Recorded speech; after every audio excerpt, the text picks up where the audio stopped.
There we go. All right, cool. We're good now. I gotta clean this, by the way. I have so much stuff in there. While everyone's waiting for in line in Kaizenat's in-person NC applications tomorrow, someone arrive in a whole tattoo bus. Be serious?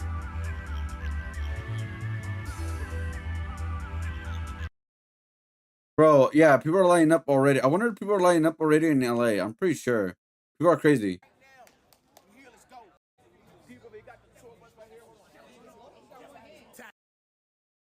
Two bus. Yo, if you want to come right now. I mean, he's taking the opportunity. Maybe someone gets those some crazy tattoos. I don't know. People are already starting to queue up in Kaizenat's in-person interviews. Yes, it's literally they have to wait for a day. I wonder if people are already waiting in Los Angeles. I'm not going. Like I said, I already submitted my form. I did the content. These people right here are like the ones who are willing to risk more to be part of it. Which, hey, kudos to them, I guess. But it's like, hey man, I got other things I got to do right now. Like for responsibilities. Only 6 foot Kai is not who you think he is. Oh no, that bro, look at the line is even crazier now. Like it's even crazier already. It's gonna get crazier and crazier. Kai drop it on his hidden page. He's still working on his financial stuff. Like he'll be doing in-person application. So one is happening in 3 days, which is Los Angeles Sunday. Then the one in TL 2 days later. I feel like it's gonna be really good or really bad.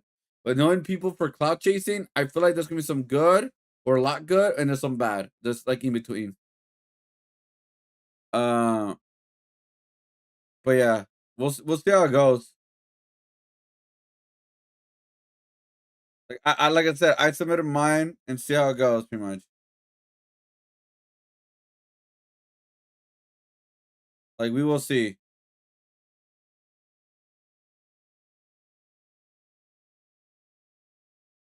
Streamer club pull up in RL's university try out 5 minutes after the flyer was posted. Can I come out?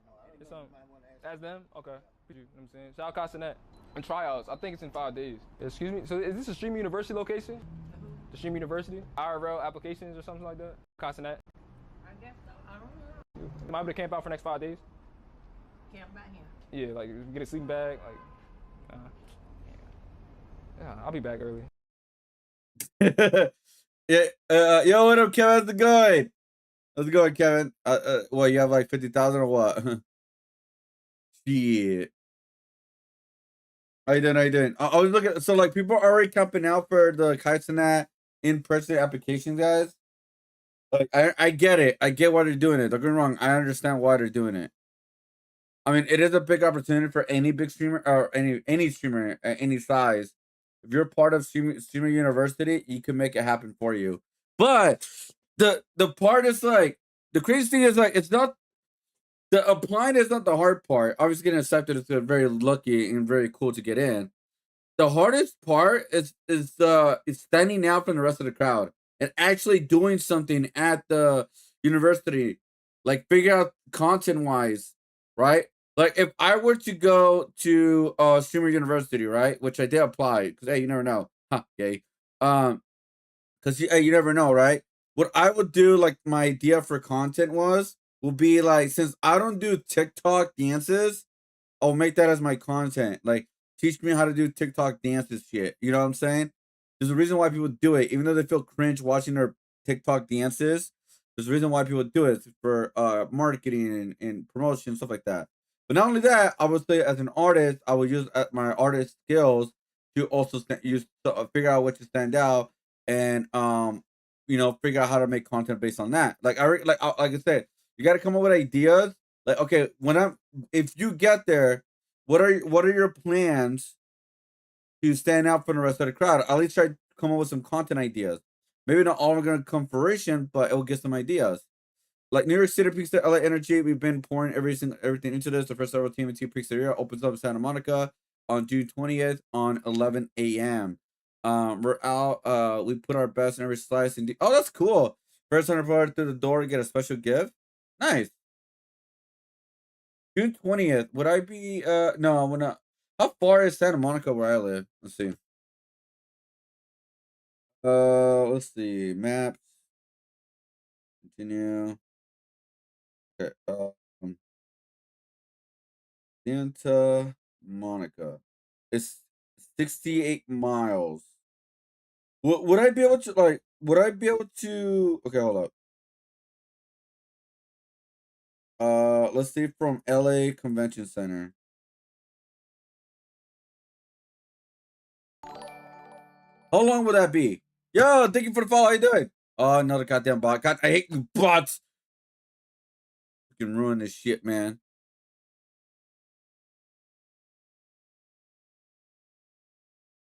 Wait, is Breathing Cannon making another season?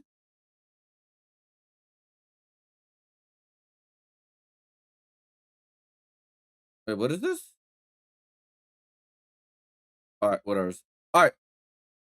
So what we're gonna do now is just go straight to our first video of the night. And then after that we'll do some cup bingo. Alright guys, we're gonna do some cup bingo. Get your bingos ready. Oh well, I'll get your bingo card ready, guys, don't worry. Oh man. Alright, let's start. Like I said, let's focus on this gOKU and let's just see where we go from there, you know? Because we got a lot of stuff to work on, guys. We still got a lot of stuff, guys. A lot of stuff. We're still not out of the gutter. We're still not out of the gutter. Gutter. Alright, let's see. Yeah, this one was weird. But let's start with a slower video, like a smaller video before we go to a bigger video. How a teen destroyed her life with one Snapchat. There's a student here by the name of Addison Gas, G-A-S-S. Okay. Is she here now? I'll have to double check. She's posted on Snapchat that was intercepted by the FBI right now, and she's about to up this place. A teenager having a bad day finds out just how much worse it can get after a private Snapchat story lands her on the FBI's radar. You understand what did she why say? we're here and the gravity, of how serious we take these types of threats. You just can't make posts like that. The following is based on official police records released to date, and the footage has never been seen before until now. On the 5th of January 2026, the Pinellas County Sheriff's Office was notified of a written threat to commit a mass shooting at the vEGETA Institute in Clearwater, Florida. Oh my God. I'm not the manager, but I can get our director, Nikki, for you. Can you do it very discreetly? Everything's okay here right now, right? Well, I'm not telling you, I'm asking you. Yeah, it'll just be one moment. Okay. There's a little bit of sense of urgency here. Okay. Like there's an actual threat of violence against this place right now. Okay. After a user posted a concerning private story that morning, Snapchat issued a voluntary emergency disclosure that was forwarded to the sheriff's office via the FBI. Hi, how are you? There's a student here by the name of Addison Gas, G-A-S-S. Okay. Is she here now? I'll have to double check. Do you need her? Do you need to step away for a second? She's posted on Snapchat that was intercepted by the FBI right now, and she's about to up this place. So I don't want her to know I'm here. Is she in one of the classrooms? Yeah. All right. You want to just go take her, or you want to just we need to, you want to talk, have her call her out? I know. Yeah. Given the circumstances, I'll fill you in more later, but I'll give you the brief version of it. Just not something we're going to take any chances with. Absolutely, I appreciate that. But this was like a few minutes ago, probably while she was in there. Hello, Oh, how are you? a few minutes ago? Addison. Hello, how are you? Are you Addison? Oh, she's in the bathroom, so she stands right here usually. Yeah, she's Okay. After successfully locating her, the deputies detain Addison and take her away to discuss her I'm glad to take Snapchat that. I'm glad to activity take that it seriously. We were Yo, just what trying up, to find Mark? something How's it discreet. going? Okay. Something, preferably not a glass window. Let's go upstairs Over. then. Thank you. Arm? All right, Wait, Addison, what? I'm sorry. I got to take a purse real quick. Let me ask you, do you have any weapons on you? Anything, anywhere? No, sir, I do not. Do you want me to put this on? Yes. So you said you could explain. Why do you think we're here? Because I accidentally posted on Snapchat that I was gonna do something that I wasn't supposed to. Not really thinking that it would go anywhere. And what did you post? I said that I was gonna. Damn. So, looks so this teenager decided to like say something on Snapchat. Like literally they said a few minutes ago, but the FBI interviewed it. Like kind of crazy how fast they got it. That she said that she's gonna shoot up the school while she's at school. So that's why the FBI is like right on her ass within minutes of her writing that. Because it's a very serious thing to say. Like you cannot take that lightly. Like take that as a joke or take that especially like the way like certain places are and all that. I mean, I'm glad they stop her quickly, man, because that's not something you cannot say or do or even joke about. Should I leave? Why? No, it's only like it's only a 8-minute video. It's not gonna get any graphic or anything like that. No, like they just caught her of saying that. It's like nothing like actually is happening. This place up, but I didn't mean it literally. I didn't mean it in like a threatening way. I wasn't thinking. But yeah, legally it is criminal. You understand why we're here Yeah. and the gravity, of how serious we take these types of threats, Yeah. whether it's meant in jest or seriously, you just can't Yeah. make posts like that. Obviously, when you post something like that, there are people that monitor that stuff. Yeah. In this case, it happened to be the FBI. Oh, okay. They So were pretty concerned about you, so they called us. That's how we ended up here. okay. Yeah.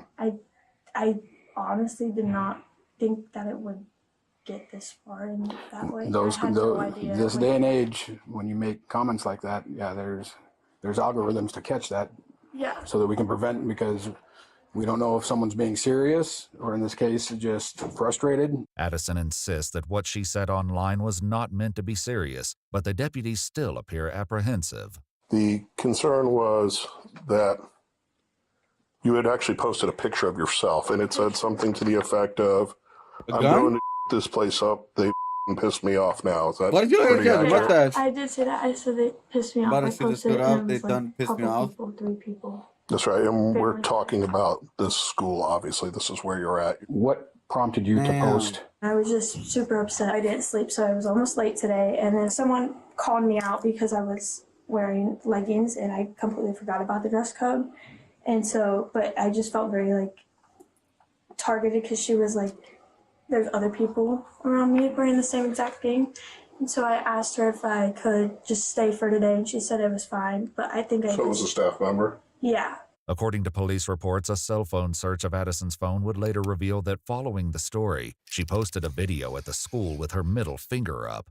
Minutes later, she texted her mother stating, "They keep making me hate this school more and more by all this stupid stuff they are doing," adding that this was the worst day of her life. Well, what happened today? Why are you having a bad day? It's just been Damn. like I'm going through a lot right now. I'm just not in a like good situation like with how I am.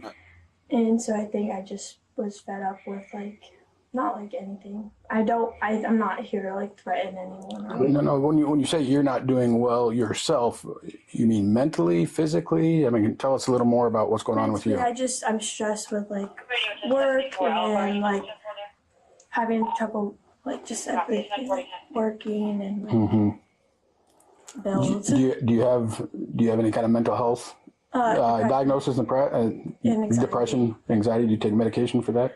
No, I do not. You don't? Do you see anybody? See a go to therapist? Okay. And have you been actively receiving therapy for that, or do you have like regular appointments, or just when you need it? I did, but I usually just because she's back in Colorado. About an hour after Addison's posts, Snapchat generated the emergency disclosure forwarded to the FBI. That's Around the crazy. same time, she lost access to her account and the memories stored on it, prompting her to text her mother, "I'm actually going to lose my mind." Did you already tell him where you're living and all that good stuff? Yeah. Okay.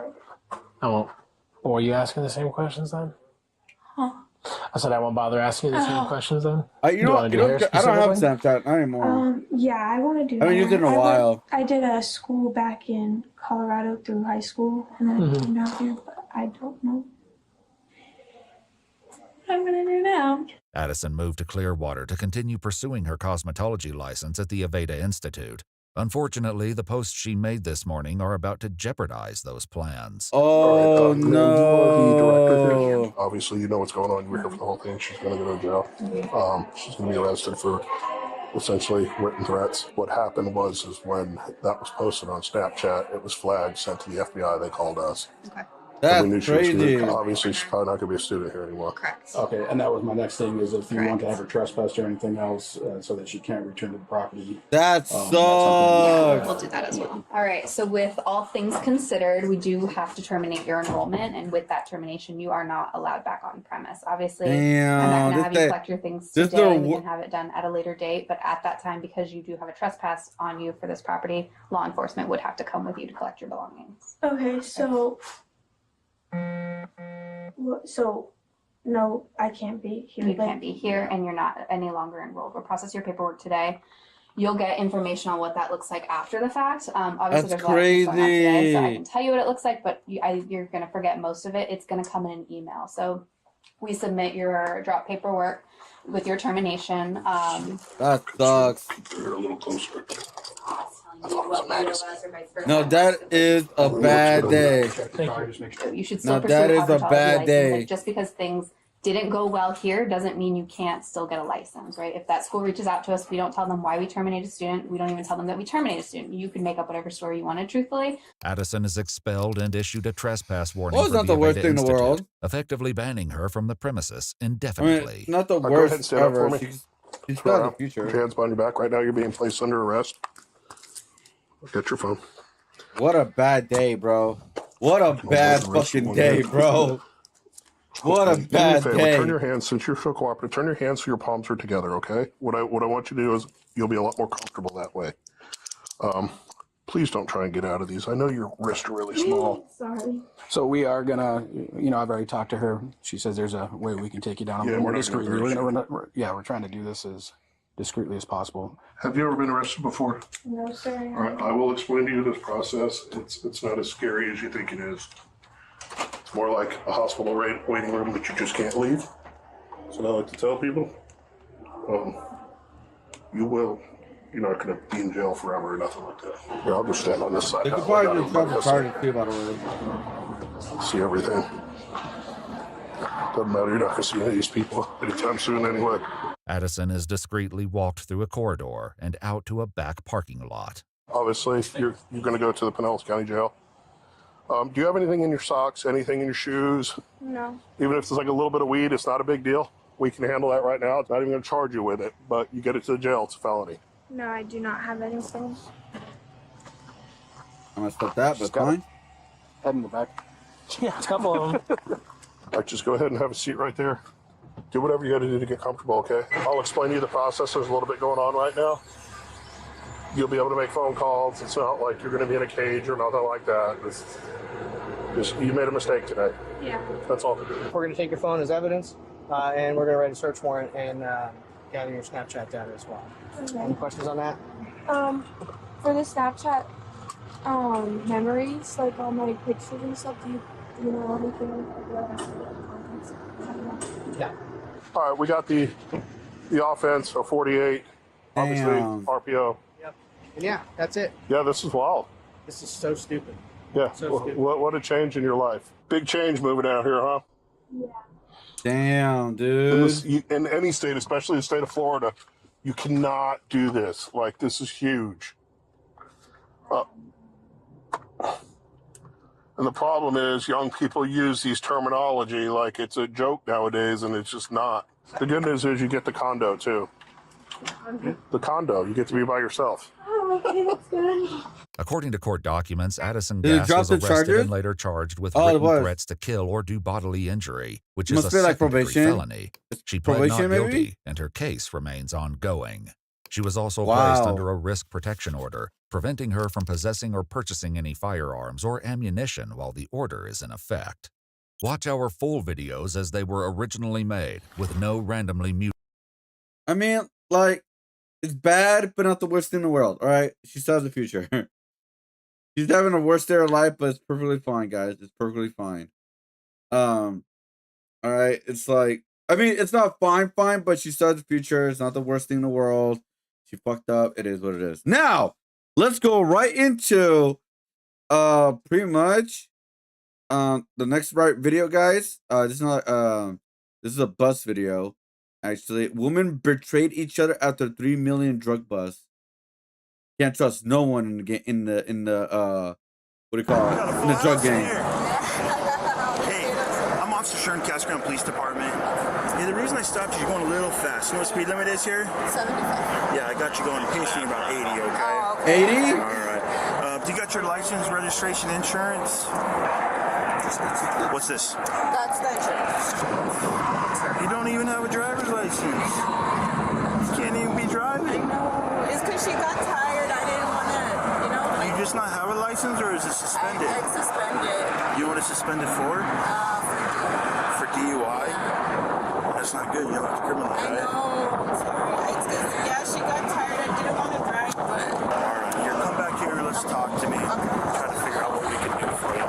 Why'd you pull over on the left side of the road? I know she told me, but it's because I thought when you're on the highway, you're supposed to pull to the left. I've never been pulled over on the highway, so I wasn't sure. But she told me right after I did it, I was like, oh my God, like I messed up. I'm going to talk to you over here on the left side of my vehicle just because I don't want to be that close. That's good right here. You can sit right here in front of my car, okay? Thanks. Where are you guys coming from now? I mean, stopping them for a 75 on like going 80 is not like, it's a weird stop. It's just 5 miles over the limit, but it's still over the limit. They have to figure like something suspicious on that vehicle. We're visiting my family. Oh yeah, your family? And her, my friend's daughter, her dad is in Mexico, so she went to take him to go see him. He was deported I think like a few weeks ago. He's my cousin. Oh, he's your cousin? Yeah. When did you guys get down there? Saturday. Saturday? How long did you guys stay down there for? 2 days. 2 days. Who's all in the car now? Me, my friend, her daughter, and her niece. None of your kids? No. So she got tired and that's where you're driving? Yeah, I started driving. What's the name of, you said it's her husband or boyfriend? It's her father, yeah. What's his Louis? Where are you heading now? Back home to Mesa. Nothing illegal in the car? No. I ask everybody. No. So your license is suspended for DUI. You said nothing illegal in the car? No. Methamphetamine? No, nothing. We have kids. Cocaine? No. Marijuana? Fentanyl pills? Nothing like that? Okay. I'm going to cite you for the criminal citation, okay? And you'll get a court date and a time to appear, okay, on that thing. This area is a high drug trafficking area. I'm sure there's nothing in here. Is it okay if I search the car? It's her vehicle. I don't mind, but if you just want to ask her really quick. Okay. Since you gave me permission, I'm gonna go talk to her real quick. Oh my God! Talk to me real quick. Hey, hold on. Let me go. I want to make sure you don't get run over. Hey, I talked to her a little about anything illegal in the car. She said there's nothing in the car. She's giving me permission to search it. I know you're the owner of the car. Yeah. So I'm just asking you for permission to search it too. Is that okay? Yeah. Okay. I'm gonna have you come back over here. We'll get everybody out. And like I said, I'm just gonna cite you for the driving on a suspended license because you can't be driving like that. You know that. With your permission to search, we'll search it when I'm done doing that. I don't expect to find anything because you guys have been pretty honest with me, but then we'll get you guys out of here, okay? And then I'll have you drive if your license is good, okay? Yeah. Oh, they're about to betray each other. Oh, she does not look happy, man. She looks very nervous. Why are you letting her drive? I got tired. If you guys need to talk to me by any means, holler at this officer and he can talk to me, okay?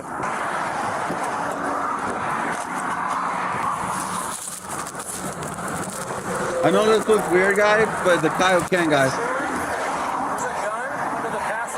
This is about the 3 girls that told each other about the drugs in the car. I don't know. Are you spoiling it for me right now?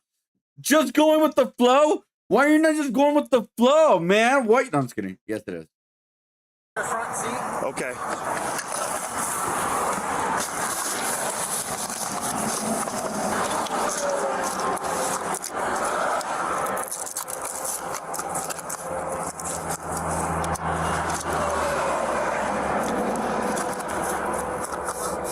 $15. 266, showing me 1015 times 2. Transmitter back. They found something. Yeah, we're gonna need 2 units for transport. You guys just put your kind of butts up against my car, please. Just stay right there, okay? Here, let's put one. Oh, look at this dude. You got no weapons on you, right? We're just painting and doing some art. So this is your one daughter. 311, you can send. In the event that we need to have someone come pick them up, who can come get them? Like out here? We can take them probably back to the police department. Yeah, I can have a friend pick them up. Who's your friend? Costco? I mean, like, we want to make sure we're giving them to somebody who's responsible. yeah. Where's their dad? Well, I'm fighting custody for her. Her dad's not here. He's in Mexico. Okay. And the temporary guardian will be my mom. Would your mom come get them? She does not know how to drive that far. Costco, you said? Costco. Costco? Yeah, he's just a friend. And how old is he? 27. 27? All right, well, I got to make sure it's okay. Take it, appreciate just going with the flow. If that's okay, then we'll work on it. Yeah, so right now we're painting Goku. The reason why he is really red is because we're painting him as a Kaioken Goku. We're gonna add some lot of highlights to him, so like really like showcase the Kaioken-ness of him. So I know it's gonna look weird, guys, right now. But yeah, right now we're just watching some videos. Today's comp bingo day. I'm about to put the bingo card up in a little bit, guys. I'm just trying to get like this a little bit done right now, and then we're gonna do Vegeta, Scout of Vegeta, and talk about some other stuff soon too. All right.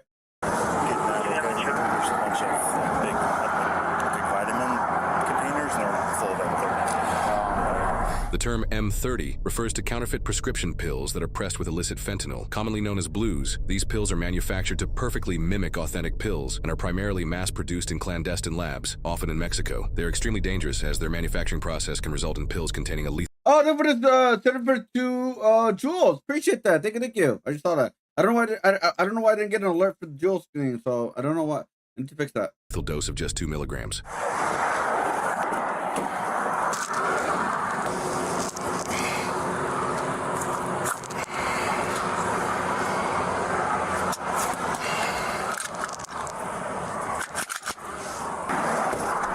The suspects are now transported to Casa Grande Police Department for questioning. All right, so Tanya, right? No, Tanya's my friend. Martha, I'm sorry. So I'm Officer Sharon, I'm the case officer. Obviously, I was the officer that stopped you today. You're the right to remain silent. Anything you say can will be used against you in the court of law. Do you understand these rights? Yes. Okay. Obviously, I stopped you. You're going a little fast, and even though it's 5 over, it's still dangerous. When I started talking to you at first, you obviously were a little hesitant to give me your license, probably because it was suspended, and you told me that you had a DUI. So obviously, you know you're not supposed to be driving the vehicle, right? When I searched it, there was the first thing I saw, a pill bottle, and I opened up that pill bottle, and obviously it wasn't what was supposed to be in there. There was a lot of fentanyl in the car. Okay. A lot of fentanyl. The main thing that you can do right now, the best thing for you is to be honest with me. Okay, so let's start kind of from the beginning, how we got to this. Rat. Tell on your friend. Screw your friend. Don't go to jail for her. If it's, bro, I ain't gonna go to jail. At this point, it's a ton of fentanyl. It's very serious. Obviously, you know that fentanyl is dangerous, right? Yes. It's the #1 threat to our country right now. People are dying every day out of it, and you're facilitating it by bringing it into this country. Okay. Don't do drugs, guys. Let's talk about kind of how we got to this point. Yeah, I mean, I don't really know anything. We just went down. We're there for 2 days, and I mean, I don't know where I would even begin. Okay, well, your luggage is in the car, right? Yes. Right. There's two suitcases in the back. Okay. So you guys went down, and you came back, and there's property in the car that wasn't there when you guys came down, right? Okay. So obviously you'd have some questions. Why is there a bunch of property in the car, right? Yeah. Okay. So where did that come from? I don't know. You have no clue where that came from. No idea. Okay. So what'd you think it was? Well, I thought it was collagen pills. I mean, I don't know. I didn't know that there was anything else in there. Who picked up the collagen pills? Why did you have them in the car? I don't even know how they got there. Okay, so you obviously knew they were in there because you said you thought they were collagen pills, right? Yes. Don't lie now. You hear? Yeah, but I don't even know when they got there or anything. You don't know when they got there, and that didn't concern you.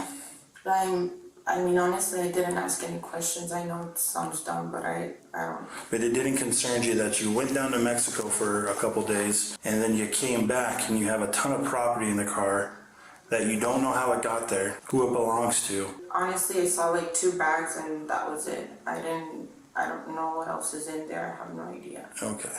Well, you're facing some serious felonies tonight. Possession of a narcotic drug for sale, transportation of a narcotic drug for sale, endangerment. You put 2 kids in danger. You'd agree, right? Yeah, I mean, they're minors, they were kids, yeah. Knowing now that there was close to 500,000 fentanyl pills in that car, you would understand how that would be dangerous towards those kids, right? Yes, of course, yeah. Okay. What do you think should happen to someone like you that comes across and brings this amount of fentanyl pills into the country? Prison. Someone that's bringing that amount. I mean, go to prison. What else? I mean, someone that's bringing that amount. Oh, let's see. I don't know what would happen, you know, I don't know. I don't know what to even say, honestly. Okay. So you went down to Mexico with your friend, right? How do you guys know each other? We've been friends for over 15 years. Did you guys ever have a discussion about the collagen pills that were in the car? No? You just saw all the property in the car, but you just never wanted to have a discussion about it? I honestly didn't ask any questions. Just at one point when we were just coming back, she was just tired, asked me if I could drive, and I drove, and that's it. And I'm sure that you guys co-conspired to go down there and pick him up. I don't believe you're being honest or truthful with me. Hello, guys. I'm looking into. I forgot that I think I could go live on TikTok mobile as well, guys. So give me 1 sec. And here's the deal.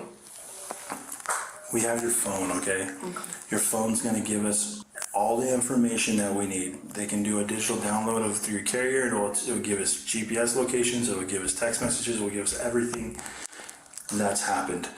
So right now I'm giving you a chance to be honest with me and tell me the truth about what you know. Yeah, no, and I don't know anything. Okay, so your phone's not going to have any information about you driving down to Mexico to pick up fentanyl pills who are coming back. Okay, all right. Inside, okay?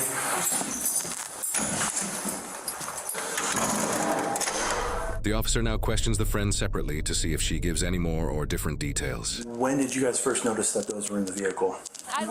Then at the end of the movie. But I did not know what was in there.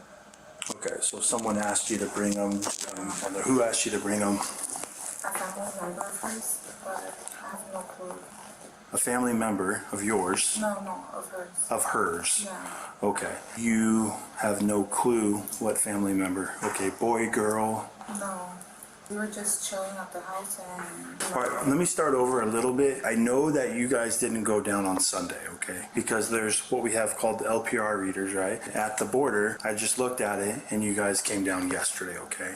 So don't start the conversation off lying to me, because once you lie, it tells me that you know more than something, obviously. Like, how can I trust you for the rest of this conversation if you're not going to be honest with me, right? She's lying. So please be honest with me. I'll ask you again. So you went down yesterday. Where did you guys go once you crossed the border? We went to a hotel. Okay, what hotel? Makes sense. You guys knew you were there to pick something up, right? Yes. Okay, so what was the understanding when you got there? Like, take me through it. What happened when you got there?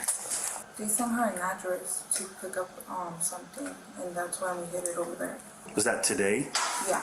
Okay, so they sent her an address on her phone. Yeah. That's where you guys went to go pick it up. Yeah. What time did you guys pick up those items? 1 p.m. After picking them up, where'd you guys go from there? Straight here. Straight here. Okay. So you had to have had pretty good knowledge that what you guys were taking back wasn't collagen pills, right? They just said it was like a big amount of like medication, and that we couldn't like report it online because we were gonna get like tax. That's what my understanding was. So it's her connect basically. Wait, that says, hey, come to this address. Did you drive there or did she drive you to the house? She did. And then how does the product get into your vehicle? They started loading it. I was just in the living room. So you were in the living room of the residence, and then they went outside and started loading the car. When you say they, how many people? Just 2. You had to have had some concern, right? Because that's not a normal, right? That's something someone would normally do, right? Were you concerned that it was something illegal? Yes and no at the same time. You have close to 500,000 fentanyl pills in your car. Fuck. Well, I'm telling you, that's 5,000? So pretty serious charges. Obviously, you guys co-conspired to go down there to pick it up. The severity of the crime is pretty bad. Fentanyl is killing a ton of people, and you guys are introducing it into this country.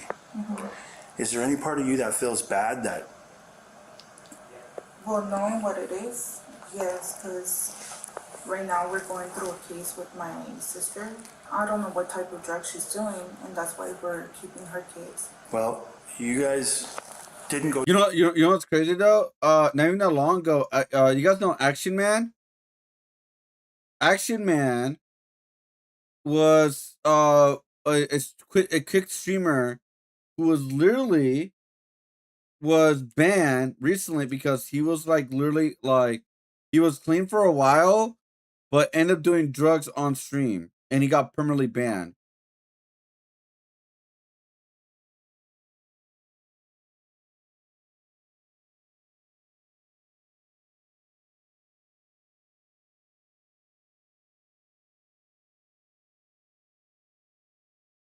Let's see if I can find it real quick.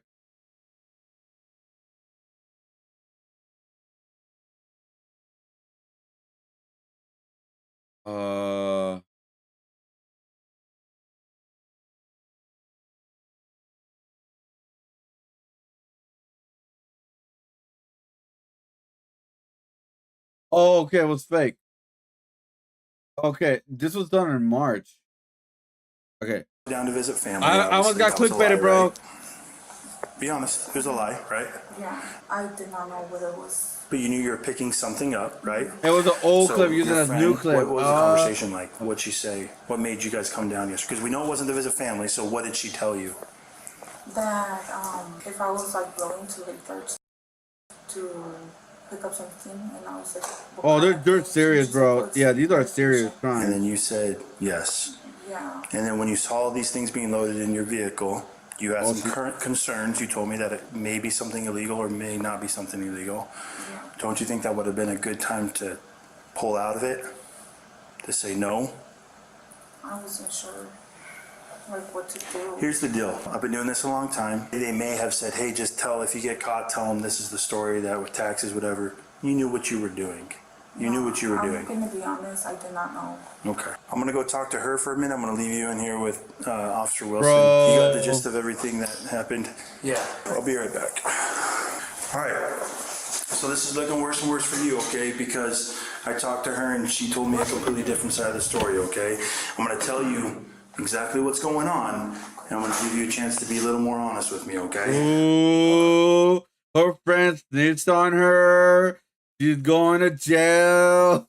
Sorry. Do you want to tell me anything different before we have this conversation? No? No? Okay. So her story is completely different than yours. Her story is that it's your connect down there. You guys went down there. You stayed one night at a hotel. Today you received an address. Bro. You went to the house. She's angry, bro. Look at her face. Look at her face. She is angry, bro. You received the address of where to go, okay? You guys went to the house where the vehicle was loaded, and you asked for the ride to come down to Mexico to pick up product, okay? I'm gonna give you a little opportunity to be a little more honest with me and tell me the truth on what happened. No, I don't know. I don't. So she's lying to me. I don't want to call her a liar, but I don't. Well, you are, because she told me a completely different side of the story than yours. I don't know. Today, did you get a message on your phone on where to go to pick up those bottles? No. No, that never happened. No. Okay, so you never went to an address where the vehicle was loaded? No. You never asked her to take you down to Mexico to pick up the items? No. Okay, all right, well, if you're gonna sit here and lie to me, then I have no more reason to talk to you tonight, okay? Do you wanna tell me anything different? Okay. Yo, no, Stefan. Oh, she's fucked. Hey, so what do you guys get paid to do this? like for this load that you guys brought, what did you guys get paid? Or what are you guys supposed to be paid for it? How much are we supposed to? I'm not sure. This is a new person that we were gonna work with. So You guys think they're still gonna be friends after this? In the past, how much have you guys got paid? 10K. Per 10,000? Okay. And how many pills did you guys do that? That's a lot of money. Half of what we brought today. We don't know how many they are, just the containers. I wanna say 80. 10,000 in like a couple days, bro. So I did it's 7. likely that you would have got paid 20,000 for this if it was double. Yeah, more likely. Okay, all right, hang tight. Okay, you got any questions for me right now? Do you know if my daughter has been picked up or not? She hasn't yet, but I'll let you know. The two suspects were identified as 30-year-old Martha Lopez and 31-year-old Tanya Solis. Over half a million fentanyl pills were found in the collagen supplement containers, with an estimated street value of up to that much?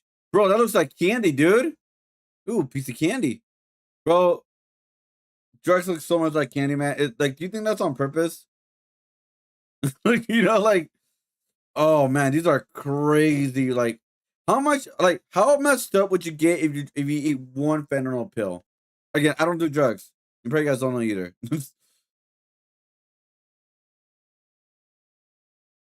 $2.5 million to $3 million. While the legal proceedings are still in progress as of the time of publication, so far Martha has been charged with transportation of narcotic drugs and child endangerment, while she is innocent unless proven. It's pronounced Stephen Bruss, just spelled with PH. That is candy down. Guilty in a court of law. Tanya has been charged with 2 counts of transportation of narcotic drugs and possession of a weapon during a drug offense. She has taken a plea deal, pleading guilty to 1 count of transportation of narcotic drugs in exchange for the other 2 charges to be dismissed. She has yet to be sentenced. However, first-time offenses for this much controlled substance can result in up to 15 years in prison. It's the deadliest illegal drug in US history by far. Between 2013 and 2023, it killed about 400,000 Americans. And what stay with me from that fentanyl segment is that this stuff is about 50 times stronger than heroin. Think about that for a second. And the proof is in the numbers. While overdoses are down slightly in recent years, they still kill approximately 70,000 Americans a year. That is crazy. That is like, it is crazy how it's 50 times stronger than heroin and people still want to do it. Like, bro, the body cannot control that. You know what I mean? 50 strong. Wow, dude. How was fentanyl discovered? That's what I'm wondering, man. How was fentanyl discovered and why do people do it if they know it's extremely dangerous? You know? I don't get it, dude. I really don't get it.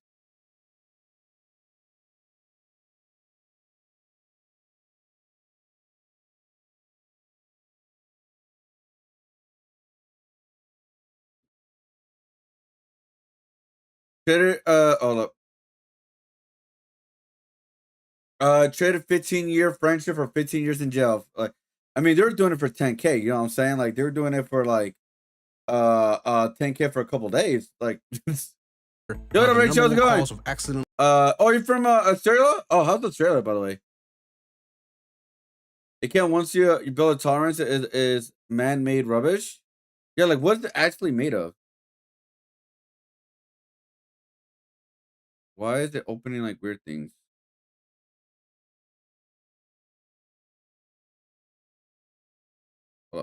Death in the United States. To put it in perspective, for every 1 person killed by lightning, 7,400 people are killed by fentanyl. Every one of those pills was headed towards somebody's son, daughter, friend, or neighbor. And that's what makes 500,000 pills so disturbing, because every one of them is another chance for a family to get a phone call they never saw coming.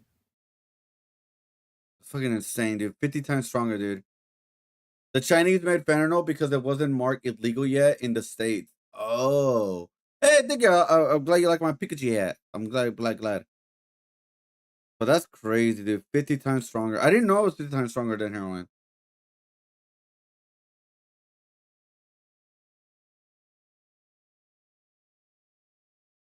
Sorry, guys. I'm trying to go live on the TikTok mobile as well, guys. You know what I'm trying? You know what I'm saying? I'm trying to go all over the place. All right, one more video of a cop video, guys, and then we'll start cop bingo. We'll put the bingo card on stream and start playing, all right? Last one is woman tries lying about her hit and run. What? What do you mean? What do you mean she tried to lie about her hit and run? Hello. Were you just in an accident back there? Yeah, over there on South Haim Street. Okay, do you have your driver's license and insurance card on me? Sorry, guys. So you were involved in an accident just back there. We have your license plate, your vehicle description. There's another one called Carfin Tone. Wait, what? I never heard of that. Carfin Tono? What?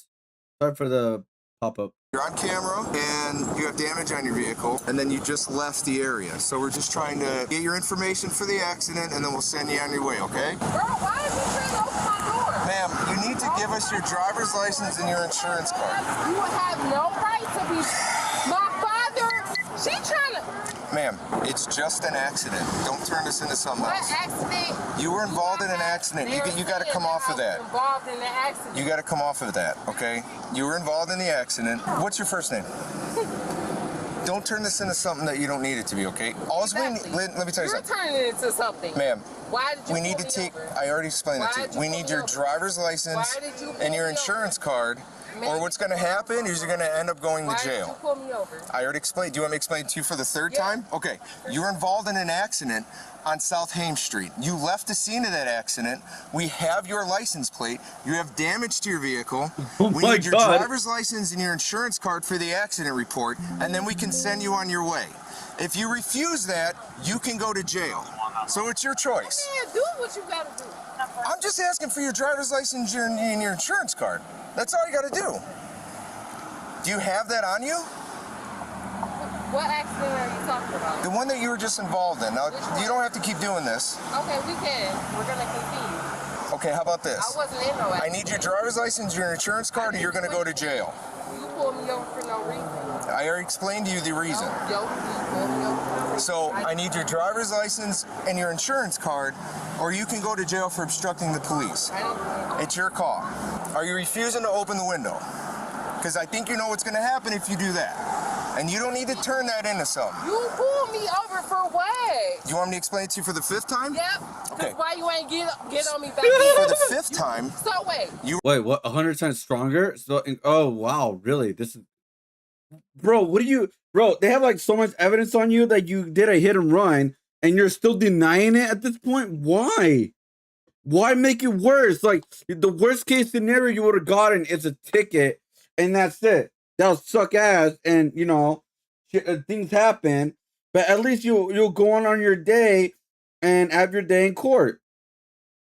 You know what I mean? Why make it worse? Now it's gonna make it into a goddamn arrest. Like, what is she doing? Why is she doing this? Why are you making it worse? Bro, oh my god. You're involved in an accident. You fled the scene, and now you're refusing to give me your driver's license and your insurance card.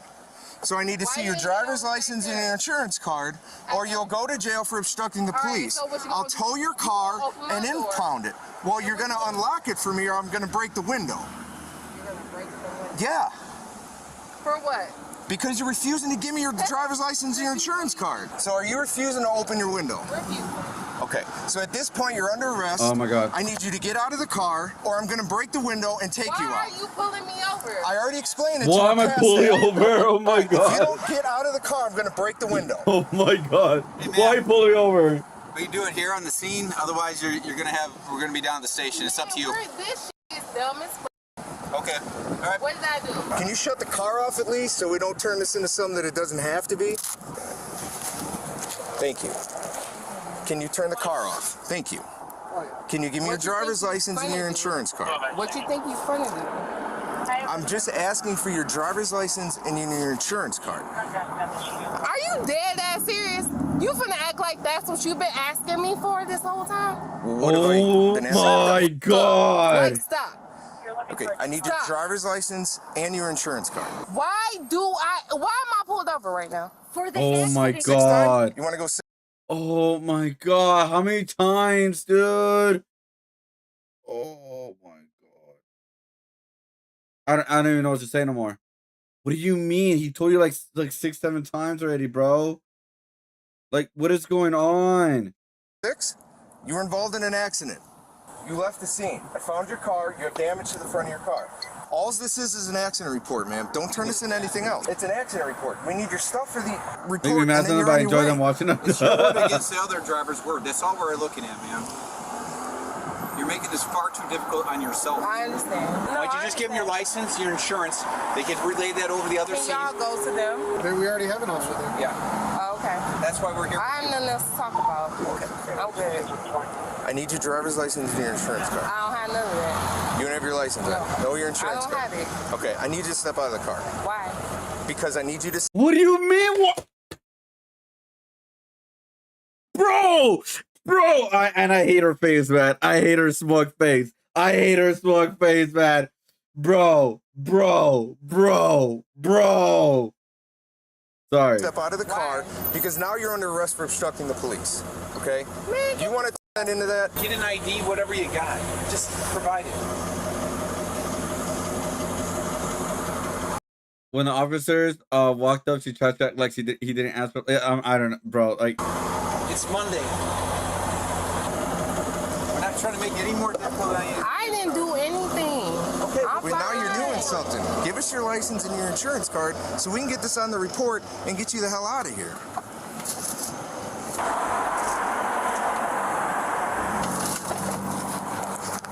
Why are you opening my door? Right. Don't touch. I'm not going to touch. No, but I need you to give me your driver's license and your insurance. I am, but don't touch my door. Why are you doing that? I've explained it to you already. It don't matter. I Will County Sheriff. So you need to act like talk to him on the phone. Wow. Touch. Give me your driver's license and your insurance card. Man, what's up? You want to take me to jail? No, I don't want to take you to Don't jail. touch me. Don't step in my face. At this point, just step to the side of the car now, okay? This isn't the way it's supposed to go. All right? Exactly. Bam. Now you're under arrest, all right? Hey, you're under arrest over here. What are you thinking of? Don't grab my... I ain't grab nothing. oh my god! All she had to do, guys, is just like say yes, move on, and go from and get her ticket. That's all she had to do. Like, that's all she had to do, bro. They were gonna give her a ticket, dude.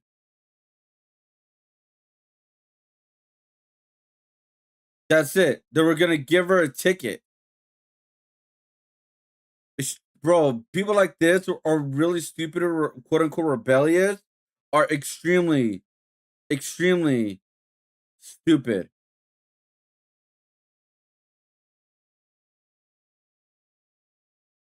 Like I don't know what else to say. Like I don't know what else to say.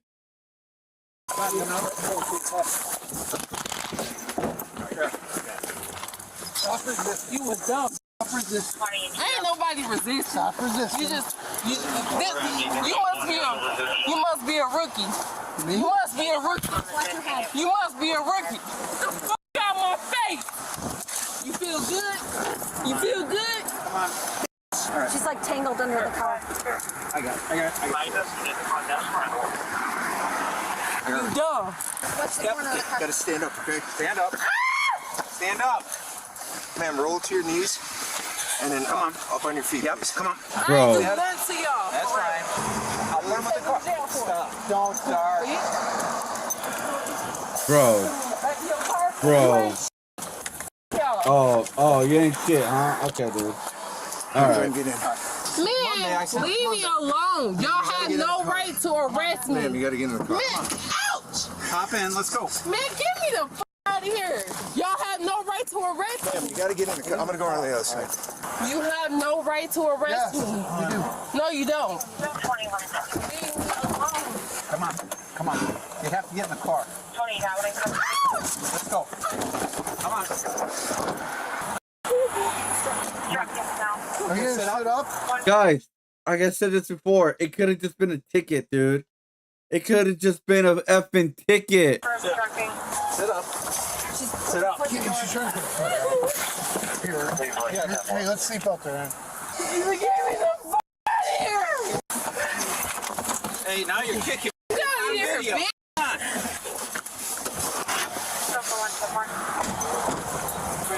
Yeah, we're good. She's having a bad Monday. This suspect, Brittany, was charged with felony aggravated battery to a peace officer, obstructing justice, resisting obstructing, driving with a suspended license, leaving the scene of an accident, and failure to reduce speed to avoid an accident. She is presumed innocent unless proven guilty in a court of law. Morning. How you doing? Great. You understand the reason why I stopped you this morning, ma'am? Okay. Another one? Excuse me? I'm bored. Can you see, let me see your driver's license. I pulled you over because you came out of Metro West and you crossed the median when you're not supposed to, and there's a sign there that clearly says do not enter. Driver's license. What says do not enter? Driver's license. What says do not enter? Driver's license. Tell me what says do not enter. Golf 47 Connecticut, a couple for rides. Now you're doing too much, and I got somewhere to be. Driver's license, please. I don't got it. You don't have it? No. All right, shut How is that a rebellious thing to do and say, I don't have a driver's license? Can anybody answer that? Like, legit. Can anybody answer? How can that be a rebellious thing? I don't have a license to a cop who's pulling you over. Like, can anybody answer that? Hello? off the car. Shut off the car. For what? If you don't listen to my order, I'm going to detain you in handcuffs. Shut off the car now. Okay, go ahead. I'm pregnant. I'm pregnant, and I'm pregnant. Okay. So you touch Step me. on. Step on now. Please. Step on No. Stop resisting. Stop resisting. Hey, Stop no, resisting. I'm pregnant. Stop I'm resisting. pregnant. Okay, stop resisting. Stop resisting. I'm pregnant. Stop Y'all better resisting. leave me alone. Stop resisting. I got her. Y'all better leave me alone. Because I didn't do nothing. It's not on. It's not on. Y'all better leave me alone. Y'all better leave me alone. Stop resisting. Stop resisting. Stop Y'all resisting. taking me out for what? Stop resisting. For what? Because you're resisting a lawful order. Resisting for what? I didn't do Step out of the nothing car. wrong. Bro, I'm gonna punch y'all in your face because y'all doing too much. Oh my God. Oh, okay, I promise y'all. Because I didn't do nothing. Stop. Oh, no, because I didn't do nothing wrong. And I don't Stop resisting. Stop resisting. Stop resisting. You're hurting my arm. You're hurting Stop my resisting. arm. Bro. Stop resisting. Bro. Now you get charged with resisting with violence. Oh my God. She's pregnant though. Stop. Stop resisting. Stop resisting. Stop. Go. Bitches be bonkers, guys. I will tase your ass. So step the go. Stop resisting. Y'all just bored as I got somewhere to be. Stop resisting. You're hurting my arm. Stop listen. Stop resisting. Sit in your face. Do not. Let me go. Let go of my leg. Stop resisting. Stop. Let go of my leg. I can walk. Let go of my leg. I can walk. Oh my God. Why y'all holding me like this? Stop resisting. Let go of my leg. I can walk. Stop. Stop kicking hats. Let go of my leg. Is she resisting, guys? Leg. Is she resisting? Stop. Hey, you got on my stomach. Let go of my leg. I can walk. Stop. Let go of my leg. Stop. I can walk. You guys are not Stop. listening. If I spit on y'all, You're not listening. If you spit on us, you'll get charged with battery on law enforcement officer. Stop. Bro. You Bro. cause all these problems for no reason. Stop. Bro. Bro. You did, bitch. Calm You down. did. No. Y'all hurt my stomach. I'm pregnant. Let go of me. Stop resisting I that. promise y'all. Stop. If you're pregnant, then stop moving around. You let me Not spit on my, not cut in my face. You let me Not spit on my face. I don't No. care. Traffic stops. You had an attitude. Oh, thank You didn't you. apply to the order. Thank you. How you doing? My license. I just came from home. Well, you know what? You would have had a simple verbal warning had you not showed your attitude. A simple verbal warning, guys. I'm going nowhere. Yeah, you are. I'm somewhere No, big. you're going to jail. Damn. Stop pushing. Okay, let go of me. You're in my stomach. I'm telling you multiple times. Damn. Unlock it and put her in the car. Y'all hurting my stomach. Y'all not listening. Let me fucking shoot. Get on the other side, pull her across. Stop. Stop. Stop. You see all Stop. the Stop. If you know you're pregnant, then stop. Okay, what is that? Touch me, stupid bitch. Back up. Let me Protect go. her. Let me I don't want to spray you. Let me go. She belted in? No. Give her a minute. Yeah, you guys will That's follow when you take her. She's claiming she's pregnant. Stop kicking the back of my car. I need to go. Well, you're going to jail now. Simple traffic stop. We're going to tow that car. Have you ever put this on before? No, but I've read about them in policy. Bro. So we have to hold her legs, get her legs in a cup so she can't move. We're wrap this around her legs, tighten it, and then loop it over to the front. Repeat that one more time. Grab her legs, Uh-huh. hold them tight, Uh-huh. so I can get this around.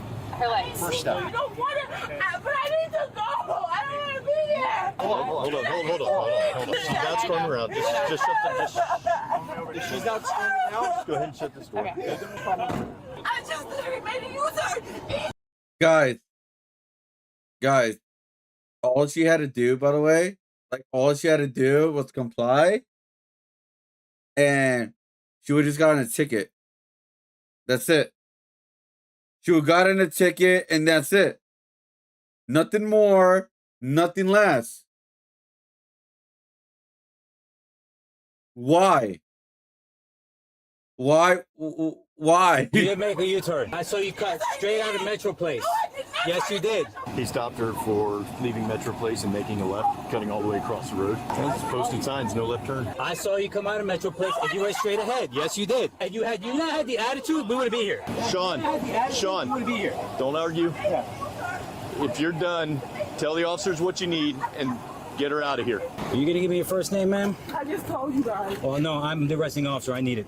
What is your first name? Can she tell you it's on my phone? No, I have all my you can tell me. You have a mouth. You can tell. already ruled Then I would charge you as Jane Doe. Okay, I will book you in as Jane Doe. She's getting booked in as Jane Doe. She wants to fight and say she's gonna spit on officers. I'm not playing. Why making it worse? Why are you making it worse, girl? All right, you're good to go. Do you require medical assistance? I take that as a no. This suspect, Cindy, was charged with felony battery on a law enforcement officer, felony resisting with violence, and assault on a law enforcement officer. She pleaded no contest to the battery on law enforcement charge and not guilty to the resisting with violence charge. The assault and resisting with violence charges were dismissed, while the battery on law enforcement charge resulted in adjudication withheld, meaning the judge accepted her plea but did not formally convict her. She was sentenced to 2 years of probation and ordered to take an anger management class, write a letter of apology, participate in 50 hours of community service, and to pay court Offer is a costs. simple Always ticket. remember, self-preservation makes people do some. All for a simple ticket. All for a simple ticket, guys. A simple ticket. That's it. Just, bro. Really strange things. Bro. And sometimes it starts only seconds into the stop. Did you see how fast somebody can go from I don't know what you're talking about to fighting officers over something that could have been handled with a conversation? People think officers are reacting to the original violation, but many times the real problem becomes the behavior after the stop. The refusal, the ego, and the panic, and the need to avoid responsibility at all costs. I used to see this all the time. People turning a warning level situation into handcuffs because they couldn't emotionally accept being wrong in the moment. And honestly, that's the collision people don't think about enough. Human emotion versus lawful authority almost never ends well when pride takes over. That's true. That is true, Kappa. Anyways, all right, guys, we're gonna start Cop Bingo. All right, guys, if you guys have not seen Cop Bingo before, guys, so what we do is we add bingo card, which is I gotta get it right now, real quick. For you guys can participate if you guys want to. I don't know if I can put links on YouTube or TikTok right now. But you know, the more we do this, the more I'll figure it out and make it better. Anyways, so here's the Cop Bingo right here. Get 30 cards right here. Boom. Here is the link for you guys to get the Cop Bingo card. Pick on the individual links because I'll be using the virtual link, guys. So you guys could choose any of those to be a part of Cop Bingo. So let me open this real quick. I'm gonna reset this real quick. Boom. And we're gonna exit this real quick. We're gonna move this over here, and right here. Boom. Hold up, guys. Give me 1 sec. And then make this smaller. Open my OBS. Window capture. Cop Bingo. Boom. Make it smaller. Boom. Boom. I'll make it bigger. Sorry, I'm just trying to make. I'm making the cuts right now. Boom, and then make it bigger for you guys so you guys can see it. let's see if we could get bingo, guys. All right. And let me upload that on the mobile version right now too as well. So give me one sec. Why is it like that? Holy hell. Give me one sec, guys. Sorry.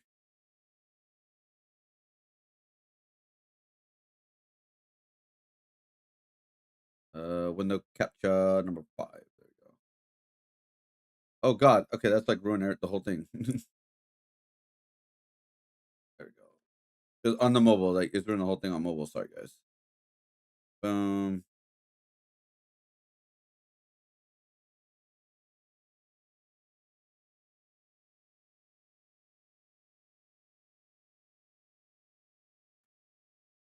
All right. Yeah, make it smaller. Right next to me. I'll make it a little bit more bigger if I need to, but you know, it's mobile. So there's a lot going on already. All right, guys. Let's start on the cup bingo. We usually go over like traffic stops, guys, or stuff like that. And kind of go for there. All right. Let's see. Let's go with.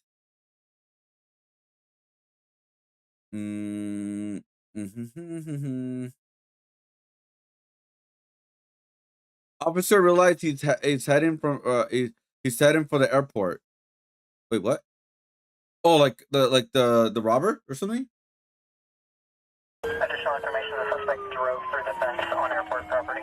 Officers with the Columbia Police Department in Missouri were responding to an attempted carjacking of a mother with her 2 kids in the vehicle when dispatchers received another call of a carjacking less than a mile away from the first, this time involving an elderly man. Both victims described a white Buick sedan fleeing the area after fighting back with the suspect. When officers reached the area, the suspect appeared to be making a break for the highway.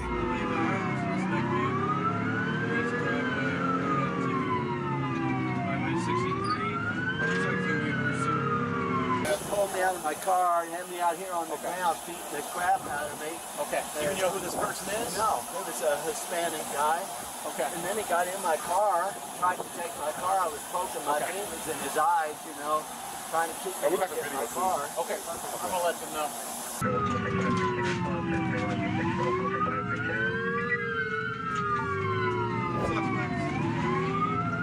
Do not enter. Oh, he's going the reverse way too. He beat the crap out of me. Who would think that would happen in the middle of the day? He left his phone too. Okay. Oh, that's his phone? That was in my car when he got out. Okay. This guy, I pulled away. Was packing. You did? I did. Okay. And that's what saved me, I think. Going back onto just driving in circles in the grass. He had blood coming all the way down his face. Okay. And I'm gonna have medics because that needs to get checked out. They need to be looked at. I agree. Can you get medics for how old are you, sir? 75. Damn, bro. 25 years old. Hey, yeah, you got no time for BSness. Oh wait, I do have running.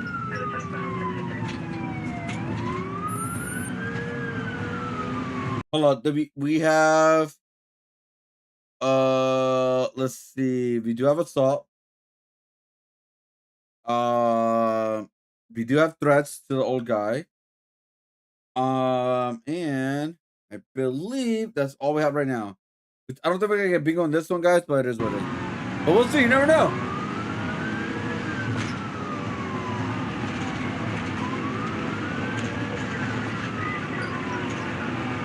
So he yelled at me, and I went and I said, "Look, get out of there!" And I went and I said, "I'm getting my gun." I grabbed my gun out of my truck. I brandished it. I didn't put my finger on the trigger or anything like that. I said, "You need to make the right decision and get out of here." Okay. He walked over to his car. He took off. I got pictures of his car and license plate.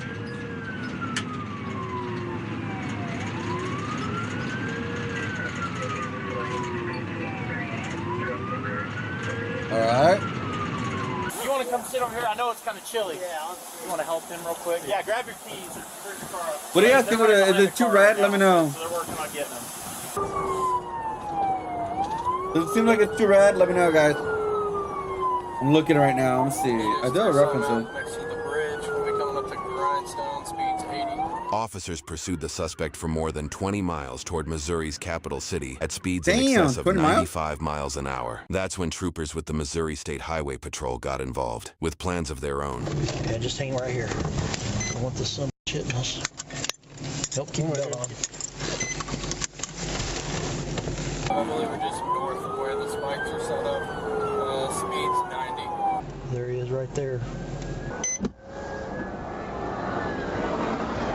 Get her strips, get her strips. Got him, got him. Go get him, go. Good spike, good spike. Yeah, let her get him out of the way. Or good spike.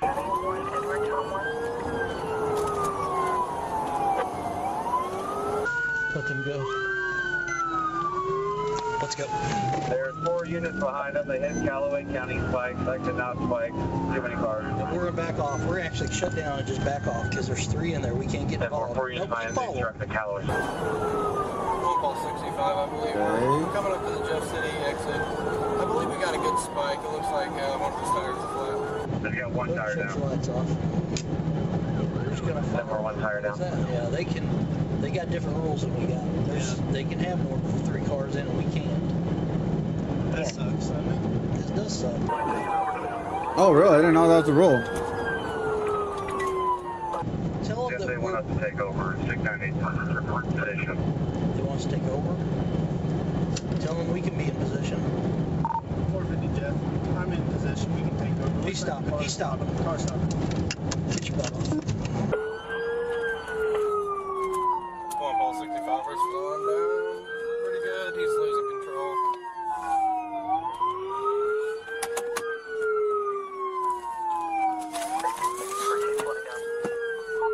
He wrecked.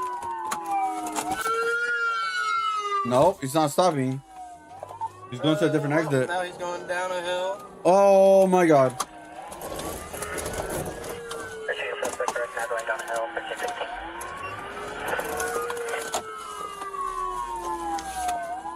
He's trying to get to this road underneath this bridge, underneath 63 on the exit ramp. Sorry guys, I'm trying to figure out the skin tone. Southbound, north of Missouri River Bridge. Go, seatbelt back on.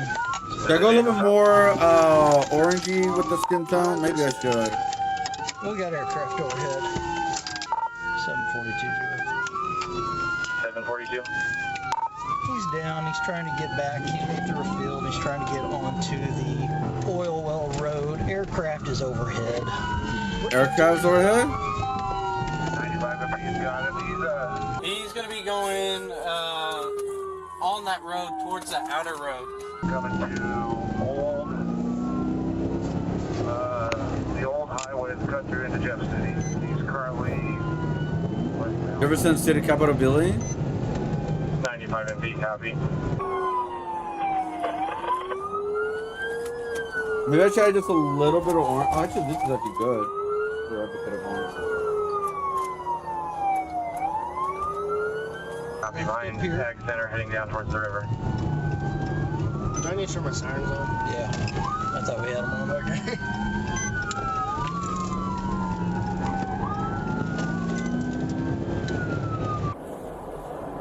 Anybody get a view where he went? No, it's just. I did not see where he went. I don't know if the county guys see him. Copy, Sandstone Road, Conservation Road. Conservation Road? Copy, underneath 54, coming out on the Conservation Road. Outside, 200 pounds. Check you on his right cheek.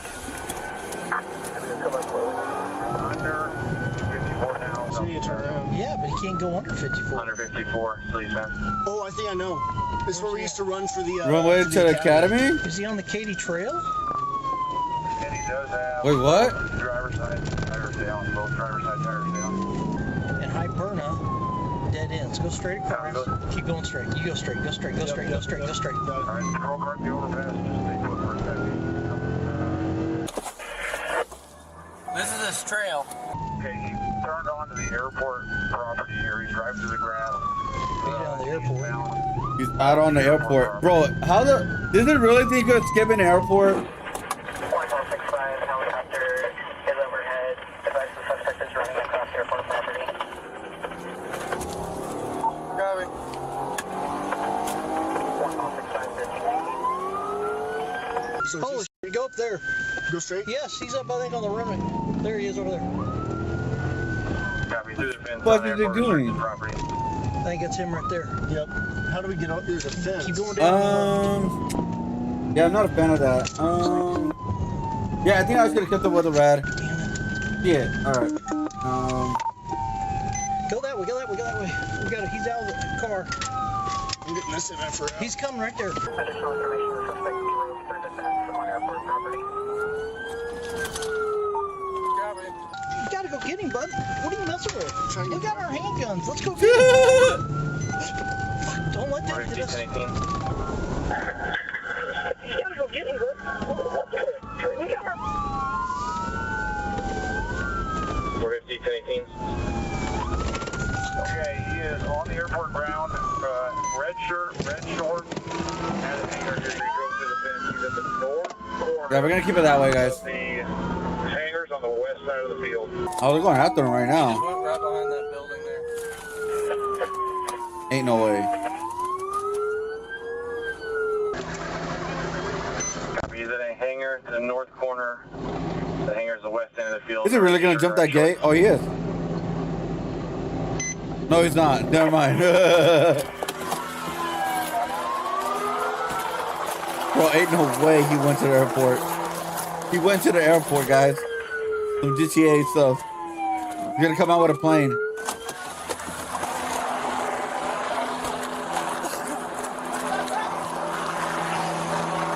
Did they get him?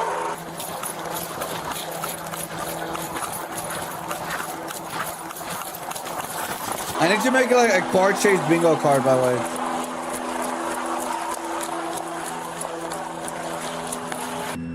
You know, like put like crashes and stuff like that.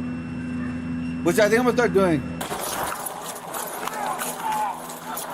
I'll get cuffs. He's ours. I'll get him. Wow.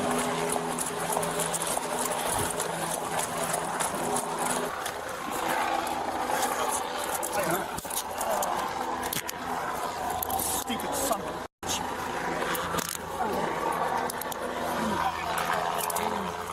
Let go of your goddamn hand.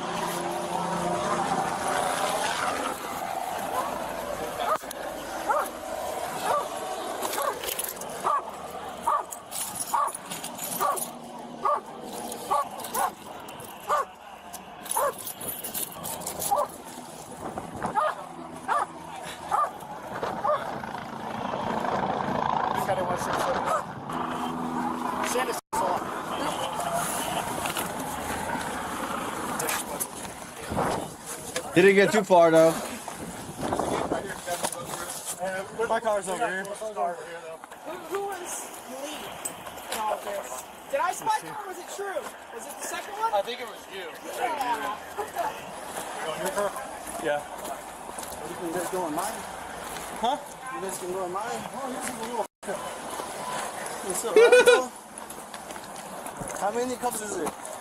How many cars are there? Oh my god. I would say you don't have to worry about that. What a moron, dude. Yep.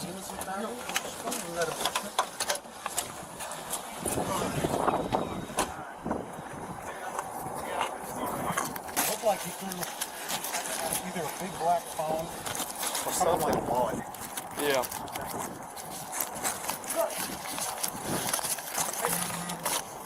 Roach in You there? guys have a fingerprint scanner? Yeah, I got. You want to do one? Yeah, we'll figure it out, man. Because I don't have one. It's also intoxicated.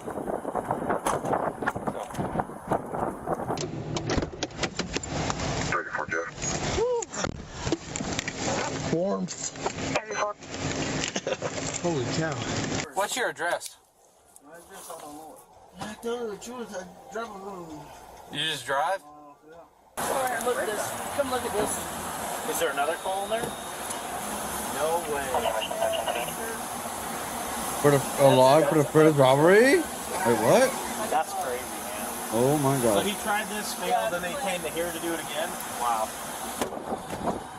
Boss. Yes. Hey, sit up for me. I'm kind of tired, man. Tired? Oh, here, spread your legs. I didn't check up in here. You're not hiding anything? Are you okay? Yes. You just threw up all over my car. You probably Oh my god. All right. Sick, man. Here, I tried knocking on the window, but you wouldn't come here, so I had to throw up in the back of your seat. The suspect, identified as 30-year-old Josue Lopez, was 30 taken years to old. Columbia Police Department and, according to a grand jury indictment, booked on charges of vehicle hijacking, 2 counts of attempted child kidnapping, third-degree attempted kidnapping, and first-degree tampering, all in relation to his first attempted carjacking. Oh yeah, this is my first time going live on TikTok after many years. So I have no clue what TikTok, how it works. I will learn. In relation to the second carjacking, he was charged with attempted third-degree assault, modified because the victim was elderly, resisting arrest, and driving without a license. Second offense, Lopez was denied bail and later entered a plea of not guilty. Lopez sat in Boone County Jail for nearly a year, while his case was in pretrial until March of 2025, when Lopez agreed to a plea deal. He pleaded guilty to vehicle hijacking, first-degree tampering, third-degree assault, and resisting arrest, while all other charges were dropped. Lopez received a 15-year prison sentence for vehicle hijacking to run concurrent with his other sentences. He is currently serving his time at Northeast Correctional Center and will be eligible for release in 2039. Damn! That was the wrong airport, seriously. He went to the wrong airport? Oh, awesome. Cool. Well, fun What stuff. a dumbass. Did he really try to escape to the airport? He went to the wrong one, guys. He went to the wrong airport. No bingo. I gotta get some chases like bingo cards, guys, which I will next time. But welcome everybody to the stream. Hope you guys doing great. Hope you guys doing awesome. Today we're doing cop bingo. If you guys don't know what that is, it's pretty much a card that you know, we try to get a bingo out of like these cop videos. We only do them mostly on Thursdays, if anything, guys. So yeah, welcome everybody. So let's start on the next one, which will be the driver says brakes fail in 118 miles per hour crash.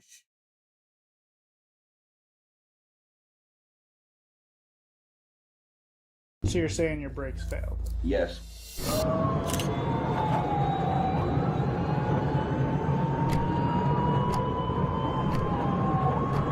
gonna have a 1080 and 990 westbound and the 106.4. Oh my god. Adam Lincoln Edward 2718. Adam Lincoln Edward 2718. They just took the Highway 33 exit. 33, 39, they just 1050. Rolled over multiple times. Are you serious? 33, 39. They rolled over onto the on-ramp for I-90 westbound. 33, 39, I need fire and I need EMS. We have one ejection. One? Oh no, not an ejection. Not an ejection.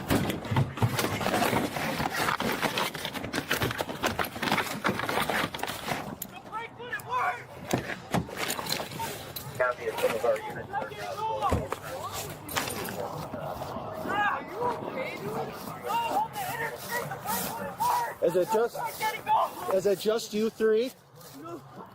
Bro. Is it just you three? Yeah, sure. I don't One more in the car. Bro. 33, 39, occupied 4 times. Two are out. Bro. The brake wouldn't work. I was trying to just go over there for a bit.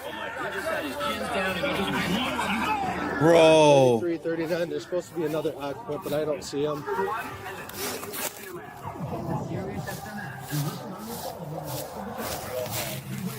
Can you hear me? Yeah. Just stay right here for me, okay? Yeah. We're gonna get you help, buddy. Sir, is he okay? Just leave him right here. Do not move him. I'm okay. I'm the only one. You said there's 4 total people, There's correct? one more. He's not in the car. I don't know where he is. What do you mean there's the 4th one? There's the 4th one? Holy shit. 33, 39, there's one ejected in between.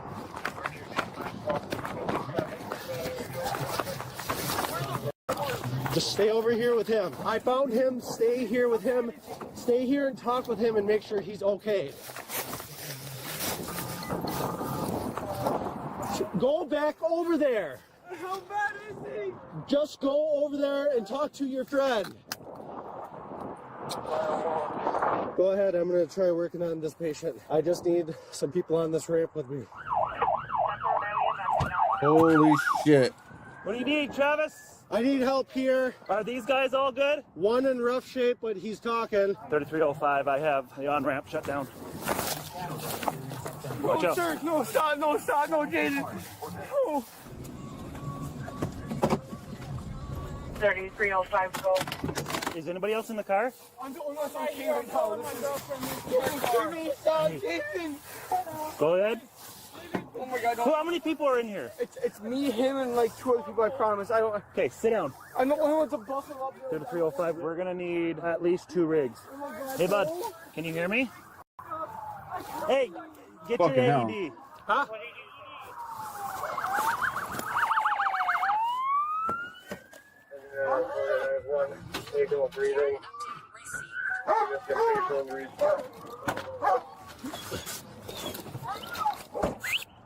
AED. I'm getting it. Right down there on the side of the car. Larry, go to him.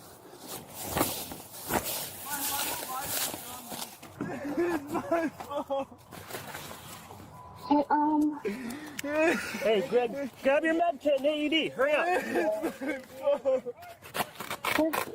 Okay, are you injured? Just your hand? No. Okay. Okay, we need to get that on him now. You need this?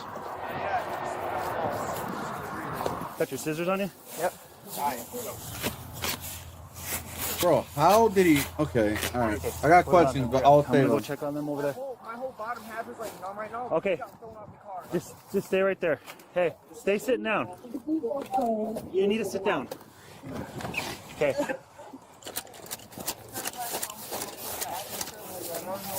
You got the action badge? I don't. Hey, you gotta stay with me. I was trying to get home to my Wow. Hey, was there only 4 of you? Yes. Okay, that's all we need to know right now. Just sit tight. Can Okay. I at least know how bad he is? I don't know yet. I'm not over there. I'm not breathing. What's the AED say? No shock device. He still has a pulse, but I'm getting all this stuff set up. You see any other obvious deformities? No. Check his legs. Seems fine.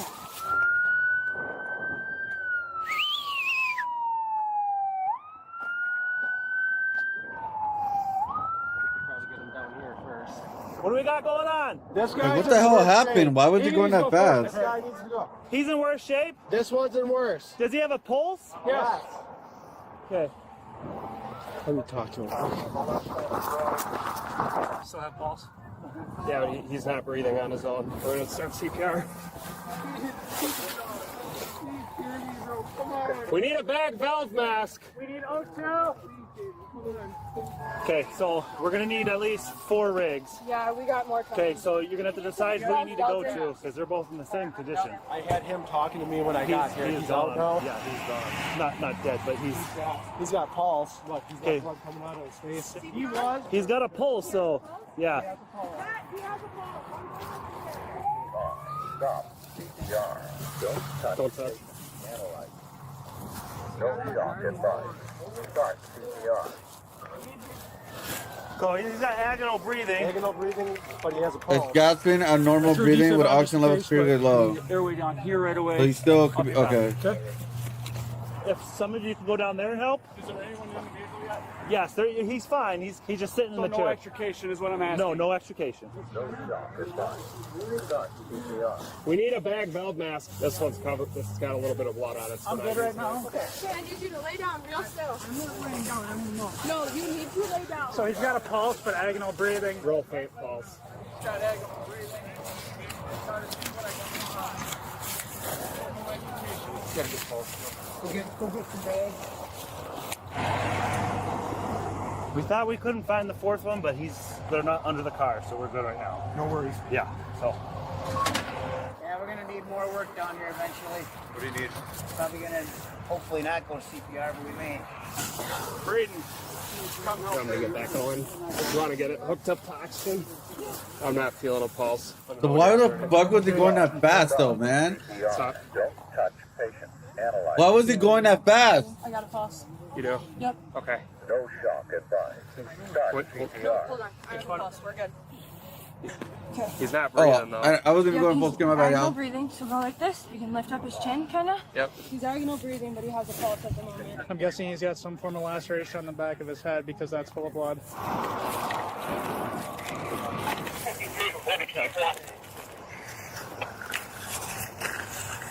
What do you guys want?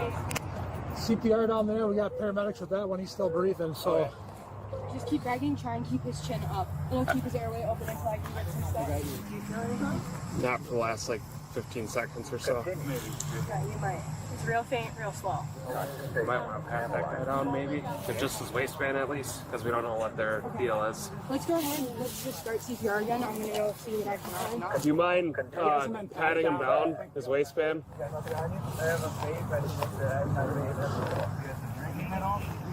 Continue. Chief, are you talking about where the ramps meet here? Yep. Yeah, so we need to shut that down then. Or need suction for him. Suction, Larry, are you able to? Can you find So that's to do a clear fluids with bomb. Oh, okay. You watched the video yesterday? Like, what the hell happened? Why was he going that fast? Come on, buddy. Come on. Open your mouth. You want to help her with the air? Okay, you guys are going there. Okay, there. You need suction, because they already have it used over here, and they need suction down here now. Suction down here. Suction. Yeah. So much How you doing, Evo? Compressions on the next round. All right, you ready? In an awkward position. Okay, we should be able to start bagging again. I'll stand by your suction. Let me know when you're set up. Ready? Yep. Press. There we go. Now it's working. What's your friend's name? The one who's over on the other side. So who's this? Bro, what the That's hell? Jaden. Who's in the car still? Jeremiah. Who's the other friend? I think his name is Wyatt. Last name? I have no idea. He starts with a C, I think. I have no idea what his last name is. And this is the first time I met him. This is the first time you met him? Yeah, if you want to, he's going to have to hook it up. There with him. Just doing some reading. I forgot. Oh, I appreciate it, man. Gotcha. 9, 10, 11, 14, 15, 16. In my ambulance at the head of the car, there's a tower. Where is it at? Behind the portage. Okay. I got one. Here you go. Thank you. Want that collar on? I want to get this airway stabilized. I need a collar. I need to get him on here. Let's get him on that board. He can't feel his legs. He got ejected and his bathroom. They're getting him a collar. Everything in that bag's pediatric.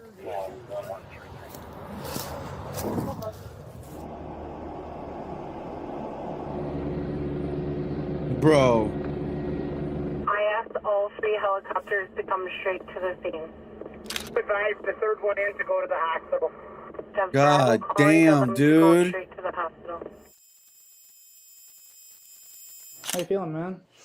We drive at the hospital You 4 hours steering later. wheel on the dash pretty hard.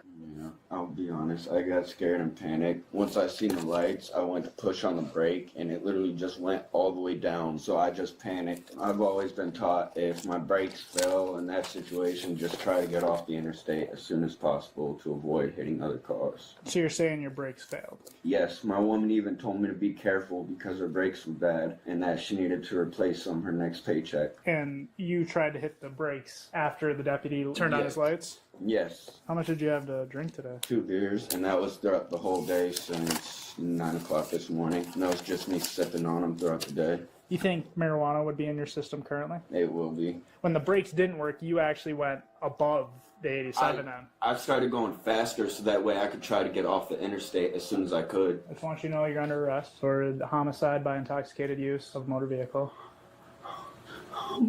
What? Homicide? Damn. I was a dumbass today, had some beers while driving, hit my pen. I have to deal with the consequences of that. I can tell you that one person died out at the scene and another person's in critical condition here right now.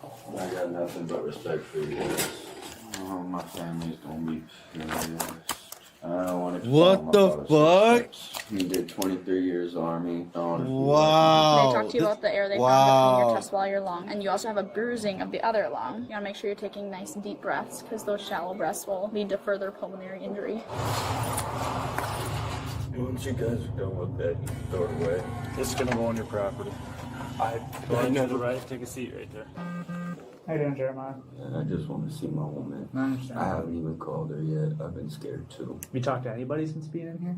No, I'm scared. I've always been a good kid. This is out of me. I'm sure somebody out there would want to be able to hear your voice and know that you're okay. My buddies just wanted to go to the mall, to go shopping, convince me to convince my woman to let us take her car up there. That was a bad mistake.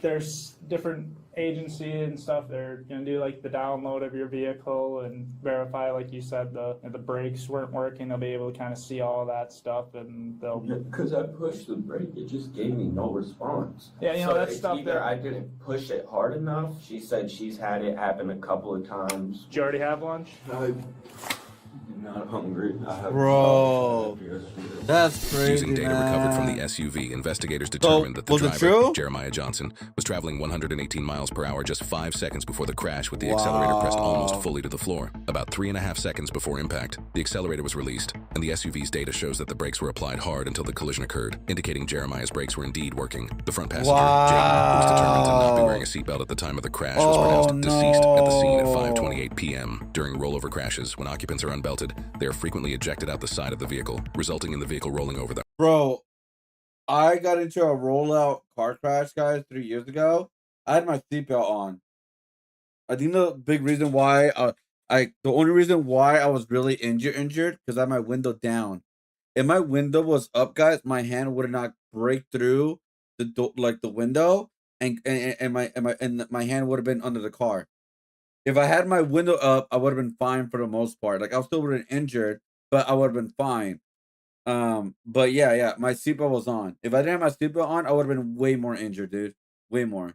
Two other passengers were also injured. 118 miles per hour, but yeah. Suffered life-altering injuries in the crash, while the other, Dawson, was airlifted to the hospital and released later that night. As a result, the driver, Jeremiah, was charged with homicide by intoxicated use of a motor vehicle, 2 counts of operating while intoxicated causing injury, reckless driving causing great bodily harm, several counts of recklessly endangering safety, fleeing an officer, negligent operation of a motor vehicle, and additional driving-related offenses. After almost a year of court motions and delays, Jeremiah Johnson struck a plea agreement with prosecutors, pleading guilty to multiple charges related to the crash, and was sentenced to 5 years in prison. In a tearful statement, the victim's father asked to hug the defendant, which the judge allowed. Official court records indicate it was an especially emotional moment for both the suspect and the victim's families. Johnson is scheduled for release in late 2029.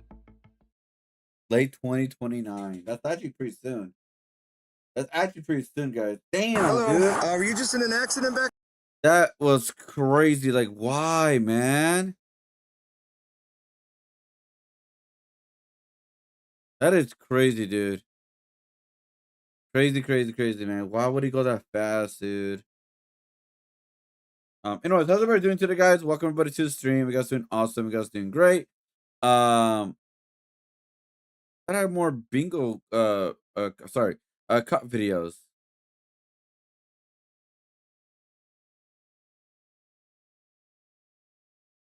The hell? Am I tripping? Oh, okay, no, that's funny. There we go. Man calls 911 mid chase, promising to shoot cops. Okay, that's great. That's not great. Let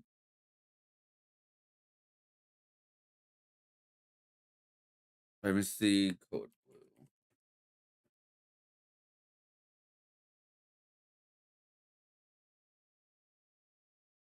blue. Okay. Yeah, we saw last one. All right. Team's brilliant escape plans ends his... Bro. Crazy how young people are doing this kind of stuff, man. Look, I was dumb too. I did some dumb stuff, but never that extreme. Luckily, I never did that extreme.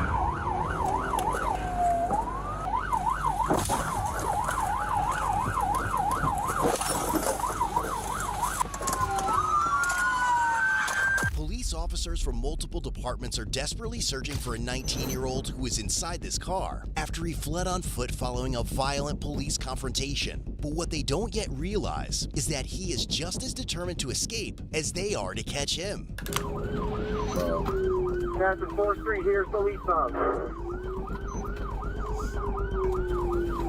Anyway, It's around 9:20 a.m. on Saturday, March 16th, 2024, and these Roscoe police officers in Illinois are rushing out of the station and into their squad cars to urgently locate 19-year-old Ray Castro after he fled on foot during a traffic stop. But what they don't know is that this is only the beginning of a much bigger chaos than the one Ray has already caused. Same ones in route downtown.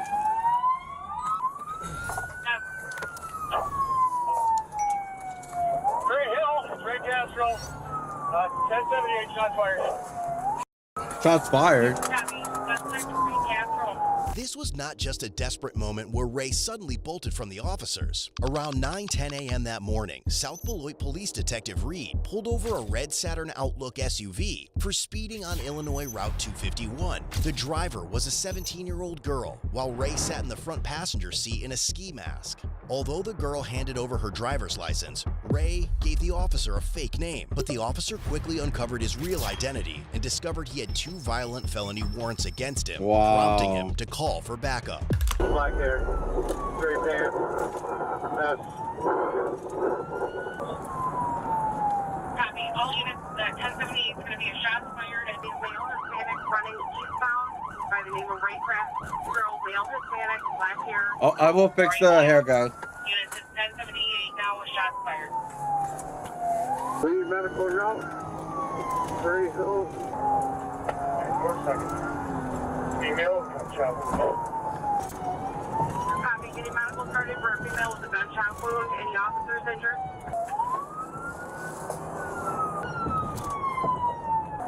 No officers injured. When backup officers arrived, the officer asked Ray to step out of the SUV, but he immediately began resisting violently. Police already knew the young girl from previous contacts and were aware she was in a relationship with Ray. When the officer opened the passenger door to handcuff him, Ray started wrestling with the officer and physically pulled him partially inside the SUV. As the officer attempted to turn off the ignition, Ray overpowered him, restarted the vehicle, and ordered his girlfriend to step on it. By this point, the 17-year-old girl had already called her mother, who was listening on speakerphone. As both her mother and another officer repeatedly warned her, yelling, "Don't do it," the panicked teen followed Ray's command and slammed on the gas pedal while Detective Reed was still trapped and pinned underneath Ray inside the moving vehicle. The girl also struck another officer with the SUV, though he managed to avoid being run over. Fearing for his life, Detective Reed then fired his service weapon, striking the girl in the right leg as the SUV sped across the highway before crashing into a ditch. But while officers rushed to assist the injured girl and secure the crash scene, Ray managed to break free, evade a taser deployment, and flee on foot toward the nearby Mactown Lodge. The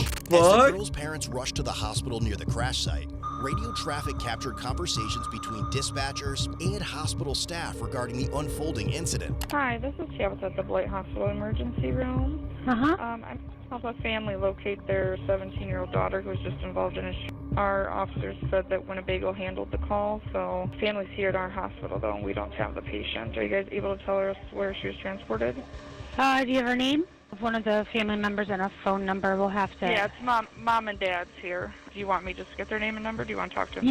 Yeah. I can't tell them over the phone. We'll have to have an officer contact them. So the officer has to call them? Okay. Yeah. The girl was arrested and eventually transported to Rockford Hospital for treatment of her gunshot wound. But if Detective Reed and the rest of the South Beloit police officers believed they were about to corner Ray near the Mactown Lodge, they were badly mistaken, because Ray already had plans of his own. After escaping from the crash scene, Ray walked into the Mactown Lodge and held a 78-year-old man at knife point while he was cleaning the bar. Ray demanded the man's keys before fleeing in a stolen maroon 2004 Chevrolet Trailblazer. It's going to be Mactown Lounge. Done for. If we could have a deputy en route, the carjacking occurred here. Of course. By now, officers know that Ray is unpredictable, perhaps armed, dangerous, and desperate to escape. And as Beloit police officers join the pursuit to assist with regional containment, they still have no idea that this chase is far from over.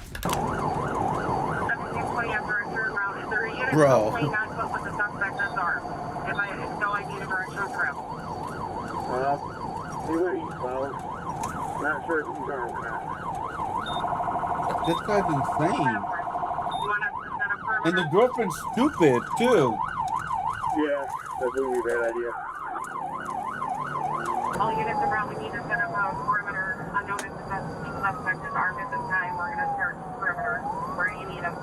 But for Detective Reed, the officer that Ray had trapped inside the SUV, this entire ordeal was nothing short of deja vu. Back on July 22nd, 2021, a 16-year-old Ray had already fled from officers when Reed attempted to stop him. Then, nearly a year later, on July 10th, 2022, Ray and two other young men robbed a gas station at gunpoint in Woodstock, Illinois. Just 2 days later, they crashed their getaway car in West Allis, Wisconsin. Despite those serious charges, Ray failed to appear for a mandatory McHenry County court hearing on August 9th, 2023. His bond was officially forfeited on September 15th, and felony arrest warrants were issued on October 10th, 2023. Those same warrants ultimately led Detective Reed to initiate this traffic stop, which has now spiraled into a shooting and multi-agency pursuit that none of the officers anticipated. But just when it seems like Ray may have slipped out of their hands again, Roscoe Police Sergeant Lewis notices the same maroon SUV with Ray in it.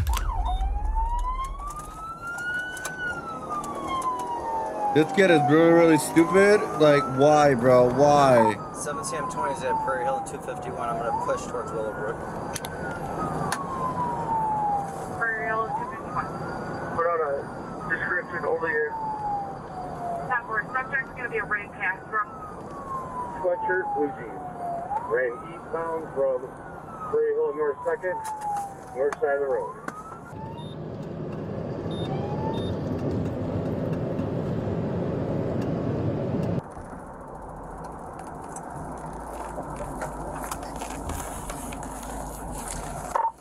Is he south of the quarry?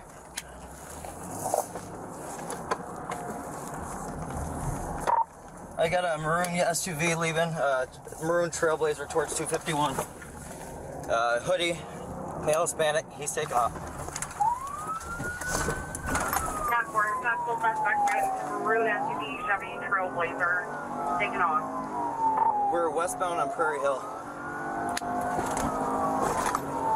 Westbound on Prairie Hill, anybody got sticks in the area?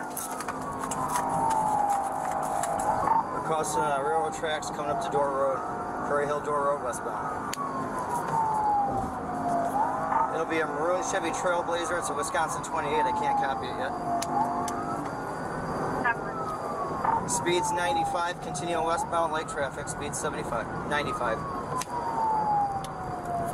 Bro. Continuing westbound. We're blue the stop sign at Door Road. Continuing westbound.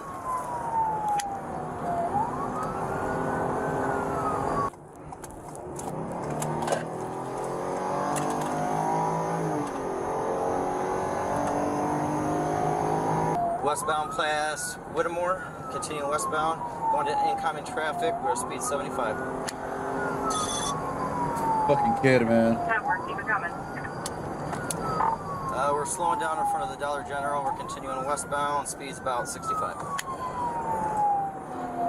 got an ambulance coming for this female, correct? Where we go? I saw the ambulance station at Prairie Hill and Willowbrook. Their staging is at the Casino approach.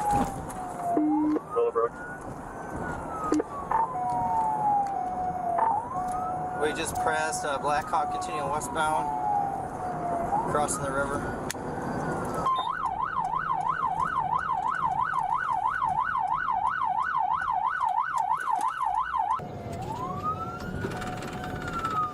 We're turning onto Root Avenue, continuing northbound Root Avenue.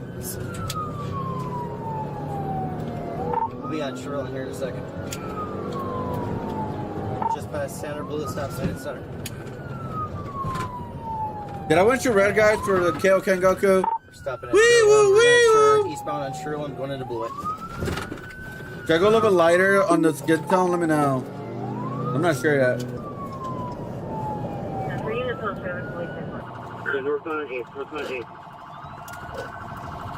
But what these officers don't yet realize is that Ray is just as determined to escape as they are to stop him. And eventually, it is going to force one of them into taking an extreme measure. And we're through St. Lawrence. I think we're gonna make this bigger, by the way. Sunburn? Yeah. That's what I'm thinking. Like, I think I messed up the skin tone. This right here, I also gotta make it way Eastbound on bigger. Hold on, I'll go fix it. Get somebody on the bridges. We're not gonna take too long on this. We're gonna have to move on soon. Continuing eastbound, we're about 75 miles an hour. Traffic's picking up, moderate traffic. Stop sign, almost 1050. Hold on. It'll look like about crash there for a second. Still going eastbound. We're going to be pulling up, getting downtown by the auto parts store. We're at 5th Avenue. Portland and 5th Street, Portland and 5th Street. Passing 4th Street here, still eastbound. Anyway, you want to Continuing eastbound, we're going over the river.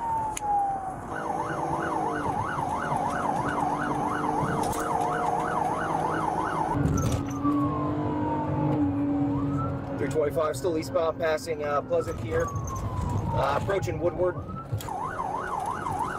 the red light here. Going into Woodward Avenue, we're getting into an apartment area, White and Woodward.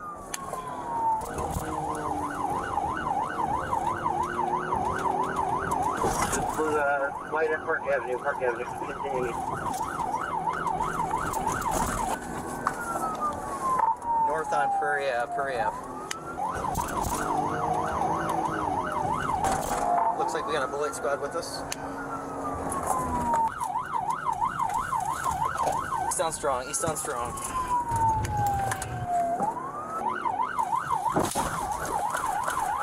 Holy shit.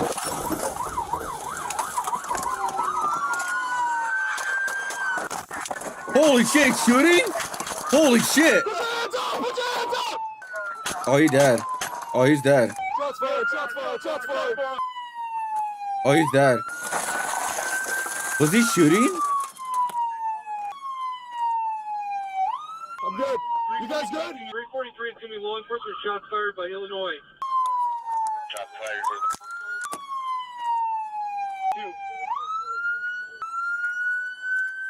TAC 27 CM20.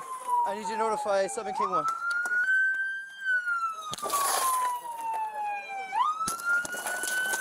Yeah, he's dead. Yeah, there's shit. So we got one down. We got an individual here, and this. I'm good.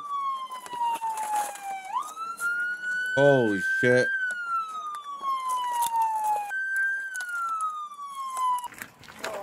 Pull them out. You guys done it all? Yes. A resident's home surveillance camera in the area also captured the chase, Ray's attempt to flee after the pit maneuver, his crash into the sergeant's patrol car, and the actions the sergeant ultimately had to take to protect both himself and the other officers on scene. Wow. Mine's in my car. You boss? No, I said good. He hit the squad. I don't think I got hit. Why don't you put that way for right now, man? Yeah. Let's get over here, alright? Alright. You okay, bud? Yeah, I'm good. He hit my door. I thought I was going to get hit. Yeah, I rammed him, so. Okay, all right. You alright? Yeah, I'm good, brother. Okay, where's he at? The Wow. suspect, he's dead. Wow. Nah, you're good, boss. Killed that lady, I think. Wow. Why don't you take a seat right here? want Thanks, bro. I'll get you water.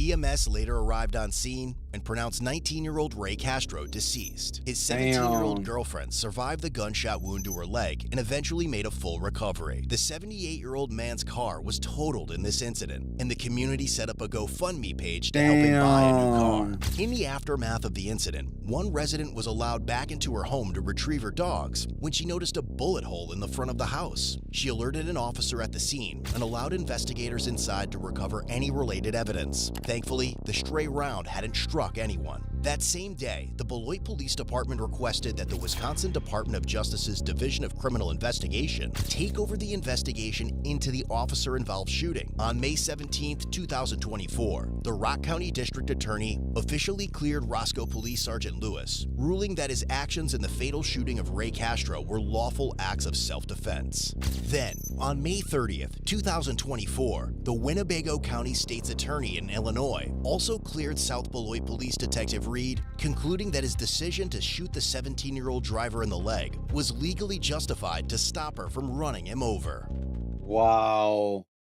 That's crazy, dude. Okay, guys, so I'm kind of like frustrated right now because I messed up my shading.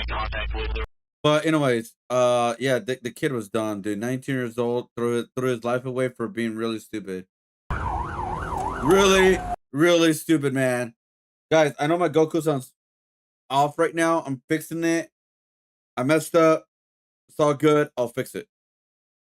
But yeah, dude. Like that's so dumb. So dumb, dude. What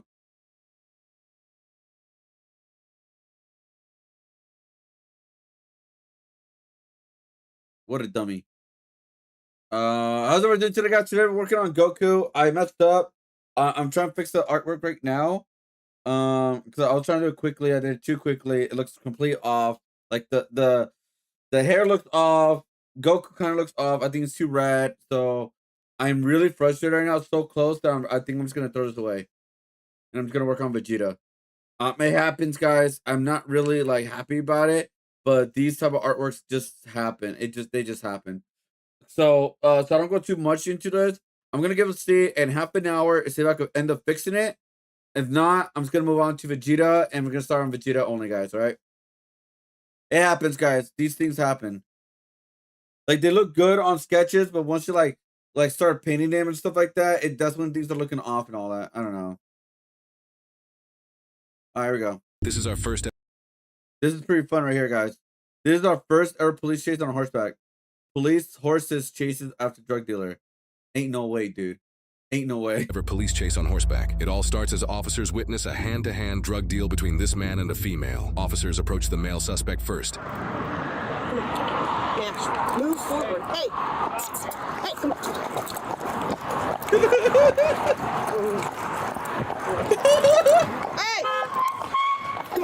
Get in, Nash. Get that Batman. Get that Batman, Nash. Get him.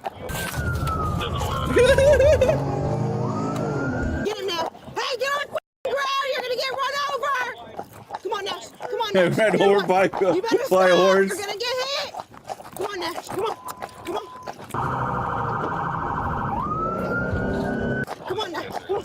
Good boy. Good boy. Get that Batman, Nash. Get that Batman, Nash. Come on, Nash. Go. Oh Nash, my god. That's hilarious. That is hilarious. Come on. Come on. Get on the ground. You're gonna get run over by the horse. Put your hands in your pocket. Get your hands out of your pocket.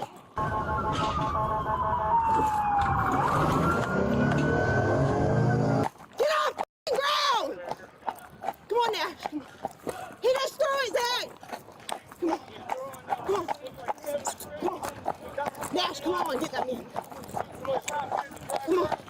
Come on.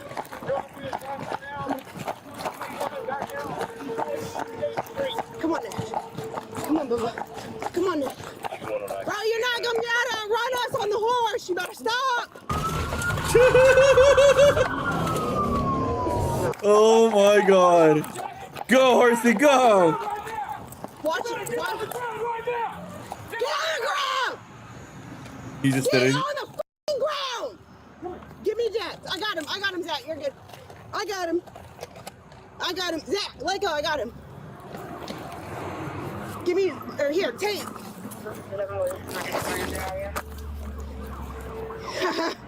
Told you were gonna outrun us, bro. While officers get this suspect in custody, the other female suspect involved in the drug deal is still in the area. Go to the other side of the McDonald's. He was throwing stuff on the ground. Other side.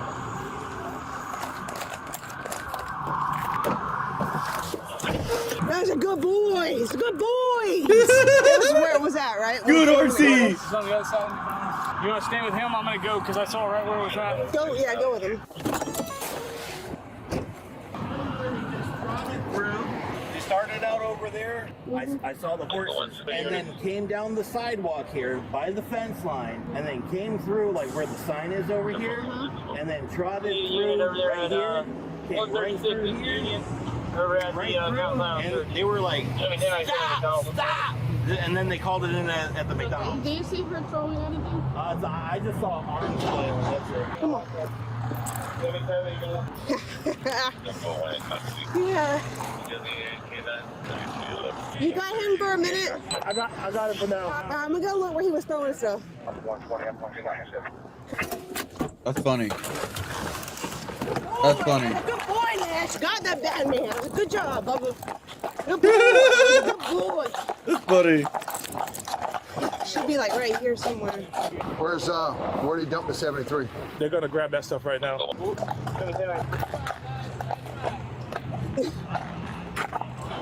It was somewhere like right here. He started throwing stuff out his pocket. So you just get out and walk around. It was like small is the problem. Yeah, I know. It wasn't a lot. Is that your bag right here? Let me go grab some gloves. Hang on. Good job on the radio, bro. It's really good. Really good. You got a beautiful ride there. Thanks, thanks. Hey, ma'am, how you doing? Good, how are you? Hey, good. Stand up for me. Turn around. Yeah, turn around. All right. Am I under arrest? Well, you're being detained right now, yeah. For what? Well, narcotics. Possession of narcotics. I said potential narcotics. What did I do? Well, you're being detained right now, so. The horse thing. No. No? No weapons or anything. Come on over here to my car. Since officers can't find whatever the male suspect allegedly threw, an officer tries to look at the McDonald's surveillance cameras to find it. However, he gets distracted when McDonald's employees report someone using drugs in their bathroom and want them trespassed. Oh my God. Come talk to me. I'm not gonna beat around the bush. They want you to trespass from here because you go in the bathroom and do whatever you do. I don't have time to deal with that right now, okay? See all this? We got stuff going on. So hey, you want me to go grab you something to drink? Yes. Just wait out here. Just wait outside right here. I'm gonna grab you something, okay? Okay, so it looks like, I guess, this lady I have in my backseat, I guess she did a hand-to-hand with someone over there, 13. They tried to stop him, and he 10-8'd. The guy 10-8'd? Yeah, guy 10-8'd. And I think they got him over there at, like, the Burger King, maybe. Okay. Or the McDonald's. She got it or she gave it? I think she gave it. So I've just got her. I'm going to get her name and everything, but I think they're all down there. All right, ma'am. Not saying that you're under arrest and you're going to be arrested, but you're just not free to go right now. You laughing or what? Or was that a cough? I'm just laughing. You're laughing? Okay, what you laughing about? I just thought of a joke in my brain. Okay. Let's search him and I'll throw him in my car. All right. I don't know what the hell is in that bag right there. Oh, it's just food. Food and what? Chips. Chips. Anybody Miranda's? Not yet. I ain't got that.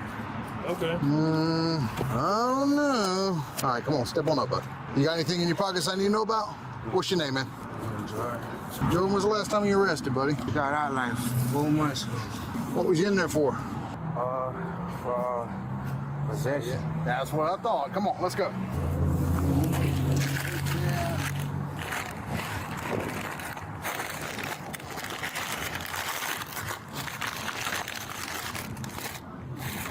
But I ain't made no possession today. Yeah, I know. You had possession last time, but not this time. What's your name again, brother? Oh, you're swapping the cuffs? Yeah. You're not gonna fight with me, are you? That wouldn't be good, because this guy right here, man, he's... Yeah, we don't want those problems. Gotta stay out of trouble, man. Sorry guys, I'm like fixing the artwork right now. Okay. They just started chasing me. At least 10 people. All right, have a seat. All right, listen, you have the right to remain silent. With that said, do you want to tell, you said you didn't throw some drugs down. Do you want to talk to me about that? That you didn't throw drugs down? No, I ain't throwing no drugs down. Okay. These are yours, right? Thank you, sir. Where do you think he... So I saw him throwing the stuff literally right in that corner of the McDonald's over there. Yeah, he threw this. Was there anything in Yeah, this sandwich and I saw him. I was just running. Well, what did you throw down? I mean, because maybe worst case scenario, we got littering or something. Who knows? What did you throw down? Just a sandwich or food or what? Let's see. Here's the deal. You're going to be on body camera throwing stuff down. So what was it? Is it food? Did you get some food from somewhere? Or because you have food in that bag? No, I just got scared. I started. Yeah. Okay. Because their body cams are going to show you throwing stuff, dude. You might as well say, hey, if it's food or something, we can deal with that. We got your little littering thing, right? Oh, no. Oh, okay. All right, slide on in. Hang tight. That man said he didn't throw nothing. Y'all a bunch of liars. Oh, yeah. She's watching her body camera right now to see if she can get a better. When you put in, I guess when you hook your camera to it, I guess it makes you put in an access code. And of course, it sent it to my personal email. But our laptop's not working, of course. It won't connect to the internet. And then on my phone, it didn't work. So I don't know. I swear by memory it was right here. Someone could have picked it up, or it's in the bushes. It was very small what he threw. A car could have ran it over by now. The girl he handed off to, though, if they can get it on her, that's great. If not, I guess just go for resisting. I don't know. All right, ma'am, come on, step on out. This officer right here is gonna search it real quick. I guess cameras, the dude can't be here for another hour, 2 hours before he can get here to access the cameras. So. You think he dumped something before here too? Yeah, I think it was all right there in that McDonald's. Hey man, I'm gonna toss this out. Is that cool? I'm gonna throw it away.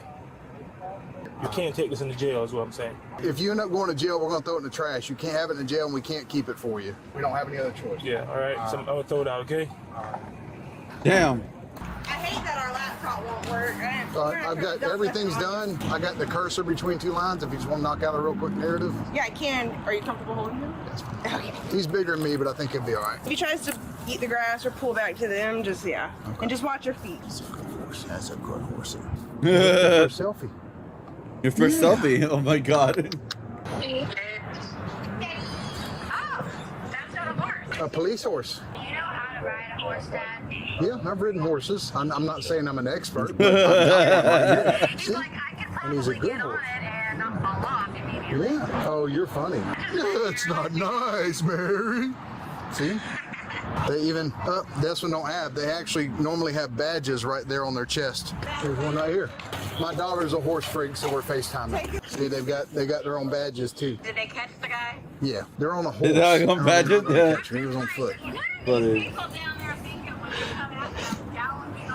You use the word thinking. There's your first mistake. See? He's even laughing at you. All right, well, let me let you go. I actually have to do some work today. Love y'all. All right, how's that look? Does that look better, guys? Bye, buddy. I'm talking about the hair right now. One thing at a time. So I made it more fuller. Like, I'm trying to fix it because I made it too short. So I messed up. You don't have anything else on you, do you?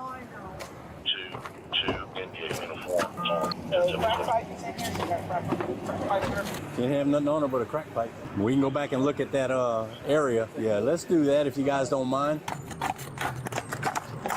They're gonna go check one more time at that spot, and if not, then you got a crack pipe. And was she resisting? No? No? Okay. I would love for them to be able to find it. Police reports indicate whatever item the male suspect threw was unfortunately never located. The Jacksonville Sheriff's Office in Florida posted on Facebook about this incident, stating, "If you choose to run, you'll just go to jail tired. And criminals can run, but they can't hide from our horsepower." They also showed their appreciation for the multiple horses involved in the incident: Nash, Jax, Judge, and Duke. The male suspect, Jordan, was charged with resisting without violence. He pleaded no contest and was adjudicated guilty. He was ordered to pay $303 in court costs and fines and was released back into the public. The female suspect, Alexis, was charged with use or possession with intent to use drug paraphernalia for the crack pipe that was found in her pocket. She took a plea deal, pleading no contest in exchange for her charge, resulting in a withhold of adjudication, meaning the judge accepted her plea but did not formally convict her. She was also ordered to pay $303 in court costs and fines and was released back into the public. Honestly, I had to laugh a little bit watching this one back. Somewhere along the line, this guy convinced himself that he could outrun a police horse. What most people don't know is that mounted patrol horses aren't just picked because they're big. A lot of horses never make it through training. They have to handle crowds, traffic, fireworks, yelling, and enough distractions to test just about any animal. That's what makes mounted units interesting to me, because they're not there for looks. They're there because they give officers a different perspective, a different reach, and sometimes a pretty big advantage. People spend so much time looking for the obvious way out. They never stop to think about the problems they didn't plan for. That's fucking hilarious, dude. Man, getting chased down by a goddamn horse, dude. Of all things. All right, guys. I'm gonna attempt to do the outline, and hopefully they'll like come up and fix some things so I can hide some things. And that's the last hope I have, because we gotta move on, guys. We gotta move on with this piece. Damn it! I hate when the art pieces, like, I feel like they're going right, they just completely look off. Maybe it's just me, maybe because I don't have the outline done or something like that. But yeah, Nash has one speed, just living his best police horse life. Man calls 911 mid chase, promising to shoot cops. All right, great. Emergency. I am in a high-speed chase right now. Let the cops know if they stop me, I got a gun here. I'm gonna start shooting. I will shoot them all to death. We're stopped outside the Touchstone Living.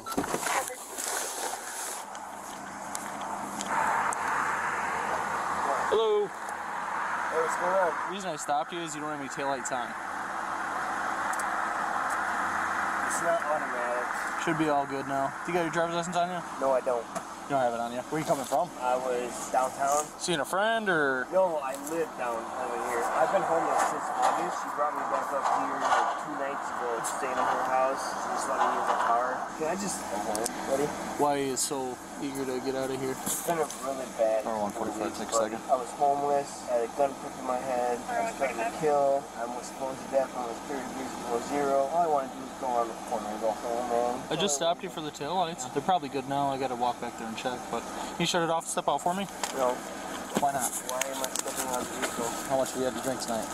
Nothing. There's an open can of Steel Reserve behind your seat. Oh yeah, that's full school. And your eyes are glossy and your speech is slurred. So can I have you step out for me? No. Okay. Don't put it in drive. Don't leave. Nora 145, he's taking off in the car. Stop. Stop.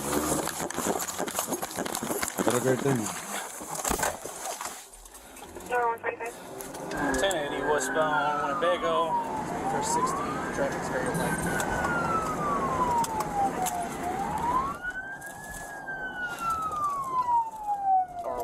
We're on the on-ramp to 41, going northbound. Nora 145, speeds are only 50, traffic is light. I'll take spikes from the county and I'll take mutual aid. 64 miles an hour, very light traffic. Nora 145, we're going under town line shortly, we're in the right lane. Speeds are only 60, traffic is light.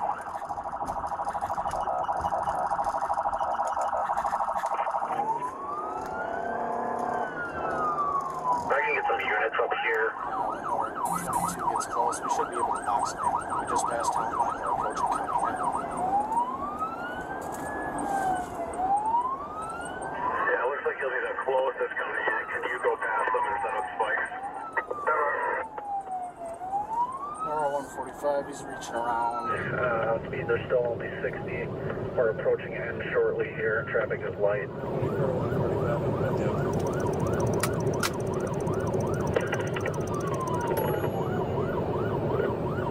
Get in front. Damn. Try to box him in. I'll come Not fast, huh? We're at County M.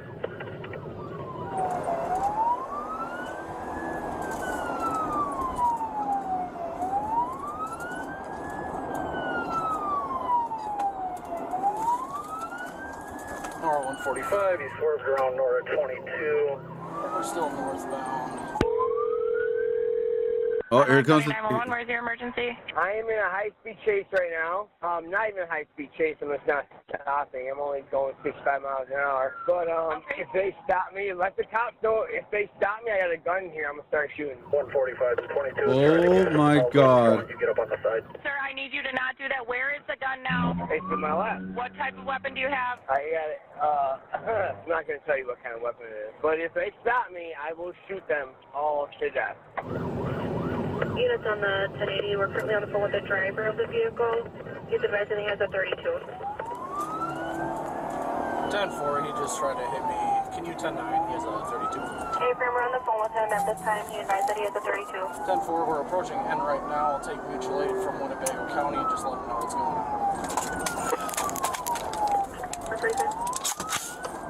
Holy shit. They're getting that shotgun ready. It doesn't matter what my name is, I'm going to be dead. I'm almost out of gas. So as soon as I start running out of gas, I'm going to flip this car. Please do not do that, okay? I only got about 10 miles left in the gas, and then I'm flipping it. I'm not going back to jail. They'll have to kill me. As soon as I stop, I'm coming out this door, I'm shooting. Because it's near them. I'm not making it through this. As soon as I start running out of fuel, I'm going to flip it. Okay, I need you to stay on the line with me, Lawrence, okay? No, Bye. Lawrence, do not hang up. Just past N, speeds are up to 80 miles an hour, 145. To other units, if he's at a 32, we're not going to try to box him in anymore. 5-9, if you can go set up, and I'll keep you updated on his location. Units on the 1080, he did advise that if he stops, he will shoot. We'll be approaching Lone Mountain shortly. Traffic is still light, 75 miles an hour. 10-4, it looks like we're going to be the only ones in the right lane. If you go up there, or 145, see if State has anyone trained in the pit, and they were taking that.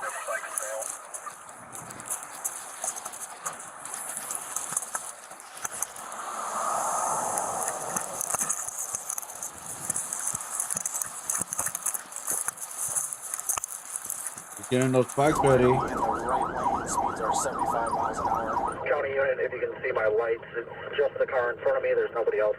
Units on the 1080 states going to be setting up at Highway 41 and Highway 44 with spikes. 10-4, see if they have anyone trained and paid as well in case the spikes fail. County unit with spikes, we're coming up on you. Everybody else back off, back off.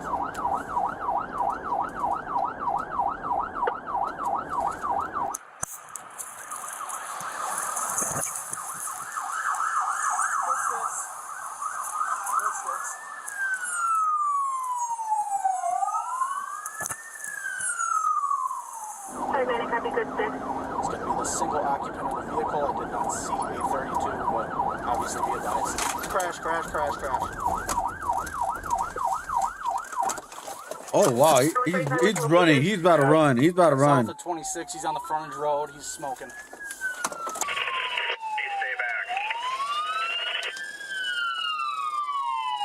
Negative, we do not. Put it down!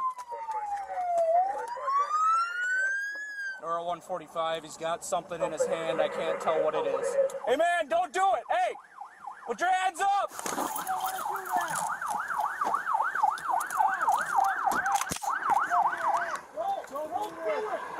Shows your hands! Don't do it! Hey, listen! Hey, buddy! Buddy, this is not a big deal! Relax! Show us your hands! Show us your hands! Show us your hands! Come on! Don't do this! Listen, man! Hey! We can talk. Hey! One voice! One voice! Buddy! No, we can talk about this! Listen! Listen! Sheriff Oklahoma. Can we get Winnebago to shut down the East Frontage Road? We're just north of Z Zebra. I got you. I got you. 155. Did you see if there was an eye in his hand? No, it was a can. It was a can. Justice here? You stay here. I'm going to the front of my car, okay? He's reaching. He's reaching. Stand by. Hey, firm. He's reaching around. We can't see his hands. He's refusing commands, telling us to shoot him. Copy that. Fire check getting ready. Final clear case. Units on the 1080, Winnebago County has a deputy that's getting onto the frontage road. I can't tell. Is that a gun in his right hand? Keep your hands up! All right. Hands up! Stop! Stop right there! Stop right there! Hey, listen! Hey, let's talk about this! Let's talk about this! No. Nora 145, shots fired. No. Suspect is down, can't see his hands. Hey, hold tight here. Hold tight here. Yep, tight. La Luzerne, come over by you. All right, we got a group. Okay, there's a fence opening. Yep. Okay, I got you. I got you, Will. Put your hands up! Put your hands up! Nora 145, shots fired. We can't see his hands. Suspect is down. Give me EMS right away. He's down in the ditch. Hey, I don't got any movement. Did you guys shoot? I shot, yeah. You did? Okay. Yeah, he told me he was going to shoot me how and are he was you? approaching him. I don't see his hands. I don't know if I shot once or twice, but I know they're shots. Yep. We'll sit here for you. Collect yourself. 10-4, keep trying him. Nora 145, we were able to reach him. He is coming in. I tried to talk to him, dude. I tried to talk to him for so long. Son of a dude. We're good. I'm good. I'm good. Damn it. Did he survive? Drennan, 36 years old, was pronounced deceased at the scene Damn. after life-saving measures were attempted. An autopsy later found his blood alcohol Yeah, concentration no gun, to be didn't he? 0.198, more than twice the legal limit. No Yeah, no gun, firearm was didn't he? recovered from Lawrence, and Sergeant La Luzerne, the officer who fired his weapon, was not criminally charged in connection with the incident. You know, one of the hardest things about being a cop is realizing that some people already made peace with destroying their own life before you ever step out of the car. And sometimes dispatch gives you that call, the one that sends a chill through everybody listening, because you already know there's a good chance this isn't ending well for anybody. The haunting part for me was him calling 911 himself while officers were trying to stop him. Not because he wanted help, but because somewhere in his mind, he already decided there was no way back. I remember arresting a guy years ago who later admitted he hoped I put him 6 feet under because he was terminally ill. Different reason than this case, same dangerous place mentally, because once somebody stops caring what happens to them, every decision gets heavier for everybody else. That's crazy, man. He did not want to go back to jail. All right, we're gonna take a little break. I feel like we have seen too much death. Just gonna take just a little break, guys. Just a little break on it. I'm also getting really frustrated too with this RP, so just take a little break on it. I feel like the outline is helping. It's not there yet. I feel like I could save this, but I may have to save this off stream, guys. Because I feel like this is not a complete waste. I feel like I could save this, guys. I could save it. I just need more time on it. I just can't do it on stream. So we're gonna go close. We're gonna start with Vegeta real soon, guys. It just happens. They happen sometimes, guys. Like not every a single RP is just gonna turn out exactly how I want it. So I should have like taken more time onto this RPs, but it is what it is. I messed up. And that's that. Really, like I can't really do much about it. Like I said, I'm not gonna fully finish it tonight. I just have to like figure it out from there. I just have to figure out like exactly what to do, pretty much. But yeah, it's just like it is what it is. But yeah, it is what it is. Yeah, I don't know.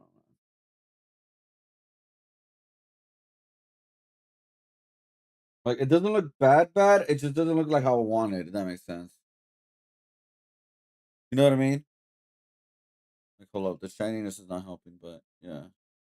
Like I feel like it doesn't look too bad, especially when I fix some of the hair and make it bigger and all that. But it's like it's just not how I want it to look. And that's where I'm at right now. I'm trying to make peace with it.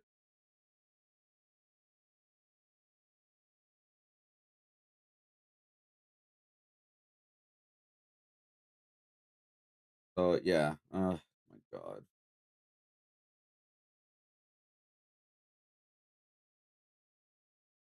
Oh, and also the sunburn look, I kind of like it. I kind of like the relish because this is this is Kaioken Goku. That's what it is. This is not regular Goku, by the way. Like he's supposed to have a reddish look to him, by the way. This Kaioken Goku. So just like if you guys want to know, that's why he looks red. um, but yeah, it's just like God damn it, man. All right, let's go with the new Luista video. The most bitter rapper in hip hop history. How's Lupe Fiasco a bitter rapper? He's actually one of my favorite rappers. Like, what the hell? What do you mean, bro? What do you mean? Chicago rapper Lupe Fiasco, who is promoting an album called President Obama a terrorist. I don't remember that. During a recent concert, Lupe Fiasco seemed to express his frustrations with his place in the music industry. After fumbling the lyrics to his classic track, Kick Push Part 2, from the album Food and Liquor, the Chicago rapper chose to not internalize his disappointment as many artists typically do. Instead, he voiced his frustrations towards the audience that had paid to see him perform. Hey, hold up. That's why I'm glad this was a bonus track on the album. The album's meant to be over at Emperor Soundtrack. It's supposed to be done. It's like, let's put some more records on here because you dirty bastards who downloaded the album illegally. We're supposed to be in stadiums right now, but you fucked it up because you were 12, right? And you were on LimeWire and you thought you was cute and you didn't have any money. So he's like, let me just download this nigga's album and just fuck his whole career up in ways that we can't even understand, right? So now, you get upset with me because I'm forgetting second verses of songs that shouldn't even fucking exist in venues that we shouldn't even be in. We should be at like the Kings Arena or some shit like that. But with you, yes, I blame you. Of course, you probably noticed a hint of humor in his tone as he reprimanded his paying customers. But after everything he's been through, there was probably more than a little truth to it. Oh, he's been through a lot, from his yeah. debut album, Lupe Fiasco is left with painful memories that have tainted his entire perspective. And it all comes down to three key things. The first being the industry itself. And from day one, he did not like the industry, yeah. Now, if you're a fan and have kept up with Lupe Fiasco over the years, you'll know that he has been the victim of various situations that originally looked to be golden opportunities, only to turn to dirt before his eyes. And this started from the very outset of his professional journey. When Jay-Z heard his verse on Touch the Sky, he immediately signed on to executive produce his debut album. With that, Lupe got to work and crafted what he saw as a perfect introductory statement, only for the record to leak months before its scheduled release. Estimating that he would probably keep at least 30 to 40% of what leaked, Lupe had to compromise. And though he tried his best to put a brave face on the situation, I you would could hate tell that that so it stung much. when he was asked about it in an interview. Yeah, I Yo, would his hate it kids too. is dying to go back in and do mad stuff, so I'm gonna pull some stuff from the next album and put it on my hit too. I got this one record that I was saving for the next What album. would you like to say if the person who did it is listening right now? Like, thank you. The corporate, like the nigga, the number one person who did it is listening. Thank you. Thank you. I'm happy. Like I'm so over my hump now. It's ridiculous. I'm waiting to do the next album. I can't wait. That's funny, G, because I'm not over it and it's not even me, G. I know, and that's why you need to just let it go. The Cool received critical acclaim, but sold fewer copies, and it peaked at number 14. Though it did give him his first top 10 single with Superstar featuring Matthew Santos. Although he refused to use big producers on The Cool, arguing that it was too expensive, what should have been his next big moment was already taking shape. Child Rebel Soldier, a supergroup featuring Kanye and Pharrell, launched with the Radiohead sampling Us Placers and sent the entire rap internet into a frenzy. So I was like, oh, I'm gonna take the little loop section that's rappable, I'm gonna loop it up, and I'm gonna rap over this joint, and I'm gonna put a verse on. It was like me rapping over Radiohead beats. And it goes, lifestyles of the rich and famous, bought a big house and a whole lot of ranges, a fresh To keep it playing. And just so happened got P to jump on the joint, and then I think Ye heard it and was like, I wanna be on it too. And then it turned into like, okay. Oh, this is pretty dope. Vashti shot a video. Okay, cool. Somewhere in between that, was in the studio, and P was like, yo, we should just be a group. Right? And we should call it Child Rebel Soldiers, right? And Lupe, you gonna be the child. Ye gonna be the rebel. I'm gonna be the soldier. This is the album cover. I was like, okay, cool. Let's start. At the time, this was among the most exciting piece of news the rap blogs could receive, and it had fans ready to sell a limb to hear this project. But as is often the case for Lupe, what would have been a surefire win turned to ashes. Soon, he became a spokesman for an album that wouldn't get off the ground because his more successful collaborators refused to dedicate any time to it. CRS is still tentatively unscheduled, until, me and Pharrell and Kanye can kind of sit down and come up with a game plan and see if it's something feasible within the near future, or is it something that we should maybe think about putting the brakes to completely so we don't have people getting to run around and what have you. But right now we don't know. It's really, really undecided at this moment. There's no real unreleased CRS records floating around out there. We only did a few when we had the opportunity to. And I think some that were just super unfinished. Like Don't Stop was even unfinished. Kanye actually had to put a verse on it later. Looking at the comments from that video posted 15 years ago, you can tell that there was genuine hype for it. In another interview, he went on to claim that everyone was too busy with their own projects for CRS to ever get off the ground, and it eventually just died. Soon, it felt like Lupe had to break the news, taking to Twitter in 2013 to declare that the project was officially shelved. Even though he formally put this concept out of its misery, people still ask him about it today, with Lupe suggesting that the blame for it not coming to fruition rests solely with him. Then it was over with. But it was always like a good idea that just could never trying to like get together. And so why we is it just his fault? randomly maybe be on tour. But P chasing fashion, Ye chasing fashion, Ye, all that shit come together to the point where it's just like, look, this shit not finna happen. Yeah. But the fans are like, I want in. But I'm telling the fans like, look, it ain't me. Yep. It's not Lupe, it's them. It's these two exorbitantly rich dudes, right? Out doing rich shit. And then the idea just comes about, like, look, if we not gonna do it, what does it look like to give it to somebody else? And while he can talk about him with relative fondness, there was a time when it seemed like he wasn't necessarily on speaking terms with Mr. West, tweeting in the midst of his Make America Great Again era that, I love Ye. However, the only reason I would talk to him is so that I could tell him to give Cuddy the phone. This is interesting because over the course of his career, Lupe hasn't been shy about having polarizing opinions in his own right. Back in 2011, he famously lost a Ferrari endorsement after making some very divisive remarks about the then recently elected President Obama in an interview with CBS News. My fight against terrorism, to me, the biggest terrorist is Obama in the United States of America. I'm trying to fight the terrorism that's actually causing the other forms of terrorism. The root cause of terrorism is the stuff the US government allows to happen. The foreign policies that we have in place in different countries that inspire people to become terrorists. Regardless of the point he was trying to make, the backlash was swift and had a knock-on effect on various points of his life. He recalled that he lost a lot of friends. Board members of my foundation stepped down. Oh, he was I lost a lot blackballed. of Yeah, sponsorships. he I was had one people to blackball. threaten me. I was immediately blackballed. It makes you stronger when you go through adversity like that. It was a wake-up call for me, personally, professionally, artistically. By the time he made those comments in 2011, Lupe was accustomed to battling on all fronts. Leaked albums, collapsed supergroups, lost sponsorships, and a label that seemed determined to work against him at every turn. So yeah, the industry itself had it out for him since day one. But if you think he had smoke for Obama, it was nothing compared to the war that he would wage on his own label around this time, leading to both his biggest commercial success and his decision to completely stop playing industry games from then on. This brings us to the second point, which is the opportunities that got away. Prior to becoming Lupe Fiasco as we know him, he was once signed to Epic Records with the group Deepak, ultimately splitting up after one single. As he regrouped, he briefly wound up on Artista, one of the most storied labels in music history, home to artists like Whitney Houston and Usher, but was dropped when the label boss L.A. Reid left. This could have left him feeling like major label deals weren't for him, if not for the fact that he met Jay-Z around this time, who served as a guide in his career. But one thing in particular was Jay-Z, who executive produced the album. He told me one day, don't chase radio. Basically, for me, it meant more than just like, don't make club records or radio songs. He didn't say that. It was just, don't follow the norm. You know what I'm saying? Don't follow what everybody else doing.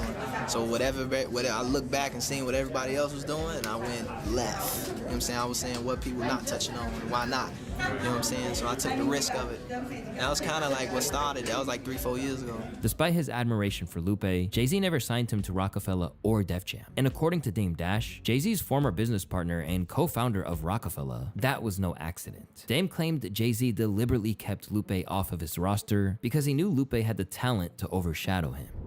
Like I don't think he would ever help a rapper be bigger than him. Just human nature wise, you know what I'm saying? Yeah, but he was an answer for that. Lupe was supposed to be with us, and I think he tried to make a move knowing he thought he was gonna go to Atlantic before Jimmy Iovine twisted his brain and made him go to Universal. And Lupe ended up, I think, signing to Atlantic. But Lupe was supposed to be a Rockefeller.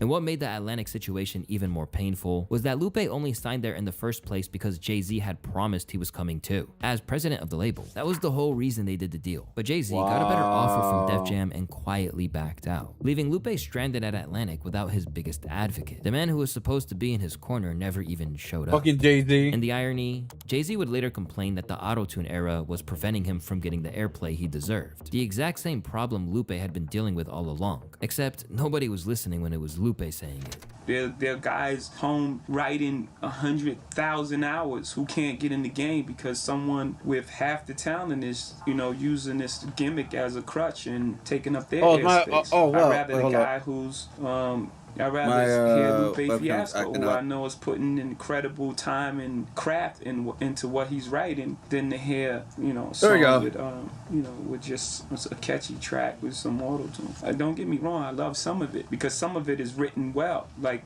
some of those T-Pain songs are written fantastic. Even without the auto-tune, the melody that he writes underneath them are incredible.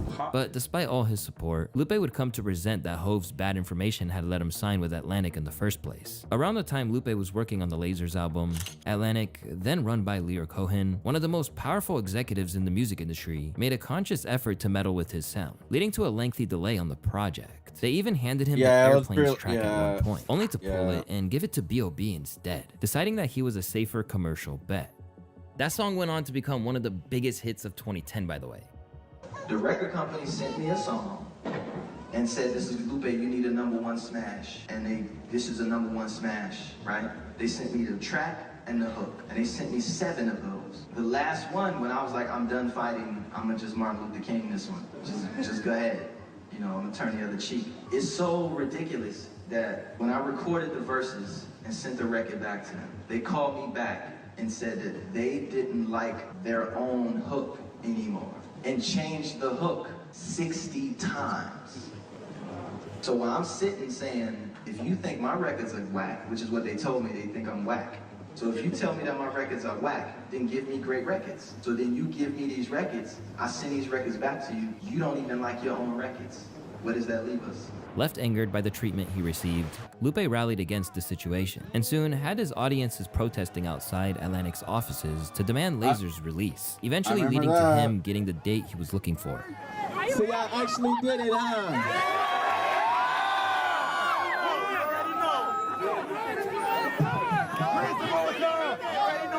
I remember that. Well, the first thing I want to say is I actually bought the album. Second thing I want to say is thank you very much for putting on a very peaceful protest.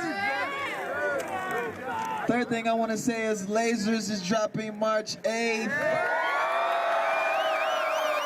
Unveiled in 2011, the project debuted at #1 on the Billboard charts and led to his biggest single ever, The Show Goes On. And by the end of it, Lupe admitted that he had compromised more on this album than anything else he'd ever made, basically saying Atlantic forced him to water down his own music just to get it released. One thing I try to stress about this project is that I love and hate this album. He told Complex. I'll listen to it and like some of the songs, but when I think about what it actually took to get the record together and everything that I went through on this record, which is something I can't separate, I hate this album. A lot of the songs on the album I'm kinda neutral on, as opposed to something like The Cool, which is more of my we gotta move on. Sweat and tears, in my own control. With this record, I'm a little bit more neutral as to the love for the record. And he made his position even clearer when he spoke about it directly. Right? So around like Lasers, I knew that there was gonna be some bullshit. So I was like, you know what?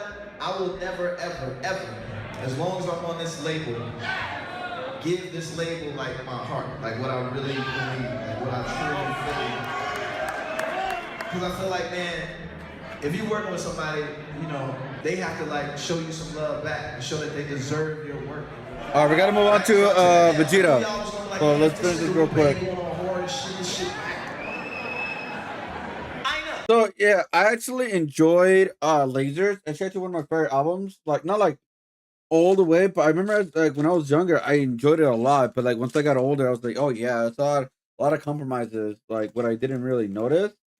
Like I'm pretty sure like Words I Never Said was kind of like really dumbed down a little bit because I'm pretty sure he wanted to say more things that he on that album. But yeah, Show Goes On is one of my favorite songs ever made from Lupe.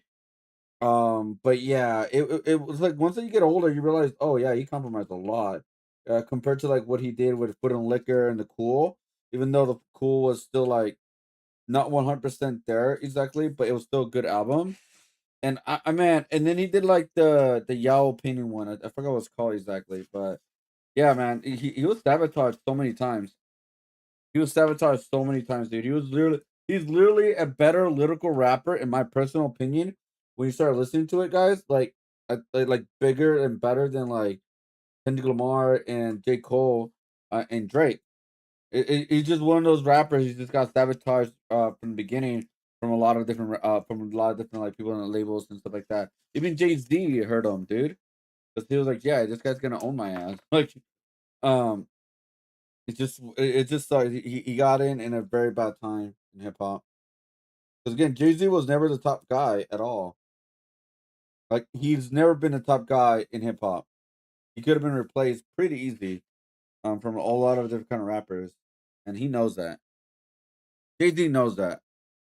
In the intervening years, Lupe kept dropping projects, including Food and Liquor too, but it felt like the window when he could have been a megastar had closed during his years at war with Atlantic. By the time he managed to get out of his contract with 2015's Tetsuo and Youth, Lupe was registered as an elite MC, but no one that commanded sales whatsoever. This led to some pretty dark times for Lupe, where he considered throwing in the towel, specifically in 2016 when he seemed ready to retire.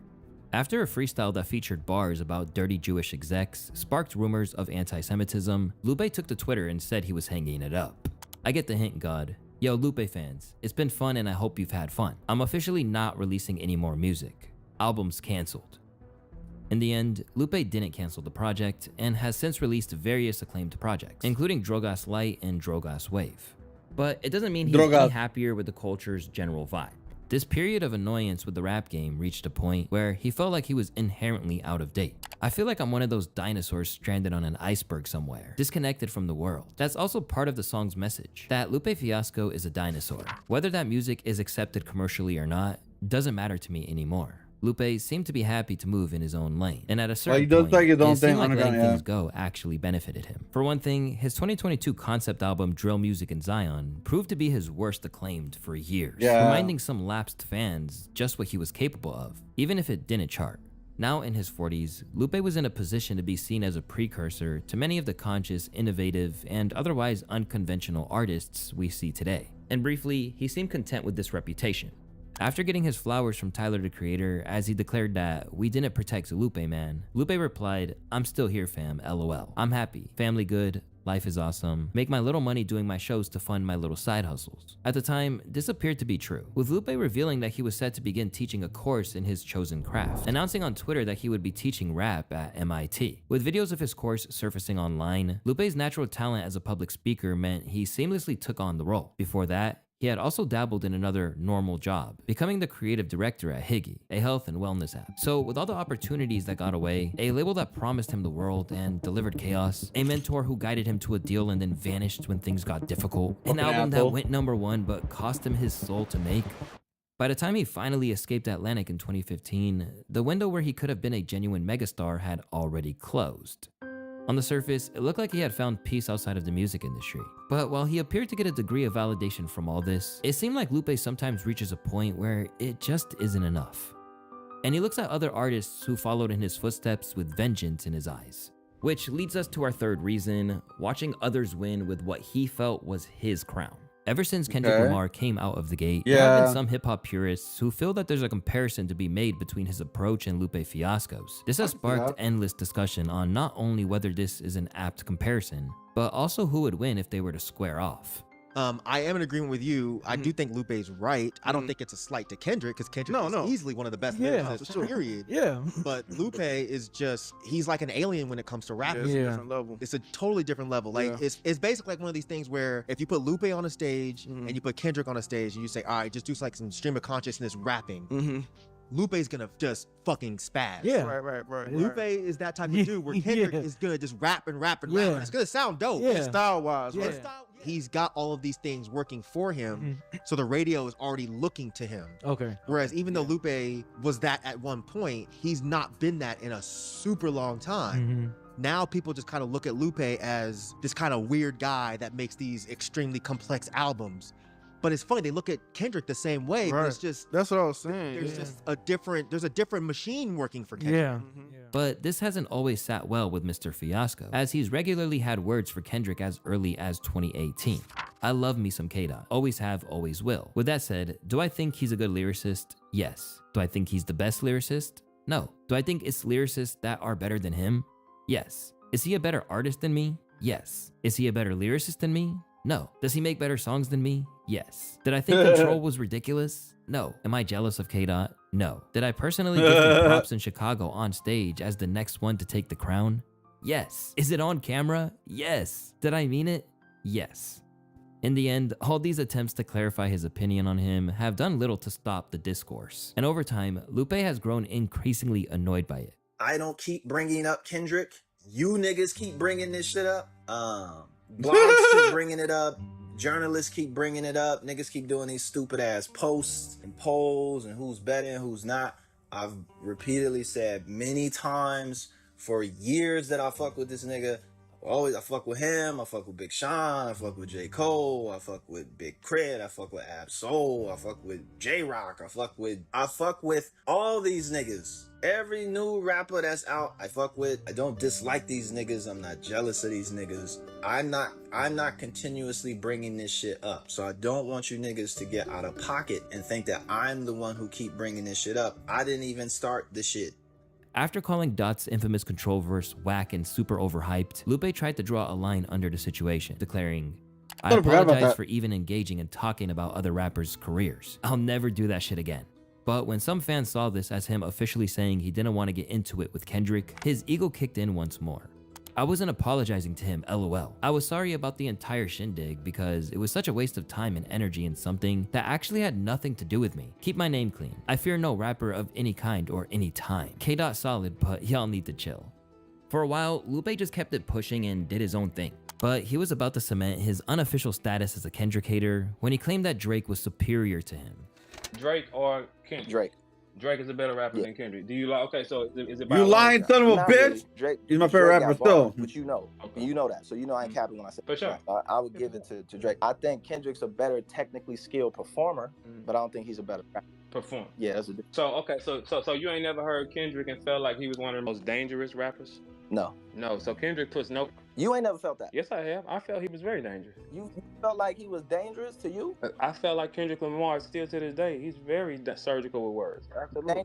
Dangerous to dangerous to you. Well, no, I don't think none of y'all dangerous to me. Like you. Oh, that's what I'm saying. So that's my sentiment. Yeah, I'm saying as far as like. Because if that was the case, you think he'd be dangerous to you, but he's not dangerous to you. I know he's not dangerous to you. So, I know that. So is he dangerous to you? Because I'm way more ahead of you though. You way more ahead of me? And skill? Boy, you know you ain't crazy. Skill sets? Who else believe that? I do.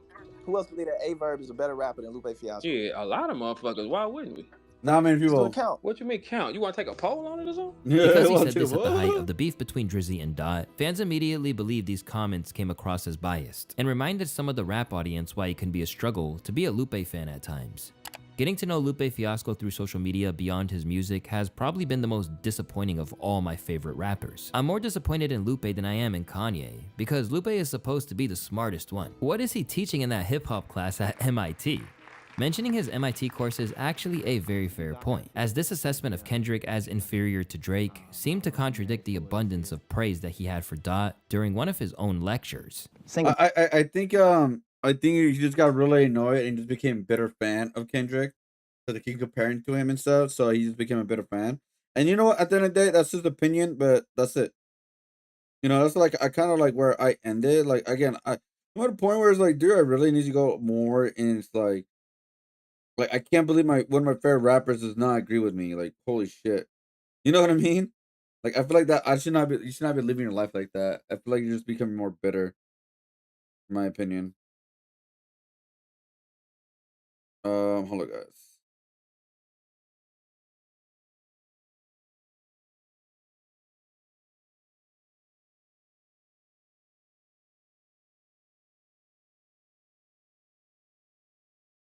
All right, cool. Sorry. All right, guys. So there it is. Kaioken, Goku. Kaioken Goku. I kind of fixed it. I feel like I really did fix it.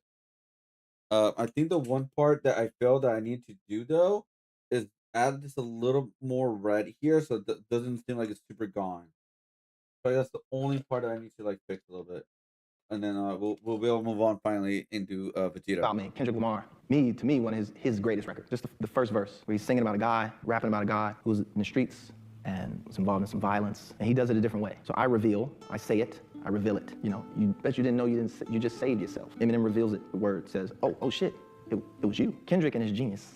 He's writing a letter in the person, as if he's this guy, and he's like, hey, if I live to see your album come out, You just hit a series of gunshots. Then the verse stops. The beat keeps going. The guy, he died. If I live to see your album come out, I just want you to do. Right? Repetition, plot, break structure. In the class, we study this, right? We'll take examples, we'll set up a theme, we'll say, okay, we're gonna talk about surprise. We're gonna talk about a very specific type of surprise and how to utilize it and execute it, and we'll use this particular frame, right? We'll start with 3 Little Pigs, and then we'll end on Kendrick Lamar, right? And show you different ways to navigate and assess, and then hopefully accomplish that process in your own work. You can talk about whatever you want. You can talk about 3 Little Pigs if you want, right? Just ask the rhyme, you know, it's the only thing I ask, and it has to be to a beat.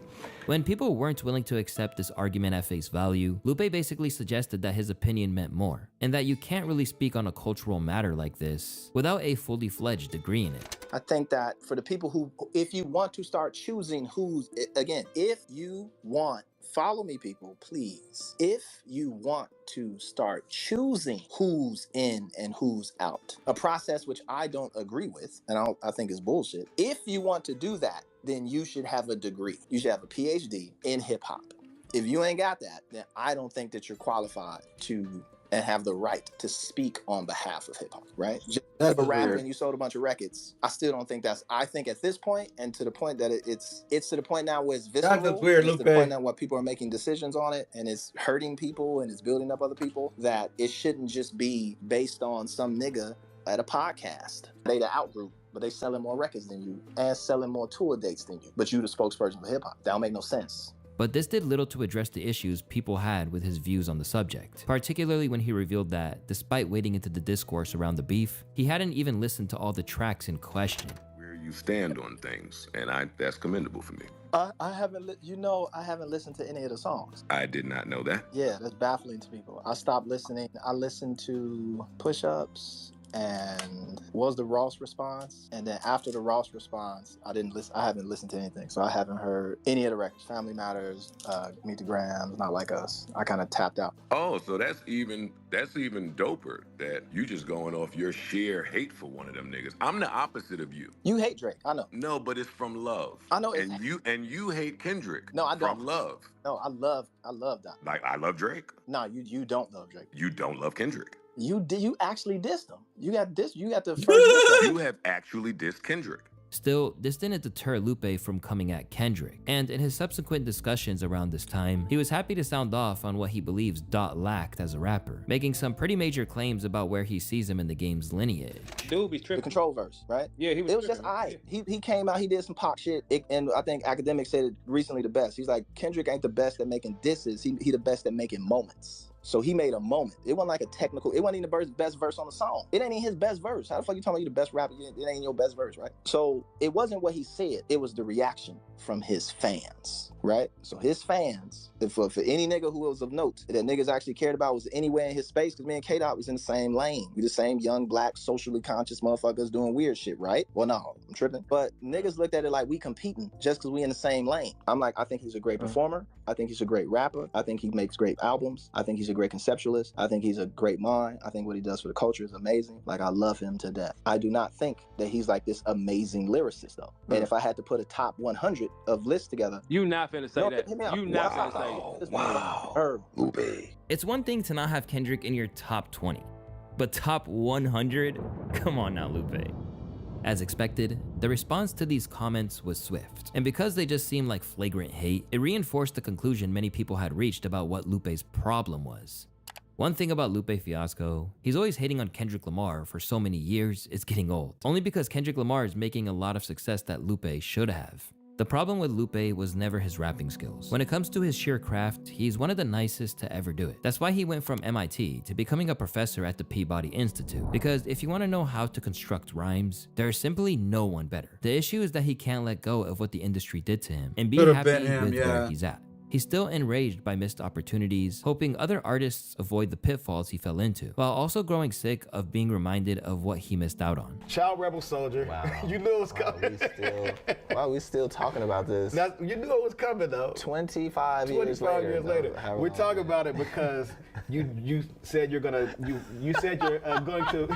Yo, if you don't sign this deal, we're not promoting any of your records. Yeah, because I was like, yo, nigga, I got like 6 more albums to do. Like, what are you talking about? You know, Leo was like, yo, if you don't sign this 360 deal, we're not promoting your records. Not only are we not promoting your records, we're not promoting even the records that we give you. 20 years on from his debut album, Lupe is still putting out quality work, but knows that things reached the ceiling to the point that he's basically suggested that his run as a professional ended a long time ago when he avoided a 360 deal. But you're not finna do that to me. So I didn't sign, and my career was like, goodbye. Wow. So my career ended at Lasers. When you have all the talent in the world, but constantly find yourself blocked by issues that are outside of your ability to create art, it's understandable that it might make you think of what could have been yours. And in a frank conversation with Joe Budden, the situation he's in was laid out before his eyes. Yes, you are. Well, how am I bitter? Lupe, what do you mean? Lupe, come on, man. Let's have an honest conversation. You are bitter. You are bitter because you are arguably the greatest rapper to ever live. Yep. And I think that and I think that you entered some shit and art was mishandled and you are not viewed coming out of that the way that you should be viewed by the masses. It's not something that's just specific to you. It's happened to me.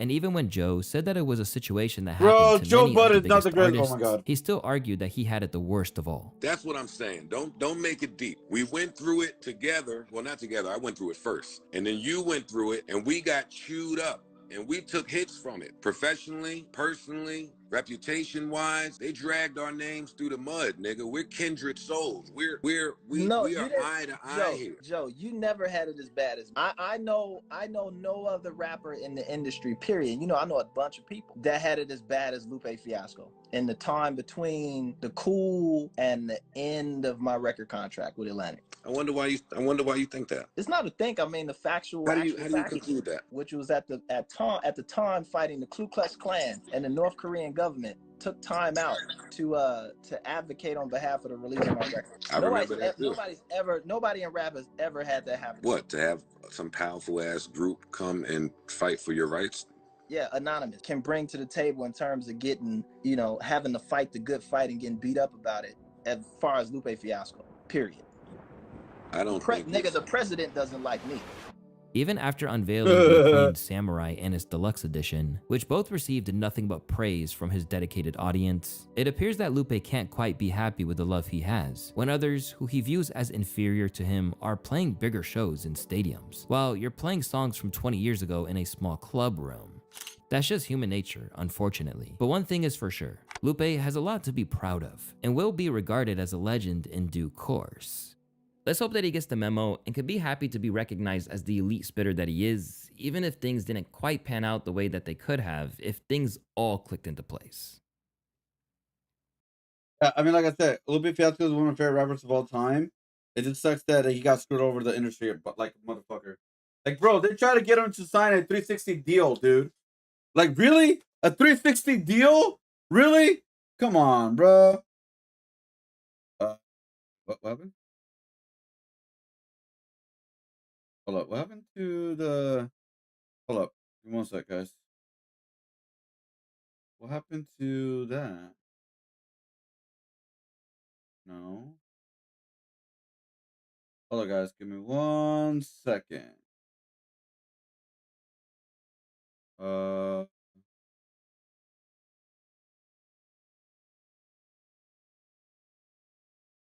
change stream live. Okay.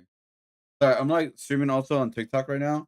I'm just like screen recording through my OBS. It's like a weird thing, dude. So I'm sorry, guys. Where did that come from? Let's see. Did I exit it out? Huh. Anyways, all right, guys. So we got done with this, guys. We got done with Goku. We're gonna go straight to Vegeta. All right, here we go. Straight to Vegeta. Let's get right into it, guys. And then hopefully we can finish this around 3 o'clock. I think we can finish Vegeta a lot more faster than Goku, because Goku was like this is the first time I did a skin tone like Kaioken style. So I don't know. It was like more difficult than I expected because I've never done it before. So we're gonna do Scatter Vegeta now. And then yeah, we're gonna do Scatter Vegeta, and then after that we may do some like Vegeta versus digital RPs, or we'll see where we go from there, right? Because I'm thinking about ending around 5 o'clock in the morning. The reason why I'm gonna go a little bit extra long today, guys, is because tomorrow I work tomorrow, right? And I may do a bonus stream tomorrow, or I may just work on a bunch of other stuff off stream tomorrow, guys. Because again, I have this week that I need to finish the majority of my stuff when it comes to prints, paintings, and everything. Because then I'll have one more week to get prep everything for Nostalgicon, and then I have a week after that I have Evo, and then a week after that I have Anime Expo. So the way I want to do oh man, this is where I kind of wish I did have a laptop, because I wish I could like bring my laptop and a little like drawing tablet, and what do you call it, and then just bring the file of the what do you call it, um of Final Fantasy 7 art piece that I'm working on, and I could work on it while I'm at the show or something like that, and I could do it live on stream and stuff like that. So that's one of the times like again, and maybe something hopefully maybe in the future everything works out I can invest in, like like nothing crazy laptop, just enough laptop where it's good enough to do the art. You know, if that makes sense. Like I don't need a super laptop or anything like that. Just a good enough laptop where I could like transfer my file that I'm working at home, like Adobe stuff or whatever, and then transfer it to my laptop, and I can continue working on it from there. That's what I'm hoping for. I believe there's some cool touchscreen ones from like Windows, but again, this is something I am looking into. But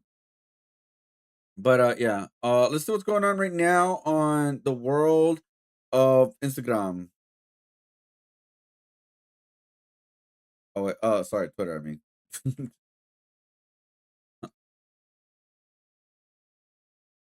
All right, here we go. Let's see. Guys, tonight right into a streamer who walks around live, stream New York. I just roam New York Oh, City at night, cool. It's funny. Really? Yeah, I just did. Oh, cool. The application yesterday. Oh, you did? Yeah, but my video came out horrible. I'm like, What you mean? You know the in-person application tomorrow. oh, They gathering right now. where? A whole bunch of streamers. Look on my page. I just want to say what's up, bro. Yo, Keep Kai. grinding, okay? Yo, bro, I roam New York City at nighttime. What's up, girl? I get people from the other part of the world. Do you generally enjoy doing it? Yeah, yeah. Genuinely? Like people It's like, good for people that haven't been here. yeah. Yeah. And while there's 1,000 people doing it during the daytime, I'm the only person that do it at night. Wait. So, will you do this in more cities? Yeah. Like, what's That's the What's goal. No, that's the goal. Countries. Around the You world. gotta do Tokyo. I want to do Southeast Asia. Gotta do But Tokyo. Ray from where? From Taiwan? Taiwan, yeah. Yo, I want to do Taipei. Taipei. Yeah, in I've Taiwan? heard That's the city Yeah. of Taiwan? Yeah. Yeah. I've Five. been there for his graduation. But Yo. no, I seen you like 2 blocks away. I was like, I just hopped out my car and said, what's up? Yo, bro, I appreciate you. Be safe, my boy. Yeah. You mad funny. You mad funny. I always see videos of you. All right, y'all.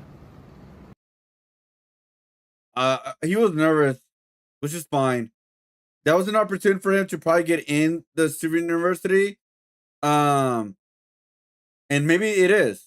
Maybe he'll see a little potential. I think he was just nervous to talk to him, right? Because again, it's unexpected. Like you let his full personality out, so it's good for him. But yeah. I mean, I'm not going to the in-person things because I just don't have time to do it. I got to work this week because I got to make up extra income for the art shows coming up, so I have to do that. And when Peter showed up at the University auditions held in New York City after a fight broke out between 2 streamers camping overnight. Come on, really? I mean, that is New York for you guys. That is New York. Can you put the stuff So in the bag? stupid. So stupid. How So y'all doing? stupid. Not much. Chilling. What time did it start? It started like 2 hours ago. Yeah. Bro, they over there trying to box, bro. I thought they were like shut us down. Yeah, I thought they were trying to shut us down too. Bro, my Wait, they're actually like boxing? Yeah. They were like fighting? Yeah, bro. So shit. stupid. Man, I just don't want the shit to get shut down. Yeah. I mean, someone yelled out saying they're not listening to the papers, so. Oh, it's because they were fighting. That's what it was. That's why they showed up. Wow. New York is New York is crazy. I don't know what's worse. What? Why they're Yeah, fighting? That shit ain't lasting. Oh shit, there's cops. Fuck. Like, so stupid, man. There's a new disturbing social media. Okay, that's just messed up. All right, we're not gonna go into that world. Woman falsely accused a locksmith of stealing $500 from her glove compartment in an apparent attempt to avoid paying for her service. What? No. Okay, how much you gonna cost to get my key? Man? It's 300 because it's a push start, right? How long it's gonna take? About 15-20 minutes. I gotta get some out this club. I mean, in New York, man, it's crazy. In New York, like, I mean, they usually don't arrest people unless to the extreme. Usually. Go ahead. That's like in LA. Oh my God! I see you counting. Sir, was you just in the glove compartment? What do you mean? Was you just in the glove compartment? Did you go through the glove compartment? No, I didn't touch anything. I'm just doing this. I'm programming it. What do you I'm mean? missing money, and I'm trying to figure out where the is my money at. You think I really took your money? Obviously it was in there. Dude, don't play. I'm a locksmith, dude. I can't do my work. I don't care for your money. I didn't touch it. People can't steal. People obviously steal. I didn't touch your shit. You really think if I'm gonna... Yo, bro, chill. I'm a locksmith. If I decide to cross the lines, you're not gonna be my target, boy. I can unlock anything I want. Come over here and they'll get it together. Call the police. Yes, I need someone to come to my address because this locksmith just stole my money from out of my envelope and it was $500.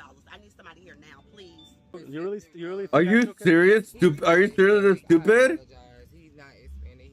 He might be Latino. It doesn't matter what I am. I'm a person. I'm a human being. It's this stupid bitch. Yeah, right. He records everything. Hold on. No. Let's. She called. We talked to her first. I respect everything. I have everything recorded. She's trying to avoid payment. That's what's up. I understand. That's the case here. I've been doing this 14 years. Give me Thank a second. you. I'm a locksmith. You really think I need your money? I'm not. Interrupt again. I'm gonna put you in handcuffs. Okay, boss. See, this is how it works. Now it's your turn. Okay, I appreciate you. At any point, did you go in the glove compartment and take the $500? No, but here's the deal, man. that's all I needed. Yeah, never. Now you can search my car. All I have there is 20s, 10s, 5s. Okay. I'm sorry. Everybody here is about to go to jail. Every single person here is about to go to jail. Just called and said hold up. Let us talk. We will come back and talk. He took the money? The baby daddy took the money? Okay. Okay. We don't need to search your car. And got to keep on. I am so sorry, sir. Thank y'all for what y'all do. Sorry, I got frustrated. And I'm not trying to give you guys. The couple's fucking less patient, and the guy who's recording, he should have been more patient as much as frustration you are. Because like you have everything recorded, you have all the evidence you need. So that's the reason I would have been like, all right, just talk to her, and then I'll be right here. Like, all right, cool. So I didn't steal the money. If you need any more evidence of that, I have everything recorded. So I want to charge her for making a false claim. I respect you all. I'm not trying to give you her. I could be a big girl and apologize that you didn't take it. It was just that you was being real fucking weird. I'm sorry for interrupting you. That's okay. They're like, how was that? Like she's being fucking like, oh my god. Okay, hey, look, we're all. Are you guys going to be able to agree on for services when we leave here? Yeah, I'm a big girl. Okay. That's not fair though. Okay. I want you to write me a good review on Google after that. I mean, because he did. Nah, man, nah, dude. She did like a last minute insult and shit. Like, nah, fuck that. She's being a bitch. It was this person. Don't worry. This person got jumped by a shitload of people just walking down the street. Yeah, people are really stupid, man. Yeah, people are really, really stupid with like the whole sports thing going on right now with the Knicks and Spurs. It's like, bro, you got passion for your team, but you don't have to hurt anybody just because they are fans of a different team. You know, like you don't have to like go into that world, into that realm. That's like really, really stupid. Like I don't get it. I don't understand it, and yeah, I don't get it. Hello, guys. Where can I get my chat room again? On TikTok, because it got taken off. Hold up.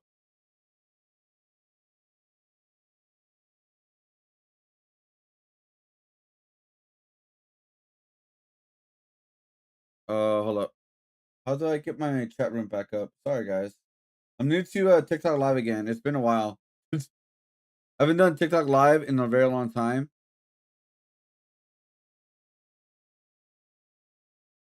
So I do appreciate you guys. You know,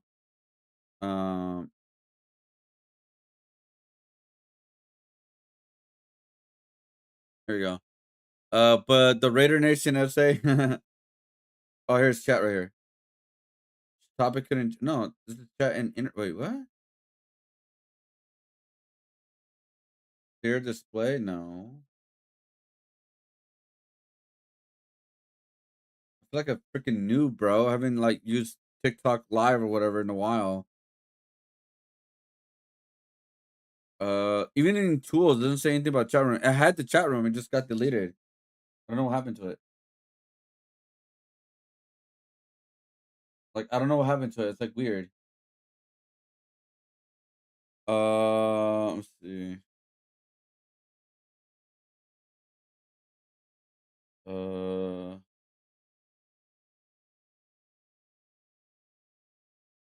Hello, guys. I apologize for this.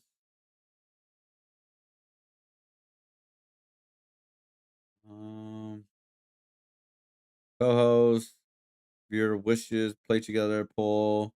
Yeah, it has nothing with like chat room or anything like that. What the hell's going on?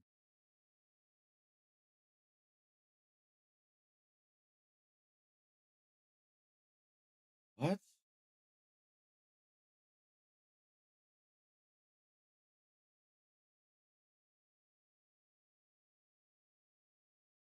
Detach? What the fudge? Why did it detach? Hold up. Yes. Oh, hold up. I gotta. Oh, there it is. Oh, that was strange. I found it. I don't know. That was like weird. All right, we're good. Sorry about that, guys. There we go.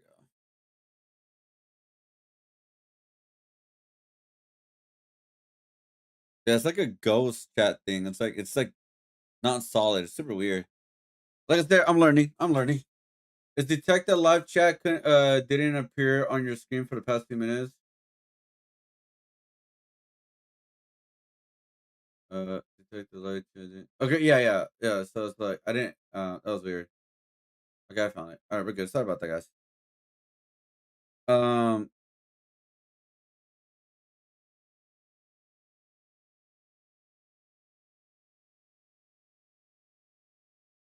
These kids are effing ungrateful and disrespectful based bangs on the court boys sneak dissing him on stream. It's Lacey and I can't even watch the clips, to be honest with you, anymore. I haven't even watched them. I can't watch them. I don't care to go back and forth. At the end of the day, like nothing that I can say is going to change anything. These kids at the end of the day just are fucking ungrateful and disrespectful. And that's it. That's it. I don't know. I feel crazy on this end. It's never going to change, though. So just saying it over and over and over, bringing it up over and over and over. I'm going to keep the good energy because I respond and then it's me dragging it. And I honestly just don't give a fuck. At this point, I asked myself today, do you really want to talk about this? No. Why would you talk about this? Though. And why are you talking about it?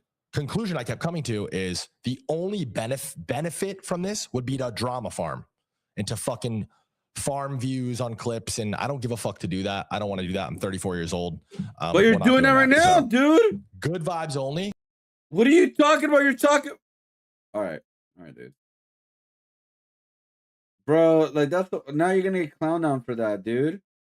You're gonna get clowned at. You're literally talking about it. Like now you're gonna get clowned on, you dumbass. I don't want to talk about it, but I'm gonna talk. That's what I'm saying. Now you're gonna get clowned on. You should never mention it at all. Zero mention. Like, bro, he was like, "Oh, I don't want to talk about this, so I'm gonna talk about it." Like, what? Like, right? Like, what? That makes zero sense. Now you're gonna get clowned on because you talked about it. Yeah, they could be assholes, right? I understand that, right? I get that. Like, we've seen the clips, we've seen like what they do. They could be assholes, but at the end of the day, man, it's like if you want to clip farm them, clip farm them. If they're gonna clip farm you, they're gonna clip farm you. They make jokes about everything at anybody's expense. It doesn't matter who you are. If they can make fun of you, they will make fun of you. Just like how people make fun of them, people will make fun of them. It's just how it works within the content world. Some people could be more of assholes than dickheads, sure. But at the end of the day, it's like it like all he had to do just continue with his show, or whatever, which is like fucking investing. What, like, I don't know why he's doing that, but all right. It's kind of like what else? Like, bro, okay, whatever. Like you're dumb, bro. You dumb. You dumb. Weapons of mass destruction. This heavy booty girl brought destruction to the stadium in South Africa and Mexico on the World Cup. Really? Oh wow, that's completely fake. Oh wow, that looks really weird, bro. Nah, dude, I'm not a fan of that. No, is it real? I feel like she put in like padding or something.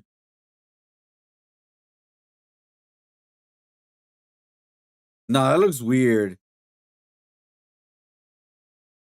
Nah, that looks really weird, bro. Nah, that looks really weird to me. Of course we were gonna stare, but like that looks weird to me.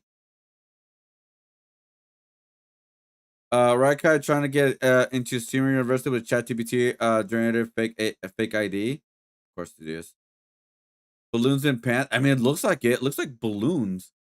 Cloud shows himself being first in line Kaizen RL Streamer University ATL, preparing to camp outside of the stadium for 5 days straight until June 16. Hey man, do your thing, bro. Do your thing. I'm pretty sure people already are probably lining up in Los Angeles too as well.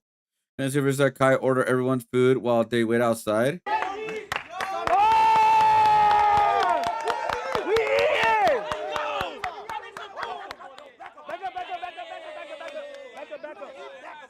Oh my god. Got Wendy's? That's cool, huh?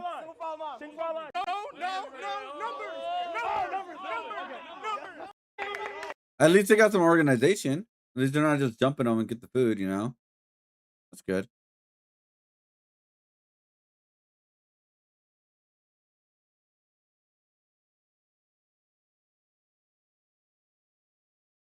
like I said, I already submitted my form, and that's all I could do really. I did everything I could, honestly. Could I done better on my video? Yes, but I did everything I could at the moment. It's because like it came at a time where I'm preparing for an art shows and all that, so it's like I couldn't really like come up with a complete different like idea, for what do you call it? For like the video, like to put in like good production and stuff. But hey, that's not me. Tobey McGuire's currently dating Miska Silva, 20 years old. She wasn't even born when he was playing Spider-Man. Damn, he's dating a 20-year-old. To be fair, he was a F boy, by the way, with Leonardo too. By the way, they made a whole group. Remember we watched that video? Yeah, they're all fuck boys, dude. So I'm not surprised. Over 18, it's over 18. We're pleased to announce that the Voodoo Ranger arcade at will feature cabinets that come. Oh, nice. That's cool.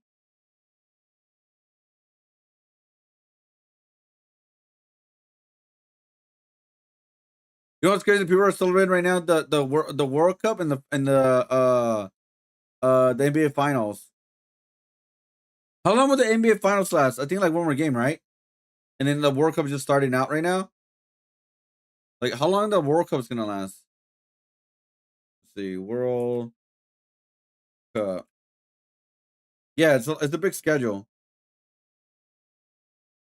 Yeah, it's a lot of games. Yeah, it's gonna last until June.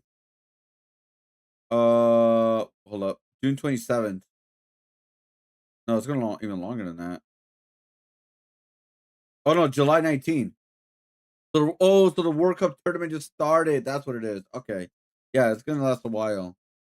That's why the NBA Finals is like the big deal right now, right?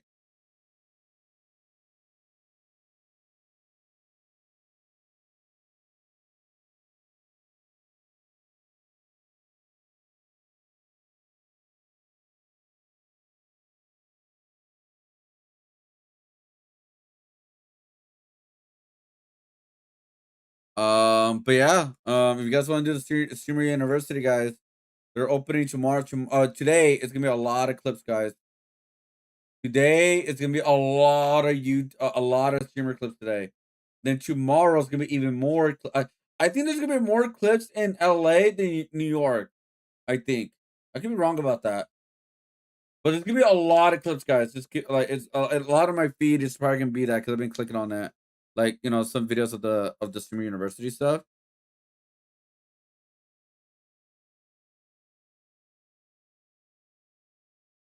First couple in streamer university, bro. They said 1 minute, not 2 minutes. All right. Now you're supposed to break the rules. Wait, what's up? I'm in the middle of a game. What's up? What's up? Bro, babe, Tyson ass back, bro. He just dropped Streamer University. Yo, what the? Why us? Because we post on every platform you can think of. Yeah, well, let's see. What's mine? How bad is mine? I guess I did that shit like in less than 20 minutes. I got like a bunch of different clips of mine. Here we go. Here it is.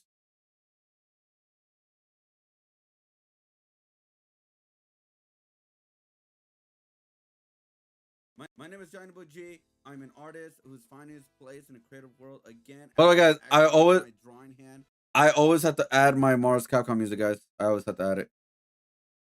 Here it is. My name is JonnyboiG. I'm an artist whose finest place in the creative world again after an accident left my drawing hand with nerve damage. It took years to recover, and for a long I'm using sympathy, guys. I'm using sympathy. Time I wasn't sure if I would ever create and have hit a like for sympathy, guys. Again, coming back wasn't just about learning how to draw again, but it's also rebuilding my confidence. I spent years avoiding doing challenges because I was afraid of failing, but this year I decided to change that. I pushed myself to. You know what's crazy though? I actually did a lot more content this year than I ever did when I started doing content. Why? Because I've been going to events. Like I really, when I was making this video, I was looking at my stuff. I have so much stuff to like use as clips now, because not only I had art clips, I had event clips. I had like my artist alley clips. I had my RL streaming clip. I had when I went to the Dragon Ball events and when I went to like any kind of event, I had all those clips. I was like, holy shit, I did a lot more than I ever did. For like different new things in my artwork with digital and traditional, and I attended events outside my comfort zone. I even took on content creating more seriously and give my channel more purpose and more direction. Every challenge I've taken has taught me something new. Also, I'll also post the Aston clip. This is the recent one, but I post the Aston clip because, like, why not? I know someone. Each one has helped me grow as both as a creator and as a person. That's why I believe streamer at university is the next step in my words. That's part of who I am. From some of the best. Look, it's Shadow. My skills and prove that it's never too late. Shadow's exposed. And that's me right there, guys. Start over and chase your goals. I may have setbacks, but I never stop creating. I believe I have what it takes, and I'm ready to learn, grow, and make the most of this opportunity. And I did put my quirky and what I do on my single every YouTube video. I had a grenade. No, but that's my video. Like I said, I know I could have done better. I just, like I said, I wish I had more time to like put the production in, you know. But luckily this year, like I said, I have a lot more clips. And you know what I've been doing lately, guys? And like, so instead of waiting for people to clip for stuff, because not everyone watch like all my stream every single time, I've been posting my own clips on like, or getting it on my Twitch channel. I don't know if you guys have been noticing that, but like I've been trying to do a lot more stuff for my channel, guys. Like everybody, like if you guys missed it, I'm trying to get everything for you guys, like in time. For example, like my clips and stuff, right? Hold up, here we go. Like my clips, I just posted the chicken in a can, classic clip, guys. The full screen. Oh my god. Oh. Just opening a can and sliding out, not chicken parts. Oh.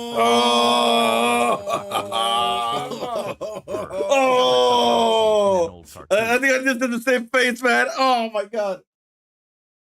Sorry. I think I just did the same face, man. That chicken is nasty, bro. Sorry. Sorry. But yeah, you know, oh god. But anyways, that's why I've been doing my own clips lately. Like oh yeah, this is the one that the streamer got mad at me, or a viewer got mad at me. Hold up, was this more than 7 days ago? I need to delete some of these because some of these I use them for YouTube. Hold up. I know I made a clip of it. Did I? The Obama vein, polish on that. Hold up. What happened to the one with the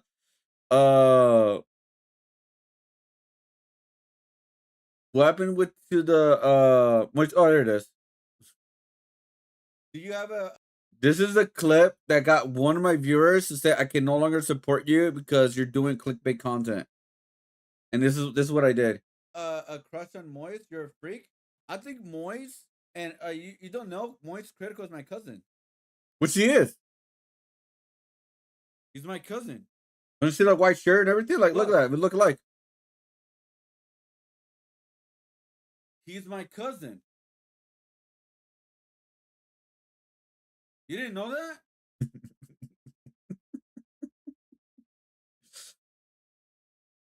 Like, what?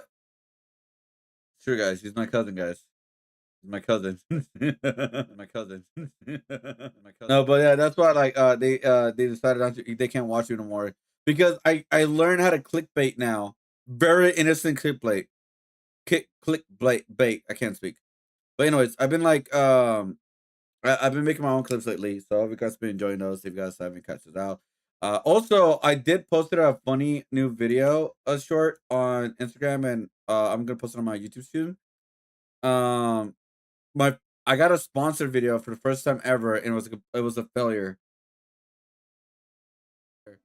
Right? I got sponsored out of nowhere.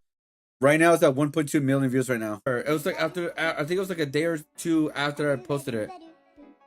Guys, I misspelled Tifa. I put Tufa. It's officially in Street Fighter 6 Year 4. So unexpected. This is a sponsored video, dude. Tufa, bro, on a sponsored video. Reaction of the Tifa of Street Fighter, right? Yeah, I put Tufa instead of Tifa. Oh my god. It's my first ever sponsor, guys. Because like to be fair, guys, it was uploaded after like I uploaded first and then they contact then something contact me and all that. I don't know how much I could say. But and I just went with it and I didn't know that I put Tufa instead of Tifa. Like I didn't know that. Uh yeah, so it's a 1.3 right now. I'm live right now too, which is kind of cool. Like I said, I'm live streaming now. Like I'm giving live streaming a chance now with TikTok. I'm gonna continue doing it. Now I know how to do it now through my PC. But anyways, all right, guys. All right, I've been distracted so much. We're gonna do one more refresh on the Twitter and then kind of go from there.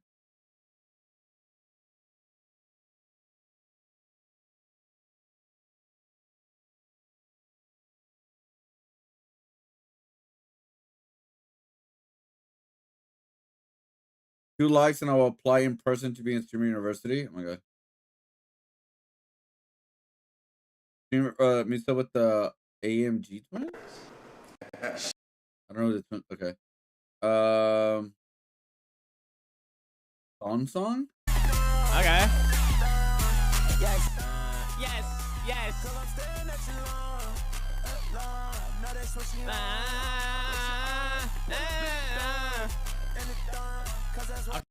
No way, bro. Wait, what? Song. Isn't it like, bro? Do you guys saw his new tattoo? Of course, you guys didn't. He put divas in his ribs. Am I gonna get copyright for this? I don't think so. 50,000 in damages. What? What are you talking about? He got a vasectomy, guys, because he's addicted to having sex with men and women. What a tragedy. Bro, my girl don't come home until tomorrow, bro. I promise you, we are fine. What the hell is this guy doing?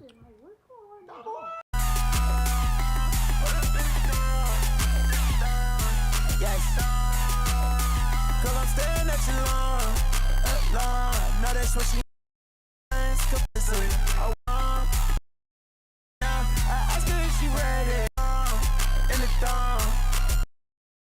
Bro, why? Is he trying to make like a club song or something? Because this sounds weird. Like it sounds really weird.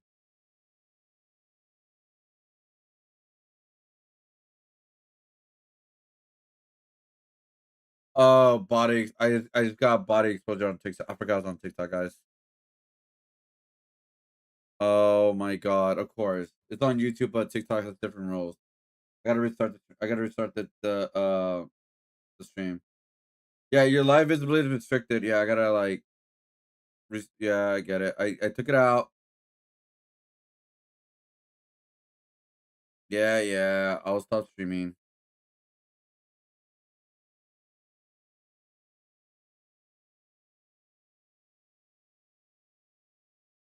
All right. I'll restart the stream. Stupid Playboy Max. Ruined my shit, bro. Yeah, because I forgot. TikTok's more of a. You can now update your gaming topic cover title and everything. Chat and interview. Let's see. What can I change it to, by the way? Oh, they have art. I could do art.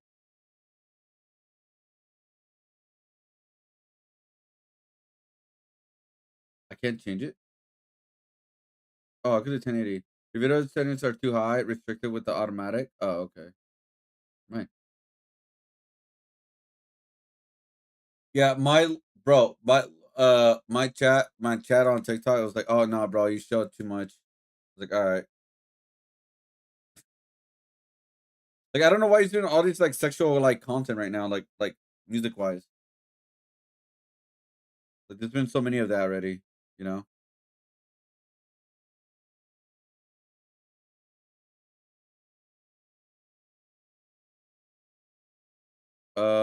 Let's see. Okay, I think I'm good. All right, sorry about that, guys. All right, like I said, I'll restart the thing.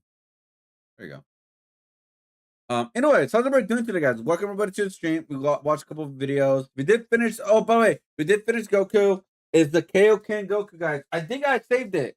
Let me know what you guys think. This is the Kaioken Goku. It's not the regular Goku. It's the Kaioken Goku. Hopefully, I got that like my Hopefully, I pushed that forward. So so yeah. Hopefully you guys like it. Hope you guys dig it. All right, let's do the Vegeta. Let's finish this. All right, let's finish this. Let's see. Oh wow.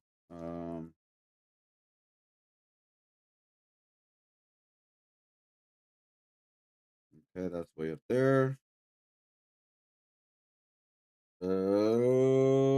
What I feel like somebody's missing from here. Maybe like a little bit more there. Or something.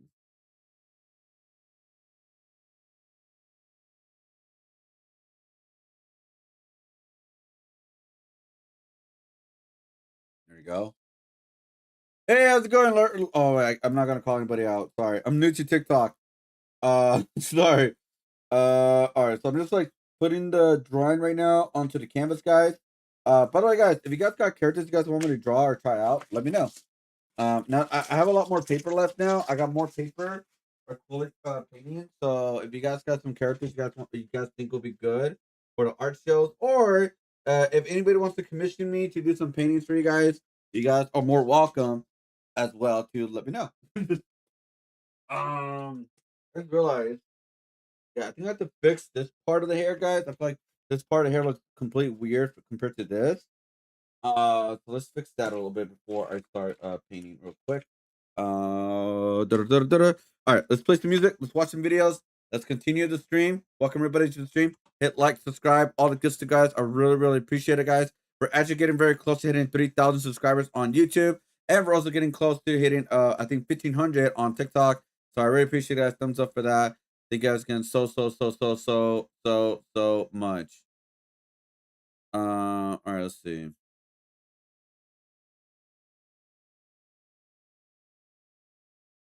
I have another video that I want to showcase to you guys. Let's see.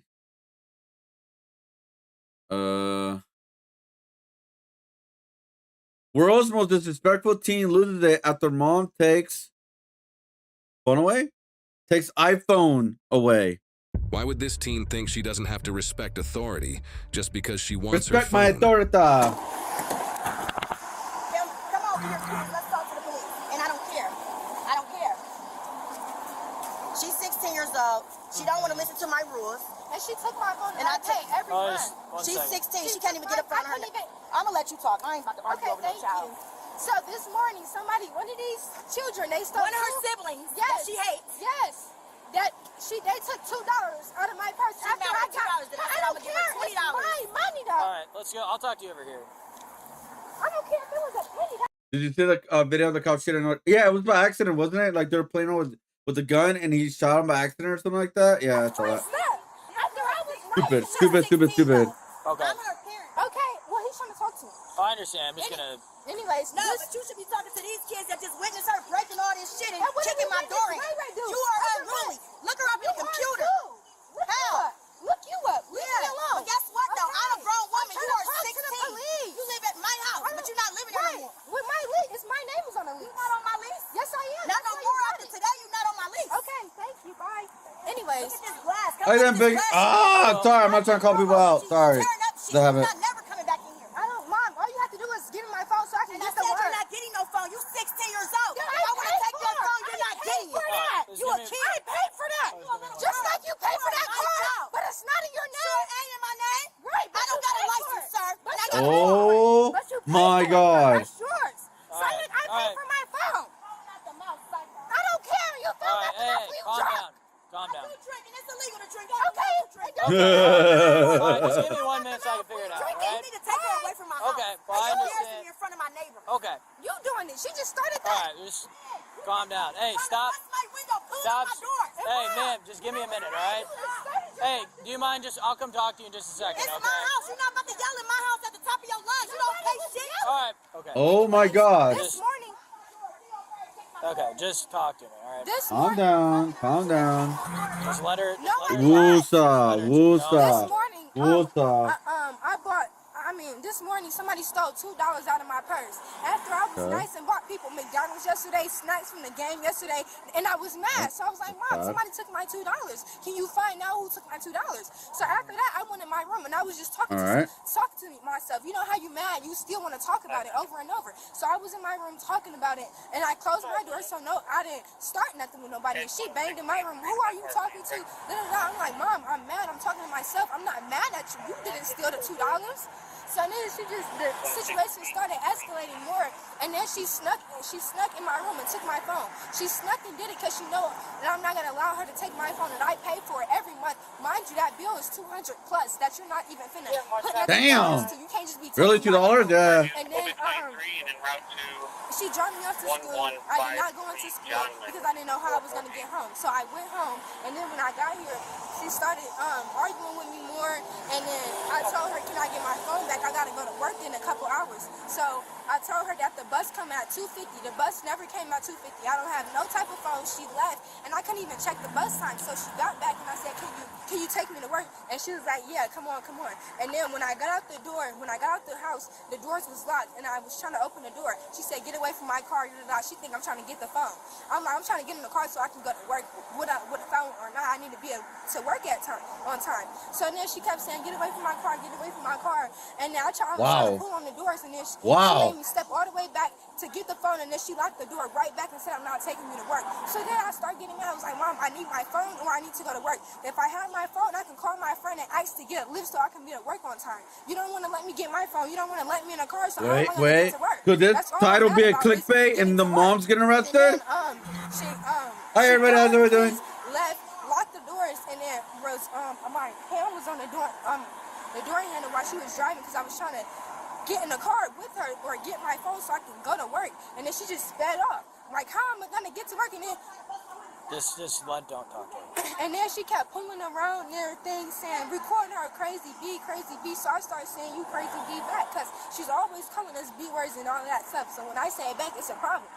Like, what? And then she kept going around the block, and then I went to the neighbors and called the police. So at what point did the window get broken? With that, the window never got broken. I had a key. First, I was trying to open the window to get in the house, and then I found the key over there. So I went to the side door, I opened it, and I got in the house. And then when she Who do you guys believe, the kid or the mom? Saying, you kicked down my door. She don't know I got a key to the side door. Okay, what happened to your hand? My hand is when I punched that because I was mad. And then When you punched what? That thing right there. Like the box on the side of the house, or? Okay. And then she was saying, oh, you're never gonna get back in the house, stupid B. And then I knocked down that, and that's why that is right there. So you knocked down the grill? I still feel bad for her because she's 16. Did you buy the phone? And the mom is an adult, grown adult. She doesn't act like an adult. Her name. I just paid the bill $142. Okay. All right. Just hang out here for me. All right. Can you tell me again what's going on? So this morning she got mad and she said she was missing $2. So I said, Raquel, because we woke up late because my son played football. We had a game yesterday. We woke up late today. Everybody was late. I said, listen, everybody put on whatever and let's get out the door. So I guess she looked to see in her purse because she said she wanted to get her coffee. I said, Raquel, please let it go. I'll give you the money. I'll give you some money. I'll replace it. That's what I said. Okay. I told everybody. They was bickering. And I told everybody be quiet. She's the only one that didn't listen. I said, Raquel, please stop. Get ready for school. She going on and on. I'm talking yelling, cussing, talking. This is all the time with her. Every few days she got an episode going on. So I said, okay, I've seen her phones on the floor because that's the only way I can get her attention is to take her phone. I always take her phone because you're my child. I helped you get that phone. So therefore, you're not about to sit here and disrespect me in my house.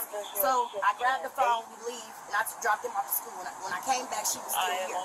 I said, okay, did you calm down and try to talk to her again? She started trying to overtalk me again, so I shut down. I said, okay, I'm done.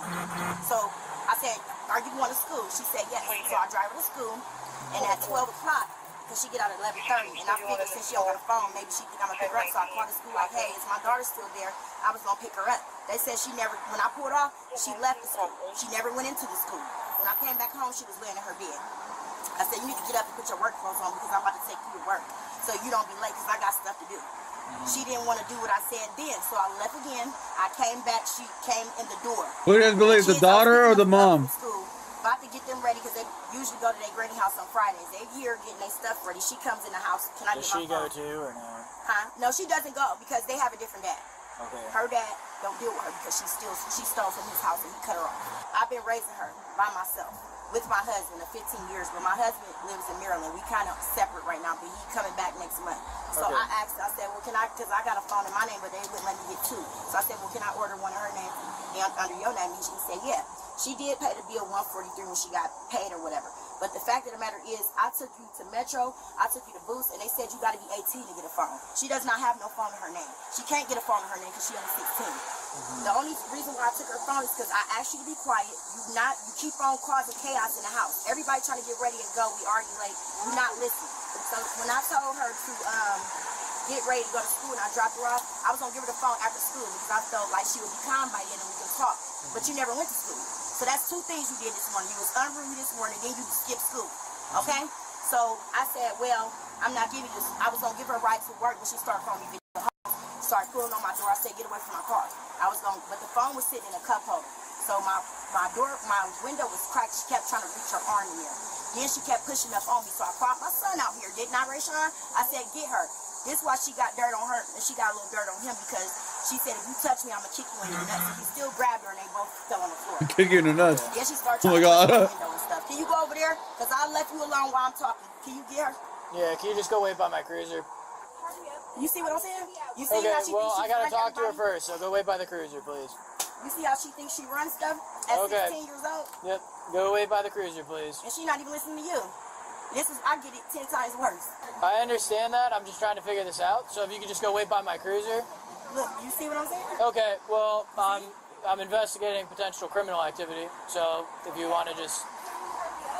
He doing his job. You can't tell him to hurry up. I have to figure it out, all right? I promise you I will not be here any longer than I don't have to. Right, So, we all got things to do. You would have been at work if you wasn't doing all that crazy stuff. And anyway, so this is what happened. I pulled off because she kept on, I was going to take her to work, but she kept on trying to, I'm sorry that you hate me. I love you, sweetheart. I want you to go away. I'm trying to talk to this man. So she kept pulling. Oh my God. Stick her arm in there. So I was like, get off of my thing because I see she keep leaning on my mirror. I don't want my mirror to break. okay. I had to unlock it manually with my key so I could get everybody in the car because she was trying to beat on my car. So when I'm pulling off, she's beating on my car, hitting it with stuff. So then I came back around to see where she might have went, and I see her pushing my girl down. And then I see my door fly open, and that one. Okay, I'm going to talk to her, so if you could just wait over there. I did call her out her name because she's pissing me the f off. Every couple days, this is what the f she be doing. Okay? When we first moved here, she had a whole episode across the street fighting the police, and I begged them not to take her to jail because I know that she's stressed. She don't have a... I sure did because you in here acting a fool. You're not about to... She wanted me to fight her so bad, but I won't. I won't. I'm not going to be like these other moms that be fighting on their daughters. I got way more strength than what she thinks. She thinks she could beat me. She keeps trying to gauge me into a fight with her, but I'm not doing it. That's why I pulled off and took my kids away from that because they don't need to be seeing you acting like that. So I came back around here and she like, and I said, you're not coming to my house. So she ran in here, locked the door, but I got a key, but she holding my top lock to where I can't put the key in. Just God doing damn. shit. So now I said, no, I'm not giving you a right. You don't want me that job. If I didn't want you to have a job, I wouldn't have signed your permit. You have to get my permission to have a job. So if I didn't want you to win, I wouldn't have signed it. She is always in the middle of some drama. I try to be there as much. Hey, I'm talking to her, so if you could please just wait by my cruiser. You are literally delaying the process. So if you just want to stand by the cruiser, that would be cool. If you keep coming over and talking, I'm just going to put you in the back of it. Okay. You're a child. You're jumping in. So... Anyway, you can ask my kids. I ain't gotta lie. I told her I would have took you to work, but after you just did all that, I'm not doing shit. I'm not taking you nowhere. Because why would I give you a ride or give you a phone when you ain't calmed down since this morning over $2 when I said I would give you the money? Whoever took it, I don't know who took the $2. Siblings do shit like that all the time, but I said to the situation, can you be quiet? Can you stop arguing with everybody? I'm not talking to nobody, I'm talking to myself. But the thing is, you still be a negative, and we all need to get out the door. You need to get to school, they need to get to school. Like, what is you arguing and cussing and mad about $2 not gonna get it back, and it's not gonna solve it. So I told you I would give you the money back. I want her. I don't know. I want you to help her, please. I don't know if she need to go to St. Thomas and get evaluated. I don't know, but everything you just did was crazy. So anyway, this is what I'm saying. I'm not mad. I'm not trying to get her in trouble over this little bullshit. I just asked her to go to Safe Landing, because if you think that maybe you are grown enough to be on your own, maybe you should go to Safe Landing. You have a job. You have your school. You about to be a phlebotomy. You could be successful. If you hate me so much and you don't want to follow my rules when I tell you to stop, I say stop engaging, stop talking about this, I will replace it. That's not good enough for you because you want chaos. Let me tell you something. For the forms and when she get mad, what she do last time, y'all? Didn't she tear her room up? Tore her room up. She tried to jump out the window. Me and my son had to get her back in because she like, I just want to get out. She be doing crazy ass shit all the time. I let her have company. I let her go where she want to go. I try to be more of a friend because I want her to be happy. So here's my thing, right? It's like, if we, where does she work at? Panera. So I guess for me, so I can help you out the best, because there's juvenile stuff is a lot more complicated, and there's a lot more of like. I don't even want her in the system. She does not understand that if she get in that system, it's hard to get out. So that's why I'm trying to figure out like what would be. That's true. I guess kind of like the best thing for you. What's my options? Like without putting her in any sort of a system is like. She don't got no family members out here. Yeah. So me just kind of hearing everything, I think the best case scenario, and I'll have to look it up to see if it's something that I'd be able to take her to, if that is an option, because she missed the bus, or at least take her to a bus stop, maybe far like a little bit away from here. But if she can get to work, as long as she can get back, like on the bus or whatever else, is that she has a bus pass. I made sure she had a so if she can get to work and school. Okay. So okay, that's a solution. I'll do a report on it. Just so there's like some documented proof of what's going on. I'll just say like, hey, you didn't want her at this time. You didn't want this to turn into a thing, and I can give you the phone number for. Engage me into a fight. I'm not gonna. I get that. Kid, man. So I can do that. I can give you a referral number. I already got in trouble for disciplining one of my kids, and I'm never about to go through that again. So I can give you a phone number for CSB, and I guess what I would recommend for today would be let her transfer her to Safe Landing because she can't get her home. You see how she it's time for her to go. Okay. I would never try to put her. Well, that's kind of like a. She has to agree to go there. I know. Yeah, it's kind of Every time I say I'm gonna call, she's straight up. Yeah, it's kind of a legal mess to be honest with you. I don't know. I would have took her to work, but I ain't taking her nowhere now. No, I get that. I'm not doing nothing for her. I told you you're not getting that phone ever back, especially now. And don't talk to me, please. Okay. You better get her. I'm telling you, because she keep on trying to. I'm telling you. Well, I can't. So, in terms of like what I can do, and you know, it's all like a matter of like legal precedence. And do what I need to do and finish. She already been holding my kids up. Does she have her bus pass on her? I will get it. It's in my car. I tried to get it to her. I don't know why it's in my car because I gave it to her. Okay, I'll just meet you back out here. If there's possible now in the car, they're by the library.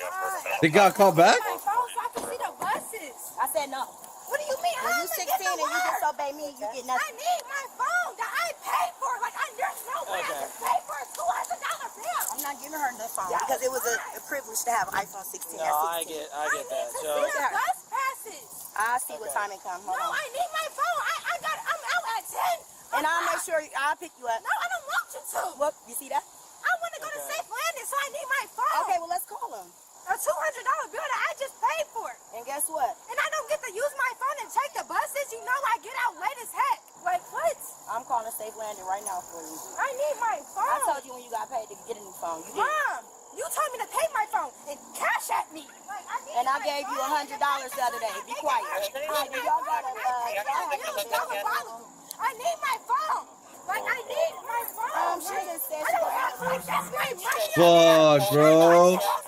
My direct deposit. I need my phone. Guess what? I'm gonna make sure you have. Okay, I need my phone. I said no. You just broke shit. You just knocked shit over. You just kicked my doors off. No, I paid for that. This is why she's not allowed in my house. Just calm down. Okay, can you give me my phone though, so I can get to work? What time is it? All I need is my phone so I can leave. The phone that I paid for. Like what? This is just crazy. Y'all worried about me, but you're not worried about a net. How's it going? Good, how are you? Okay. Okay, so I can hear the background. I don't know what's going on there. Bro. Refusing to let her she keeps going back and forth. She said she can stay there, but the daughter said that she wanted to live or go stay at Safe Landing. So, give me 1 second. Hey. Somebody is finna give me my phone. I'm not about to drive nowhere. I'm about to get my kids away from you. Okay, well, Mom, I need my phone. Get away from me. So here's. She need to go to Safe Landing. Okay, I'm not. Well, you need to talk to her. Hi, how you doing? On speaker. How you doing? Yeah, I want her to come. She's doing it voluntary. She says she don't want to be there. So do you guys have a bed for her? She just said in front of the police she wanted to go to my phone. Please, can you get her away from me? Please. No, I'm begging you. I don't want to deal with her no more. Give me my phone. I just paid for that bill. You just yelling, get her away from me. I need my phone. Get her away from me. Please. If you don't come over here and calm down, I'm going to put you in the back of the cruiser. I'm trying to go to work. Oh my god.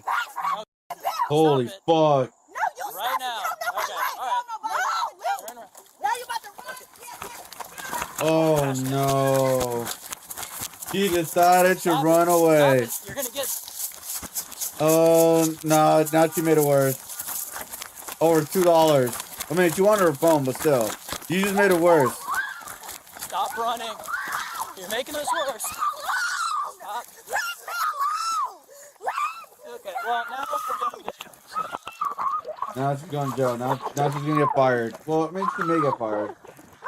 Small chance that she might get fired.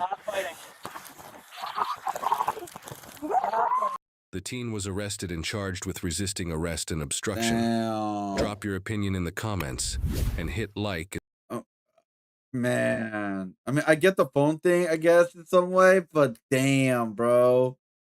The red teen acts exactly as she's been shown to act. Mother's a hot mess. I mean, yeah, the mother's like, also like the mother's not helping either. I know someone else who wants this $2. Oh my god. Wait, can I get $2, guys? Can I get $2? Where's my $2, guys? Come on. Come on. Let's see.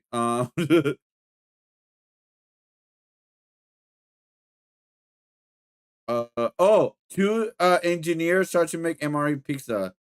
They're not engineers, but I thought it was pretty funny. Like they couldn't figure out the MRE works. Okay, we got to figure this out, Gun. We're putting it off. Okay. Okay. Let's first of all, let's show chat the instructions once again, so we can show them kind of what engineers are trying to do here. Yeah. See, these are meant to be understood by soldiers fighting in an active war zone, right? The smartest of the smart. They're in a much higher stress situation. Yeah, maybe you're getting shot at, and you got to figure out how to fucking cook this. Exactly. You know? Right. So we can figure exactly. this out. So we can figure this out in a fucking studio. Okay. First of all, let's remove the pouch and paperboard sleeve from MRE. So I'm guessing the pouch is it's this thing. This is the paperboard sleeve. Okay. And a pouch. This must be the pouch. Oh, this is the pouch. No, that's a hot beverage bag. It literally says this must be a hot pocket pouch in here, right? Because there's a place to tear here. So I think we tear. Okay. Right. You would have been shot by now. you're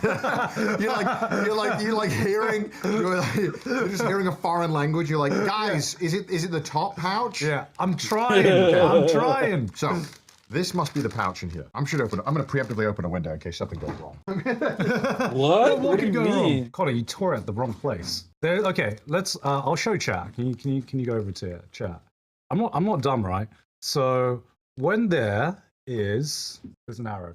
So when there is an arrow that says tear here, I thought these instructions should be pretty clear.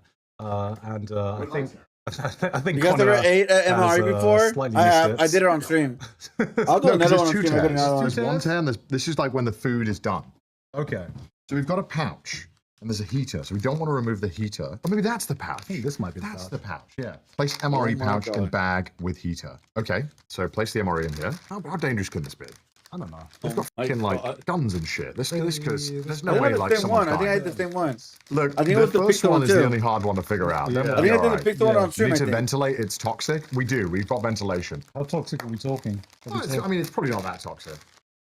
Probably breathe, isn't it? We're cooking. Okay. We're literally cooking. Hold MRE pouch and heater above the lines of the bag. So hold it above here. Yeah. And then you fold it over once you've put the water in. Okay. And do not overfill. Yeah. Lines. Well, you put barely any water in here. Yeah, I'm guessing the water just activates the pouch. Above lines of the bag. So this needs to go back up. Oh my god. Oh my Dude, god. I'm gonna die. I'm gonna die on the battlefield. So yeah, above the lines. So so those dumb, lines, so dumb. yeah. And then you put it in the sleeve to close its shut. Okay, that makes sense now. I don't see. We need a rock because it instructs a rock. Do you have a rock? Did you bring a rock from home? I don't have a rock. Okay. That's fine. I can make a rock. How big of a rock are we talking? They don't say the circumference of the rock, guy. I don't know. Okay, so we get this, then we fold it like this. Okay. After the water's in, yeah. Then we put it in the pouch, and then essentially when we tilt it, the water will make contact. with this. Okay. Starting the endothermic process. Yeah. And then it will should cook. Then we cook and then it should take 10 minutes. Okay. To 15. Exothermic. Sorry, endothermic is inside. We need room temperature water. Gamer subs work. Can it be powered by gamer subs? Bro, what the fuck? This is going to cook, and then we let that cook. Yeah. And then we kind of come back to it. This is going to be our rock. It's a sandbag. Well, close enough. Yeah, it's close enough. So put our. Oh shit! That's our water. That's our water.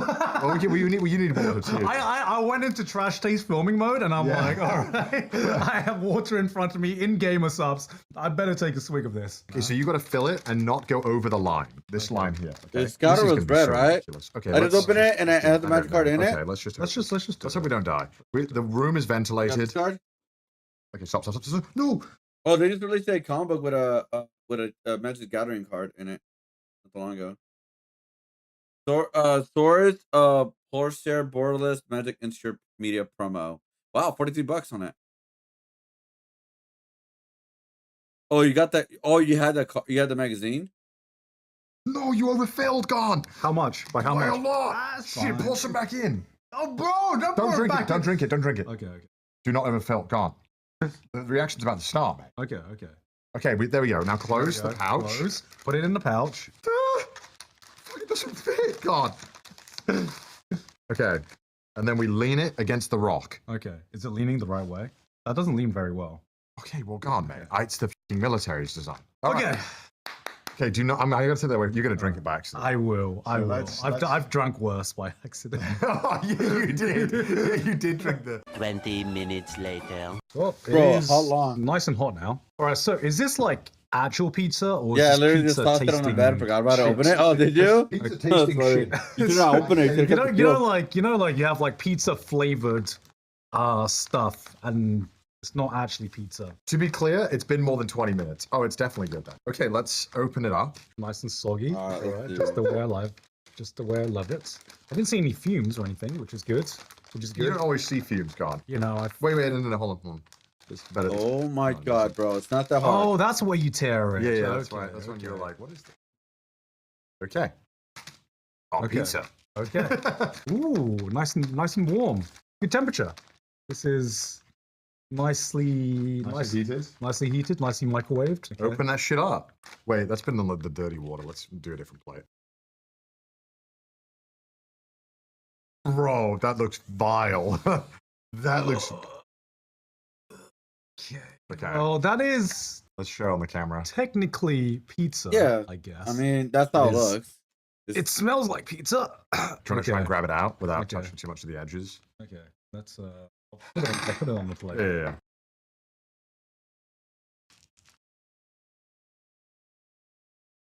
Bro. Yep, that's how it looks. Brother, if you serve me that, I'm gonna help North Korea. I'm gonna swap sides. Why is it still brown? But it might taste good though. Let's cut it up. Is that how cope is it that? might taste good still. The cheese is brown. Look, brother. the cheese is brown. You overcooked it.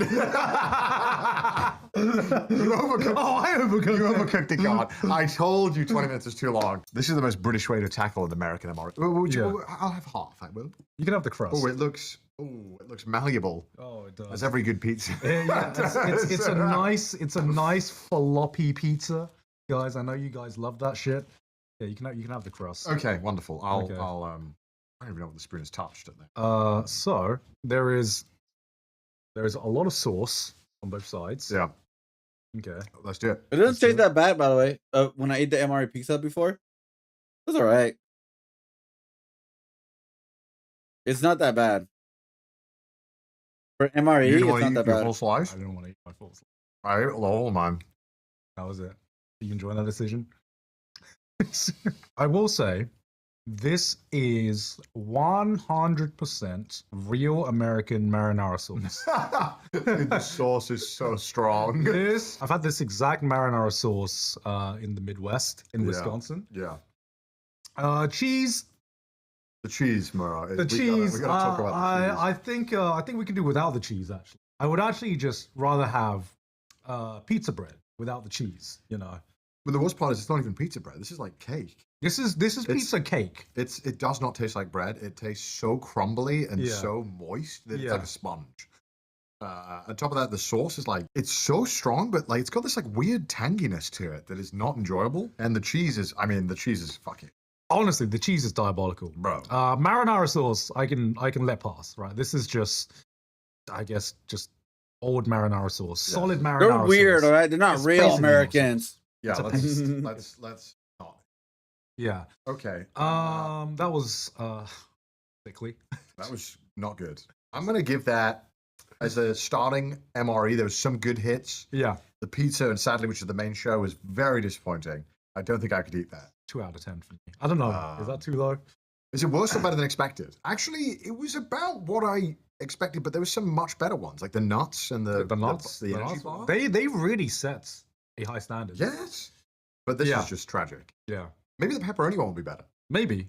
I want to see the pepperoni. Oh my god. I think that's the one I had. I had the pepperoni one. I think it had like square pepperoni. I just heard about. But yeah. All right, guys. Sorry, I'm like trying to paint this quick as possible. You know, trying to do our thing. But guys, we there's a new lawsuit happening with H3H3. I guess he's suing iDubbbz now. Like, bro, how many lawsuits, versus man? iDubbbz defamation lawsuit, and spent the last 3 or so hours learning about it and getting into the nitty gritty, figuring out all the bits and pieces and getting all the morsels of information I could find to really put the nipple clamps on it and figure out what all the hoopla is. And it is a real thing. The pugilistic legal paperwork has been filed against iDubbbz, so now they're gonna duke it out, not with knuckle sandwiches, but with extremely expensive litigation. Off rip, before I even get into the spaghetti and meatballs of the actual story here, there is just something that pets my peeves. There is something that grinds my gears, greases my cheeks so much I can't resist yapping about it briefly. When I was in the trenches digging around for information about what all of this is about, I kept seeing people say that I refuse to cover these kind of things for a variety of different reasons. I'm ignoring it, this and that.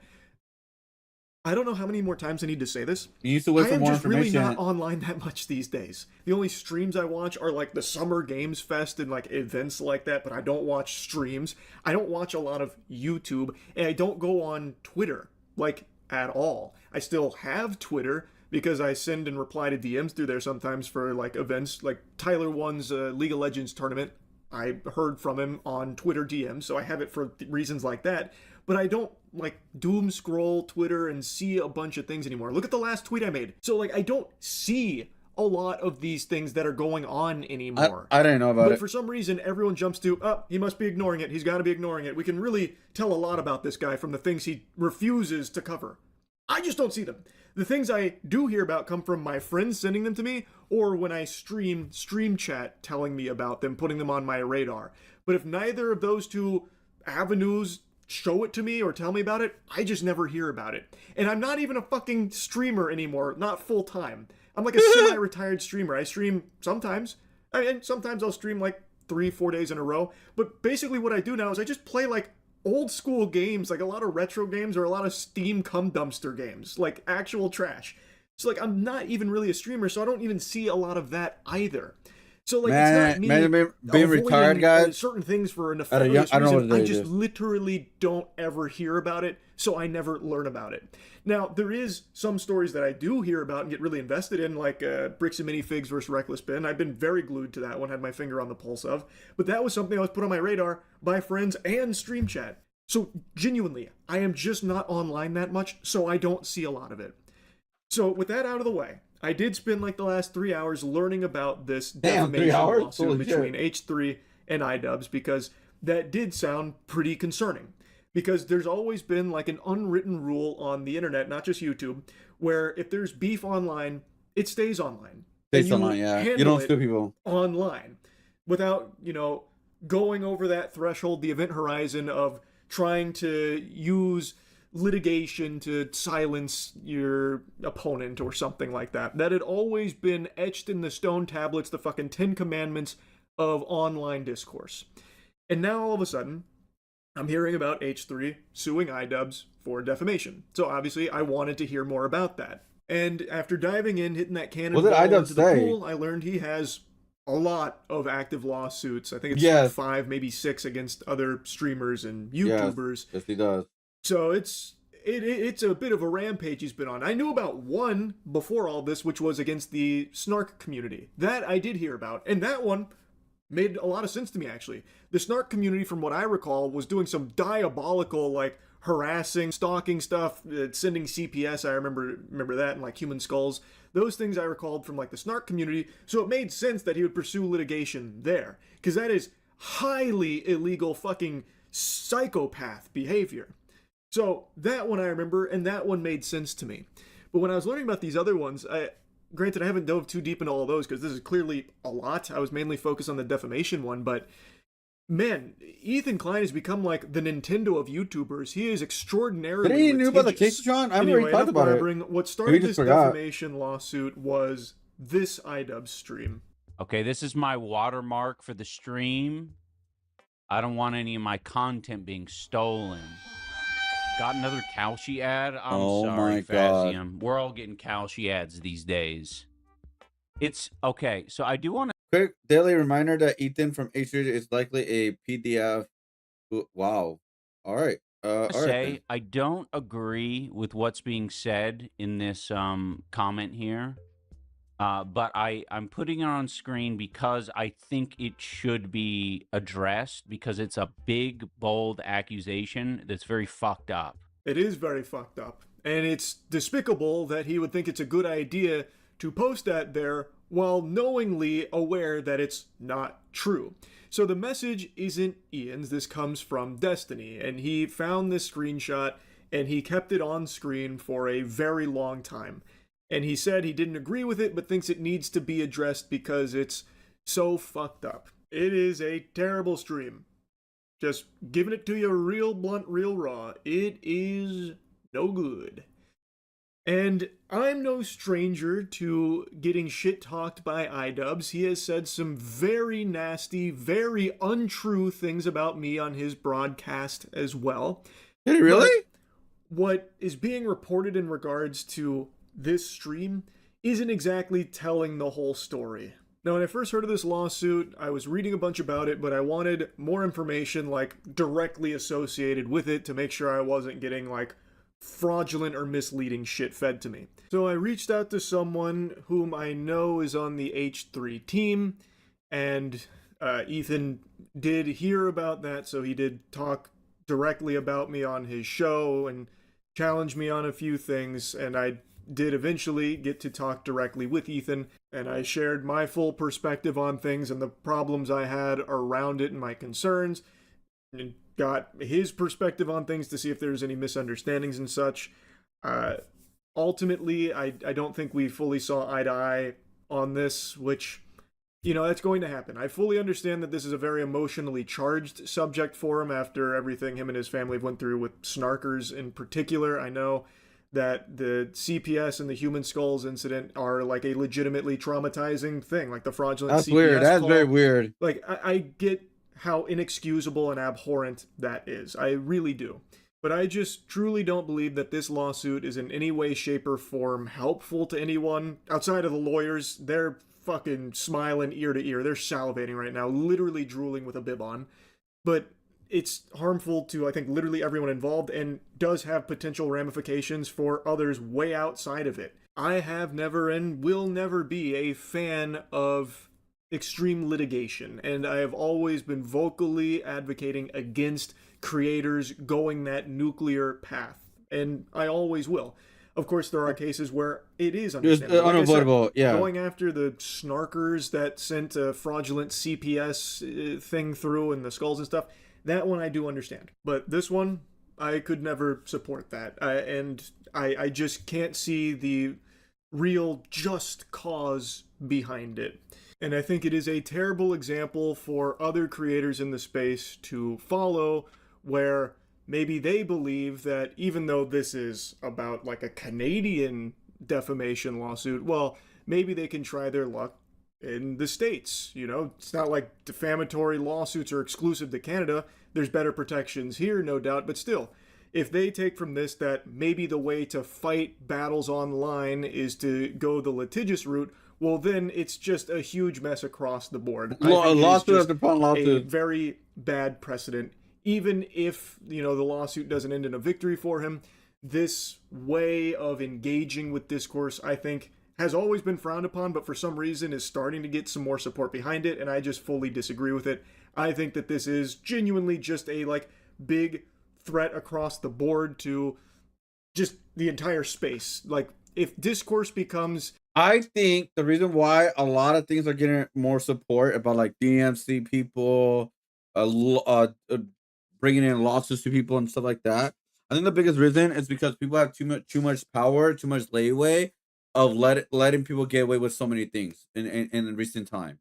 What I mean by that is, like, you know, like those clickbaiters, people who post clips and all that, out of context clips, saying things whatever they want without no consequence.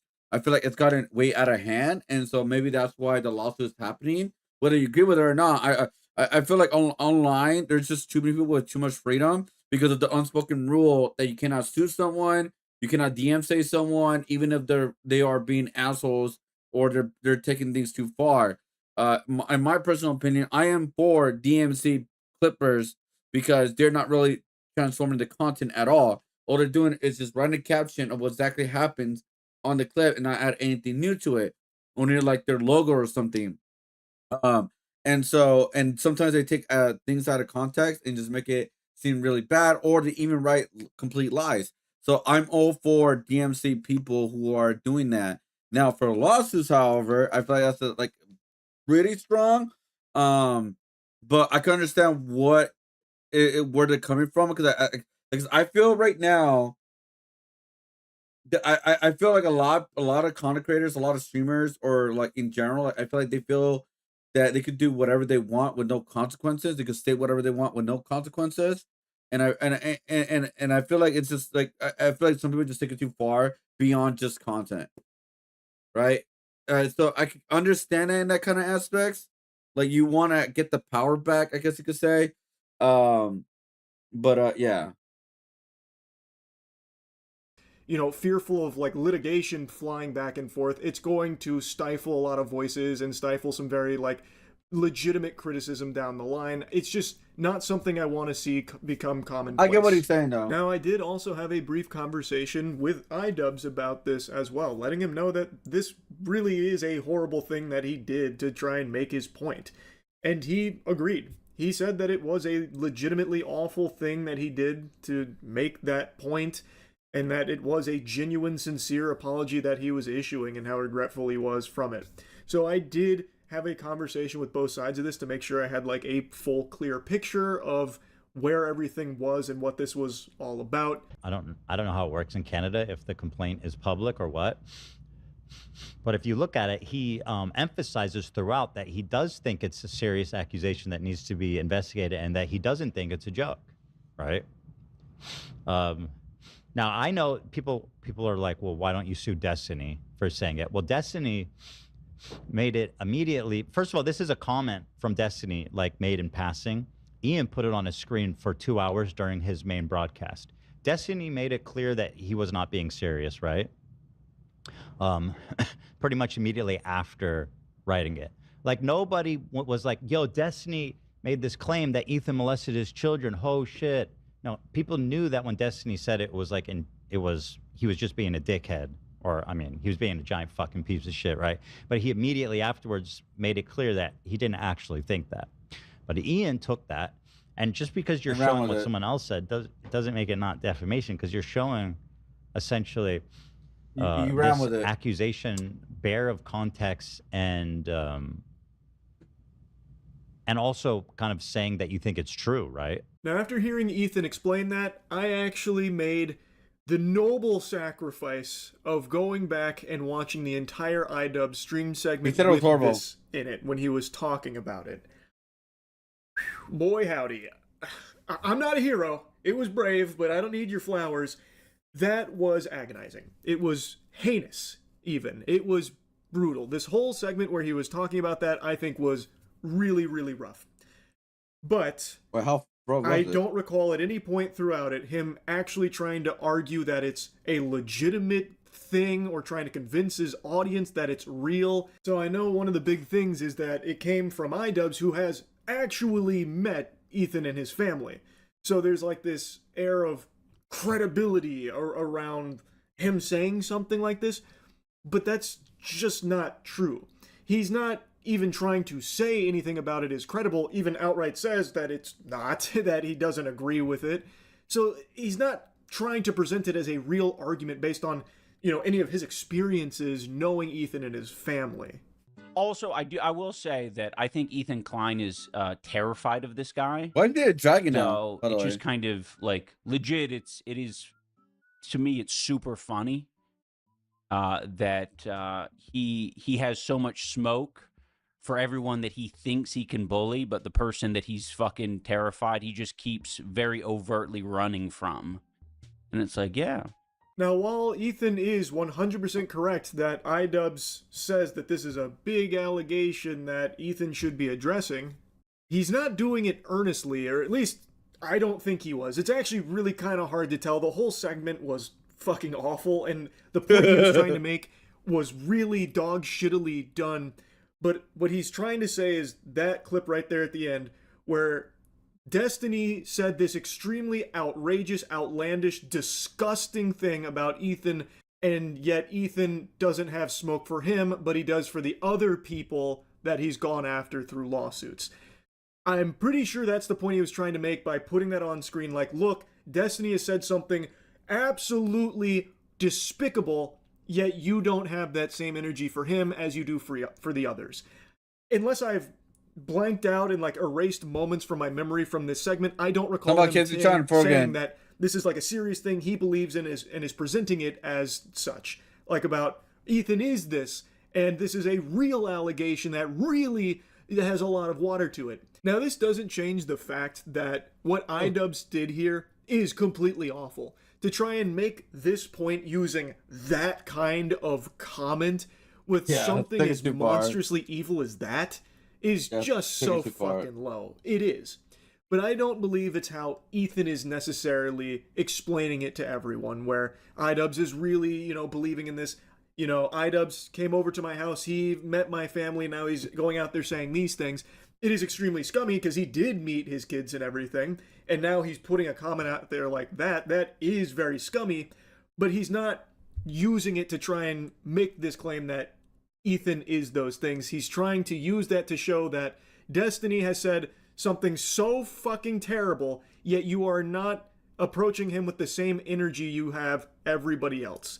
That is the point he was trying to make, I think, throughout that segment, at least from everything that I saw when watching it. Wrong point. Granted, it was very hard to sit through, but I'm pretty sure that's what he was trying to get at with that there. But I think that was a terrible way of going about it. Now, Ethan also addresses why he's not suing Destiny as well, and he's saying because Destiny cleared up that he wasn't being serious right away. I don't understand that. I'm not going to lie. That's not making sense to me. Can't wrap my noodle around it. It's not computing. I think it is a very disgusting statement. 100%.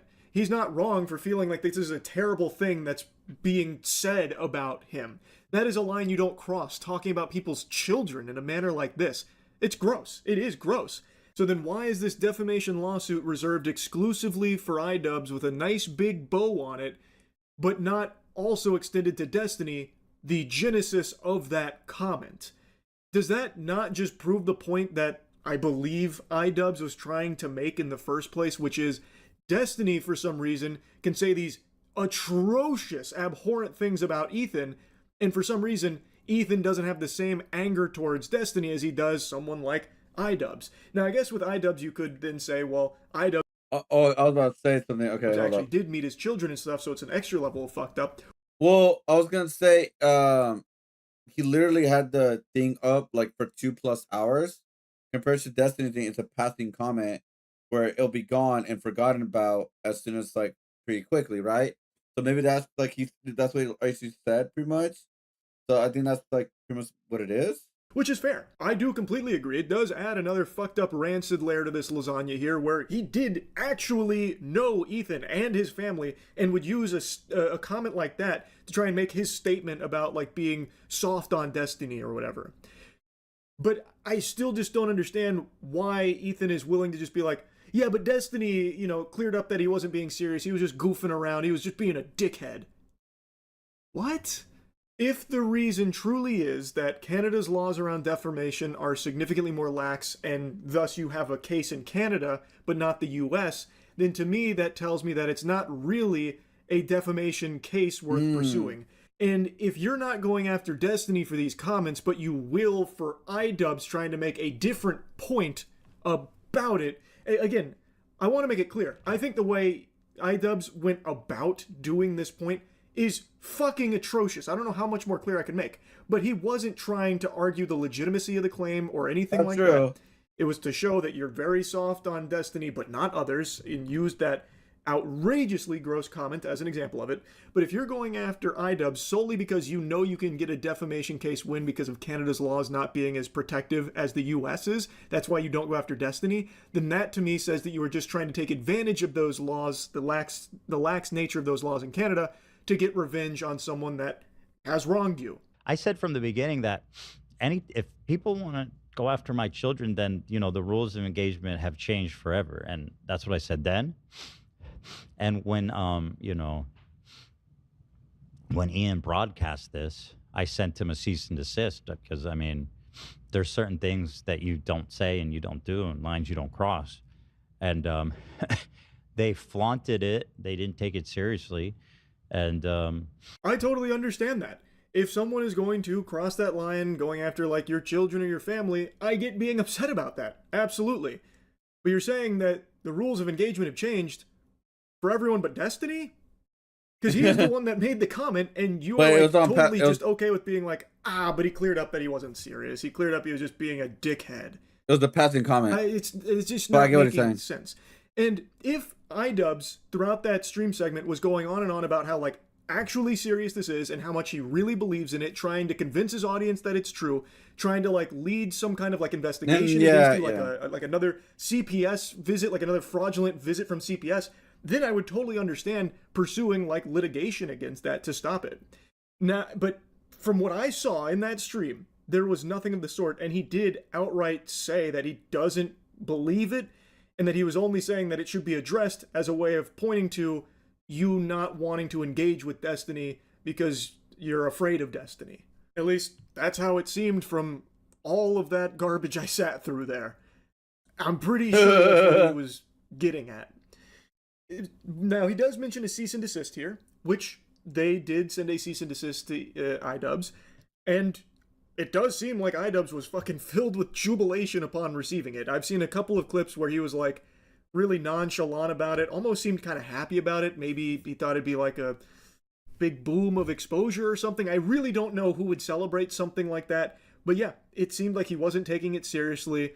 And he did eventually come out and say like he really regrets doing this segment and like how bad it was, and that he did make like an apology for doing it, thinking he went too far. But it did take a while. And it's worth mentioning that his community, iDubbbz, like his stream chat and like the people watching iDubbbz, were not supportive of his actions with showing that comment and trying to make that point using something so heinous.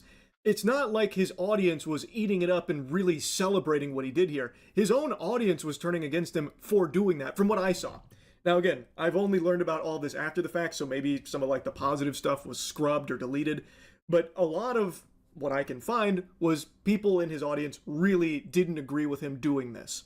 I don't see how you can say that I'm not justified when somebody's who's your former friend who's been to your house and met your children is broadcasting this as a silly, it's just silly. Ethan needs to address this little minor claim that he molested his own children and he's a pedophile. Is that funny? I don't know. Is that a joke? Is that free speech? I don't think so. Then the other thing I hear is like, this is a grave threat against free speech. No, it's not. Defamation laws exist in every major Western country, because you can't just say people molested their children. That's not free speech. That's not protected speech. And good thing iDubbbz didn't. That would be the comment that was left by someone else. So if that is the big problem, that this was said in the first place, then wouldn't that energy be channeled at the person who actually said it? He's trying to portray it as though Ian is championing it, that he is trying to use this knowingly fraudulent information to push an agenda that Ethan is a monster, that does the unthinkable to his children. Which, like, like if you take that out of context, I could totally see that argument, right? Like, let's say, like, he says, "Oh no, he's not that, guys. I'm not gonna say he is because I don't get sued and stuff like that." But it's like it could be like more of like sarcastic stuff like that. So, like, if he was doing that, then yeah, it wouldn't work. And when my Lego drama starts branching out to general drama, yeah, so I'm moving on. Whatever happens, happens. Honestly, guys. All right, guys. The man who went undercover in Auschwitz. I did not know this thing existed, by the way.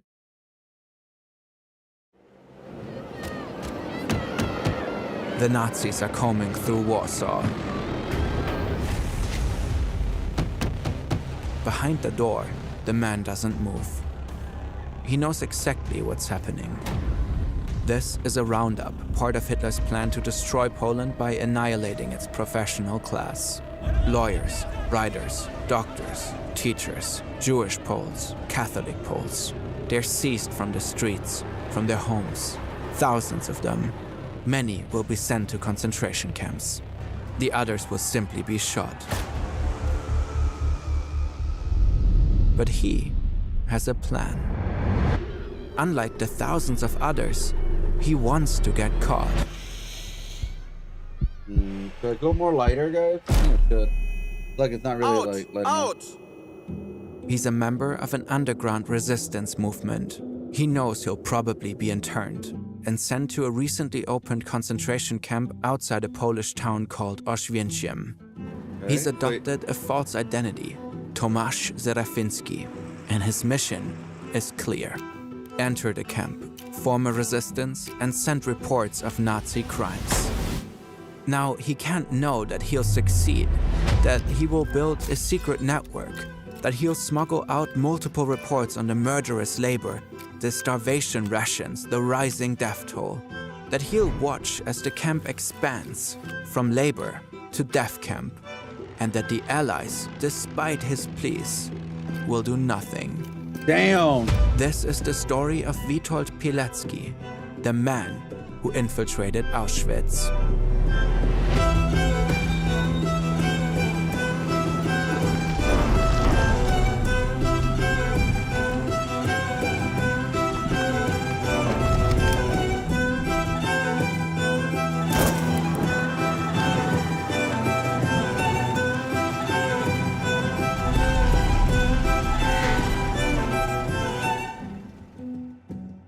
This video is largely based on both Pilecki's report and The Volunteer by Jack Fairweather. You'll find links in the description. We'd also like to thank Bartłomiej Kapica at the Pilecki Institute.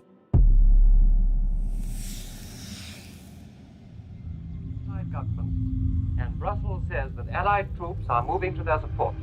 The German army invaded Holland and Belgium early this morning by land and by landing from Calais.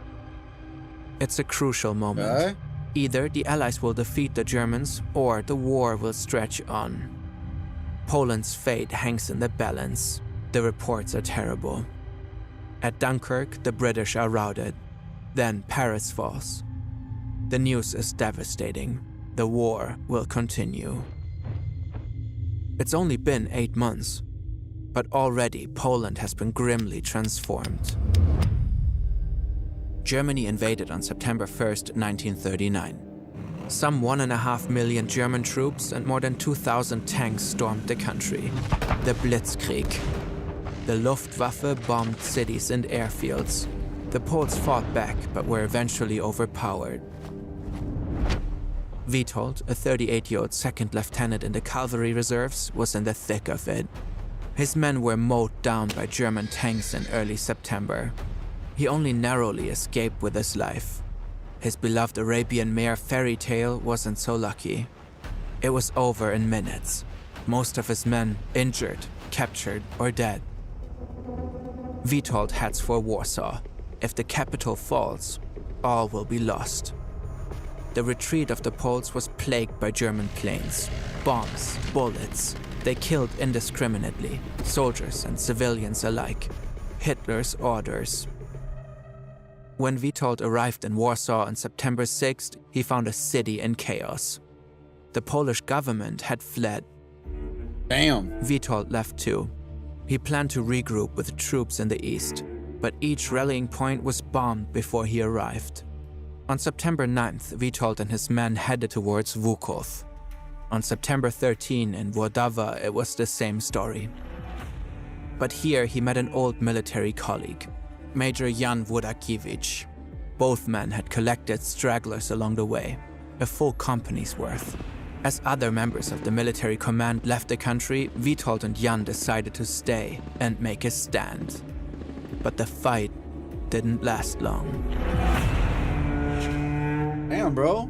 On September 17, the Soviet Union joined in the fray. Back in August, they had signed a non-aggression pact with Germany, splitting Poland between them. On September 28, Warsaw surrendered. For Poland, the war was over. The country was occupied yet again. The occupation is hell. Germany has imposed a racial hierarchy. Master race, Germans. Below them, former Polish citizens who could prove German ancestry. Then laborers, ethnic Poles treated as slaves, facing everyday terror. And finally, Jews, portrayed by the Nazis as subhuman, parasitic, and evil, determined to destroy the German race. Brutally persecuted and destined for total extermination. With the occupation of Poland, some 3 million Jewish people came under Nazi control. Thousands of Jews have been concentrated in ghettos in the cities. They must wear a Star of David. Their property was confiscated. Thousands are already dead. After Poland's surrender, Jan and Witold returned to Warsaw and talked strategy. They would form an underground resistance, Jan as leader, Witold as chief recruiter. Their name is Tajna Armia Polska, the secret Polish army. They share information about German operations, I think spy I'm doing on good on Polish time, guys. informants, That's what I'm talking about, stockpile sorry. weapons, and they wait, hoping for an opportunity to rise up and revolt. But those hopes were just dashed. The Nazis won at Dunkirk and occupied Paris. In Poland, conditions worsen. Witold almost gets caught in a raid. Afterwards, he adopts his alias, Tomasz Zerafinski. Others, like Witold's colleague Władysław Dering, are seized by the SS. Władysław Sumacki, the underground's chief of staff, meets the same fate. Jan calls an emergency meeting. They're not sure where Sumacki and Dering have been taken, but they have a guess. Reports have emerged that the SS have just opened a new concentration camp outside the small town of Oswiecim, which the Nazis call Auschwitz. The underground knows little about it, but it seems brutal. And as long as the camp remains shrouded in secrecy, the underground leadership believes that the Germans can get away with anything there. A great honor has befallen you, Jan tells Witold. They need someone to infiltrate the camp, send reports, and possibly organize an uprising. A great honor. Witold has a wife, Maria, and 2 children, Andrei and Zofia. Alright, I gotta do the outline now. If he goes, he may never see them again. From the mysterious camp, the SS sends many death notices to the families of deceased inmates, sometimes along with their blood-splattered belongings. Witold cannot be ordered to go. He has to make a choice. And after a few days... What the hell?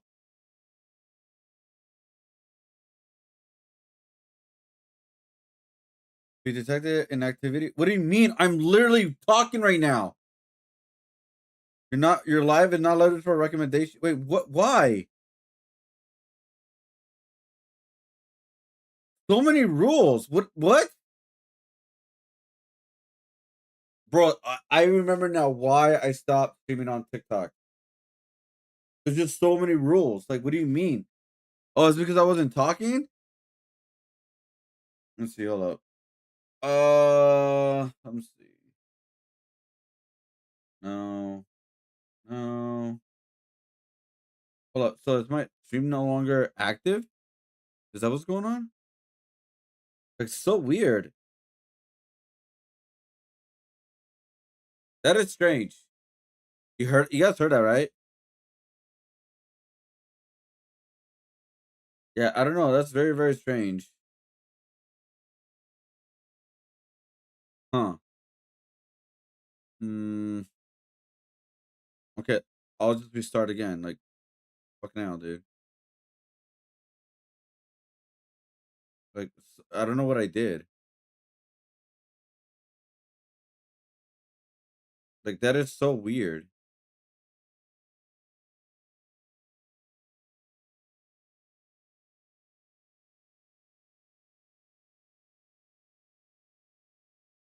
All right. That's so weird. Oh, so weird. I don't know what happened. I have no idea what happened. He volunteers.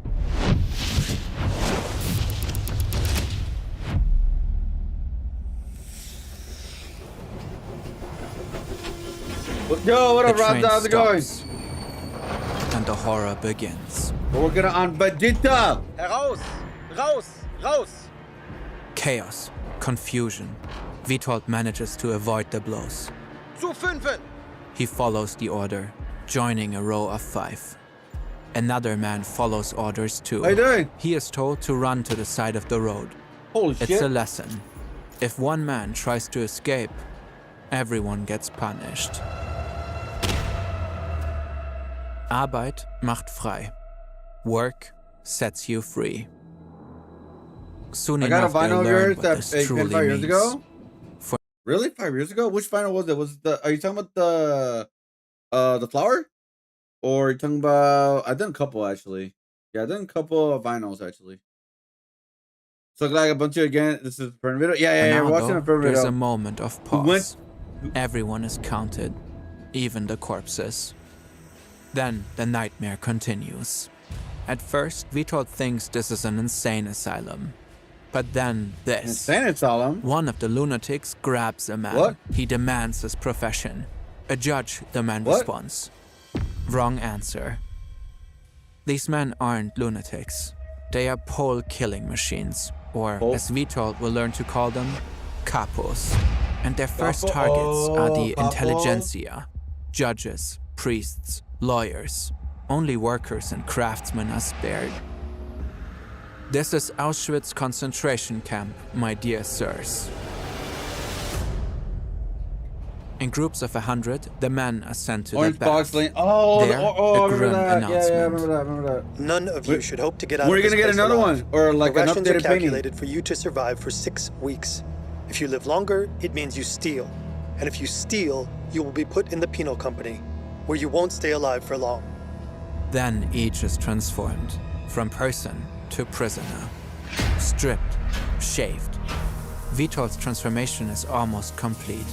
But first, he hadn't broken a rule. The bathkeeper had arbitrarily decided he wanted prisoners to hold their registration numbers in their mouths. It was a sort of brutal baptism. From now on, Witold will have no name, only a number. 4859. 2 13s, double unlucky. His comrades believe it's an evil omen, a sign that he'll die. But Witold is happy to have them. Above his prisoner number, each man also gets a winkel. There are 5 colors: criminals, people who refuse to work, Jehovah's Witnesses, homosexuals, and people like Witold, political offenders. The winkels may differ, but for everyone, the days are the same. A day in Auschwitz looks like this. There we go. 5:20 a.m. Up, quick, fold blanket. Oh, I am up. I'm actually updating my store very soon. I'm making a brand new website where you guys can find everything all in one place. But I'll just give you where all the shop's gonna be at.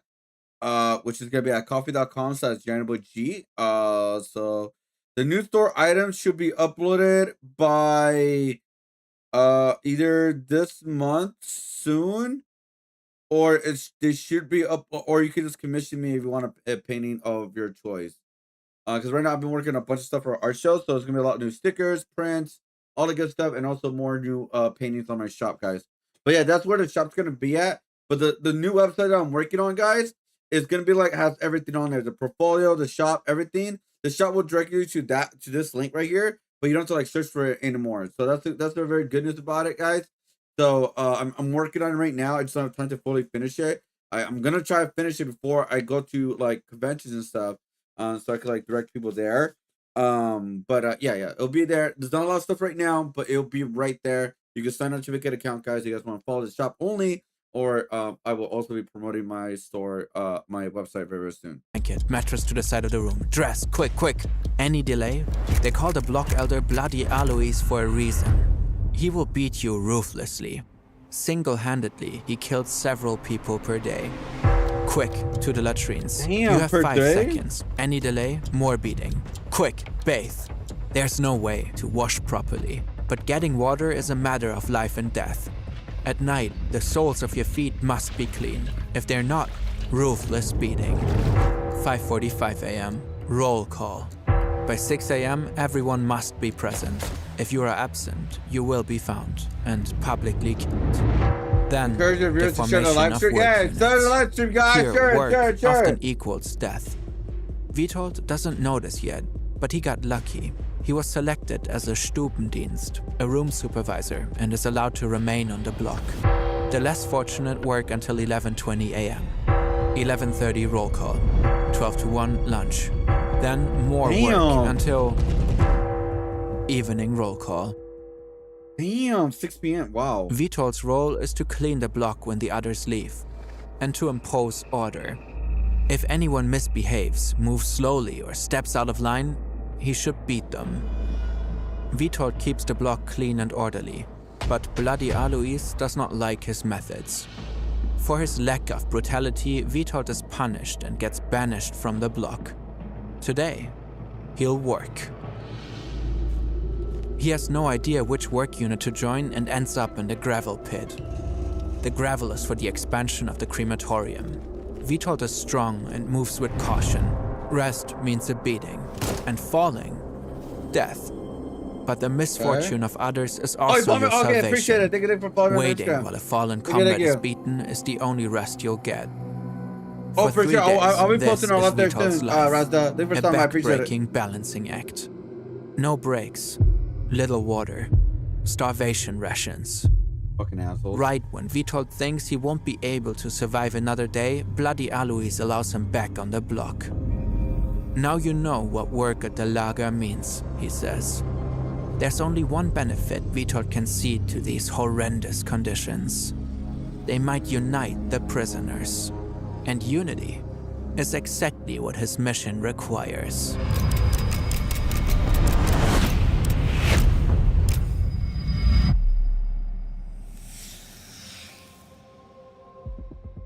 At that time, my main goal was to establish a military organization in order to 1. Build up inmates' spirit by distributing and circulating news from the outside. 2. Provide, as much as possible, additional food and distribute undergarments among the members. 3. Pass on information on what was going on in the camp to the outside world. And, most importantly, 4. Prepare the Zhao Zone troops to seize control of the camp at an opportune moment, following an airdrop of weapons or troops landing in the area. To accomplish any of this, Witold will need help. First, he finds Władysław Dering. He is pale, sickly, but alive, working as a nurse on the hospital ward. From Dering, Witold learns that Władysław Słomacki is also still alive, working in the construction office. He's helped with building projects around the camp. There you go. In Auschwitz, there are countless ways to die. A brutal beating, a bullet to the head. But one killer is deadlier than the rest. Hunger. Oh, that's true. Later, the SS devised a survival time formula. Life expectancy in months equals 5,000 divided by the deficit of calories. Daily rations are 1,800 calories. Calories needed to sustain hard labor are 2,700. 900 calories short. 5,000 divided by 900 equals 5.5 months. That's crazy. In reality, the prisoner's daily caloric intake was even lower. Each day is a deficit leading toward death. Managing calories will require cooperation. And that means recruitment. Witold trusts Dering and Somatsky. They are first. Then 3 more, forming a command group of 6. After that, it's a delicate and dangerous endeavor. Recruiting strangers. Who to trust? These men are patiently waiting to betray their fellow prisoners. The SS will pay them for their service with a scrap of bread.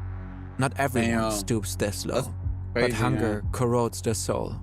Anyone could break. So Witold watches for acts of altruism. He selects for selflessness. The network grows, and its effects begin to be felt. Room supervisors are instructed to serve the weakest first, and recruits aren't to ask for seconds, ensuring equal rations for all. Meanwhile, Somatsky's made an important connection. The Stupkas, a family living near the train station close to the camp. They are willing to help. The mother Helena distracts the guards. Somatsky and his team of surveyors use the family's toilet, where food and medicine has been stashed for them. Helena also shares information. England has not fallen. The news is good. For Witold, doubly so. If information can be smuggled into the camp, perhaps it can also be smuggled out. This is an extraordinary story from one of the darkest periods of human history. We work hard to tell it well. This is Thomas, one of our self-taught art directors and animators. I learned Blender during COVID when there wasn't anything else to do. Watching tutorials and trying to figure things out. I want to learn Blender. Over time, I built up my skills, but it would have been so much. Yeah, but Blender is crazy though, let's be honest. Yeah, to learn Blender is really crazy. In the courtyard though, there's nothing they can do. A prisoner is missing. No one is allowed to move until he's found. First, the temperature falls. Then darkness falls. Then, the bodies. The timing could hardly be worse. Witold has finally found someone to smuggle a message out of the camp. Now, the plan is at risk. You can't smuggle anything if you die of pneumonia. And as the prisoners drop, death seems more and more likely. Not that Witold believes his message will change their fate, for his request is not for assistance, it's for annihilation. Alexander Wielopolski has memorized the urgent and well-thought request sent on behalf of comrades by the witness of their torment. Bomb the camp. Holy shit. How many have already died here? At first, the number remained a grim mystery. Then Witold cracked it. The truth lies in the registration numbers. They correspond to the order of arrival, and the newcomers have numbers in the 6,000s. At roll call, though, there are only about 5,000 men. 1,000 men dead in a month. Fucking hell, Death seems inevitable. If the Allies bomb the camp, some prisoners might escape in the confusion. Even if they all die, it will not be in vain, as long as Auschwitz is destroyed. Witold and his comrades must get their message to Warsaw. Helena Stupka couldn't help. She had no connections, couldn't travel. But there's another way. In these early days in Auschwitz, it's still possible for a prisoner's family to buy his freedom. Is it really? Oh, so you could pay. Oh, wow, I didn't know that. And finally, it happened.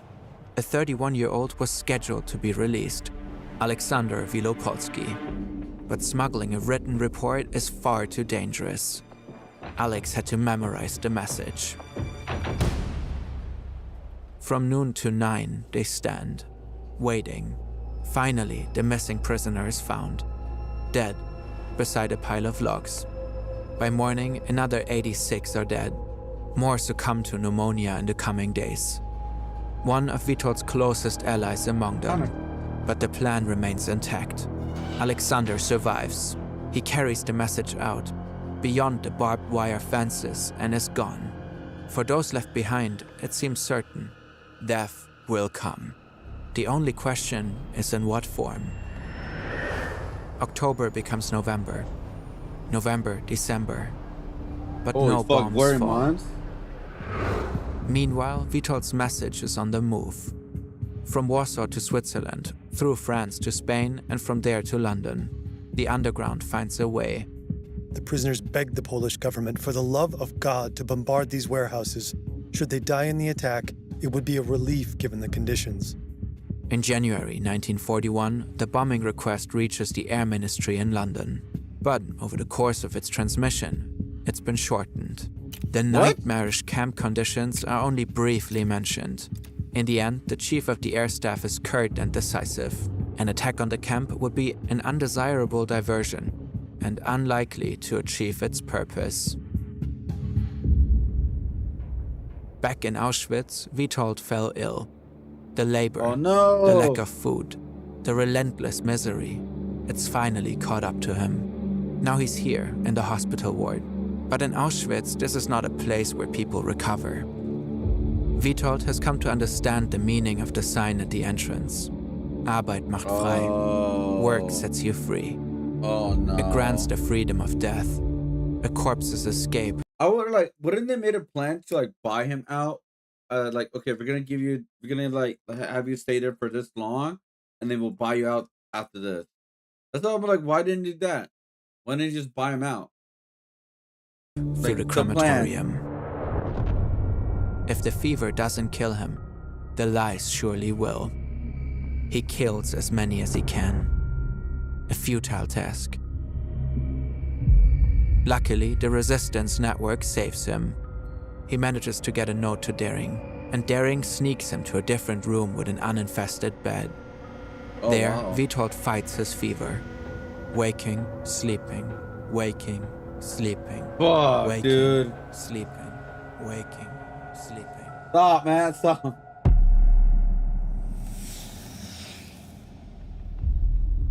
February is almost over, and Witold has nearly regained his health. Without Dering, he almost certainly would have died. Meanwhile, the resistance is growing. By March, there are several hundred members with connections all across the camp. The camp itself is also growing. This is part of a major expansion, from holding 10,000 prisoners to 30,000. Damn! This means job openings and opportunities for Witold's men to fill them. One recruit gets a capo job. Another manages the stables. The underground is gaining a bit more control. It can offer a little protection, a little extra food, but these are merely means of delaying the inevitable. Since its opening, Auschwitz has admitted over 15,000 prisoners. Not even a full year has passed, and only 8,500 remain. 6,500 men dead. This number seems monstrous. Witold doesn't know it yet, but it's about to get exponentially worse. What do you mean worse? What? This is the largest army the world has ever seen. Over 3 million men from the Axis powers, 600,000 tanks and other motorized vehicles, a 1,000-mile front. It's June 22, 1941, and Germany is invading the Soviet Union. Oh, the Red Army falls in the flesh. The prisoners of war are put in pens like animals. Yeah, each week a new batch, hundreds of thousands of them. Yeah, they want to take over the whole Soon world. enough, they begin to arrive in Auschwitz. At first, a few hundred, then a few hundred more. Disposing of them is messy at first, inefficient, but the Germans hone their technique. In November, Witold witnesses it. I counted 8 hundreds. The building these prisoners were entering was the crematorium. Maybe he thinks they'll be given underwear, clothing. But why there? One can remain naive till one's last breath. Zyklon B, a cyanide-based delousing agent. Upon contact with the air, the pellets turn into a toxic gas. What was it? Mustard gas? This like that? is Auschwitz's first gas chamber, with industrial-scale killing capacity. Later on, I found out that there was over 1,000 of them in total. By now, there are nearly as many Soviet prisoners as Polish ones in the camp. They've been put to work constructing a new camp, Birkenau. It will accommodate another 100,000 prisoners. Over the course of the winter months, 11,400 Soviets are killed. There was a constant outflow of prisoners through the chimney of the crematorium. This may be by far the most common way out of the camp, but Witold knows there are others. Right? Alexander Wielopolski wasn't the only prisoner to leave the camp his freedom purchased. More than 300 Oh, wait, what? So, okay. 100 others have left this way. Some of them carried reports from the underground. Karol Switorseki, a report on death figures and camp conditions. Ferdinand Roczniki, a report on death figures and Birkenau. Even Władysław Surmacki, he carried a similar report. Witold stays. He knows his wife Maria might try to buy his freedom. He may have explicitly requested that she not. We don't know for sure. Auschwitz, he believes, is the centerpiece of the Nazis' plans for domination, and he continues to believe the Allies will intervene. He wants to be here when they do. That can't be said for everyone. Some try to escape. Usually that looks like this: impulsive and pointless, unless the point is death. Often it is. In Auschwitz there's a slang phrase for suicide: to go for the wires. But some escapes are audaciously planned and successful. Really? This is a Steyr 220, the camp commandant's car. 6 cylinders, 2.3 liters. And this is Eugeniusz, a mechanic. He dreams of stealing it. If he could get out the gate, no vehicle would be fast enough to catch him. There's only one problem: the checkpoint. He'd need to look the part. He'd need to sound it too. This is where his friend Kazik comes in. He's fluent in German, and he knows where the spare uniforms are kept. A plan takes shape. Witold thinks that maybe, just maybe, it's crazy enough to work. He has Stanislav Jasta join him with another memorized message. A monk named Josef Lempart rounds out the group. June 20th, a Saturday. They spring into action, slip away from work, break into the storeroom, pile in the car. Holy shit. Now they're here. Jaster whispers to Kazik, "Do something." Mach auf! Open up. It works. The guards open the gate. The deputy commandant passes on his horse. The SKPs salute him. He salutes back. That's it? Then they drive through the gate. That's crazy. Freedom. That's crazy. It's like something out of a movie. But the report they carry out of the camp could not be more serious. I wonder what the SS men were thinking. There were many women and children in these carriages, sometimes babies in their cradles. Here they were to end their lives altogether, like a herd of animals led for slaughter. Witold does not know its name, but this is the final solution. They arrive by the thousand. By the thousand, they're gassed and burned. It is 1942, the year Auschwitz-Birkenau becomes a central site for the systemic mass murder of Jewish people. The mass gassings began in May. The resistance watches as more and more and more people are brought here to be killed. There are two options: do nothing or resist. And finally, they decide to resist. A plan for an uprising has already been outlined. In the evening, before roll call, work units returning, it's a moment of flux. If they strike then, maybe one group can overpower the guards here and here, while another group seizes weapons here. Armed, they might stand a chance. By now, the underground boasts about 1,000 men with a vast network of connections. Holy shit! But Witold still fears the worst. Without external support, the prisoners will very likely be slaughtered. But support still has not come, despite his many messages. More and more, it seems the prisoners must rise up alone. I mean, quantity sometimes beats quality. Vitold's fears have come true. The uprising did not go well, all because of a misunderstanding. No.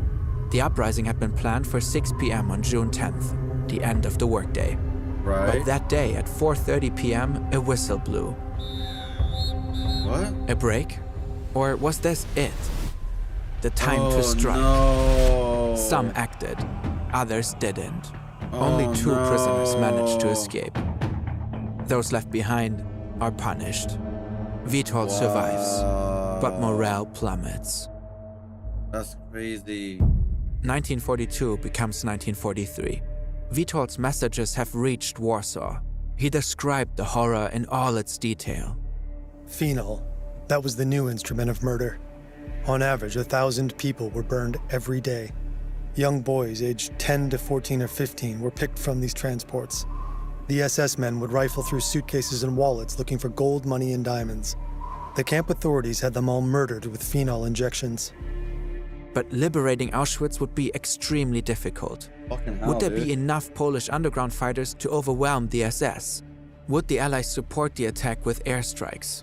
In Warsaw, few see any chance of success. Vitold is still determined. Maybe if he delivers a report himself, he can persuade the resistance movement to intervene. To do that, though, he has to get out. But how?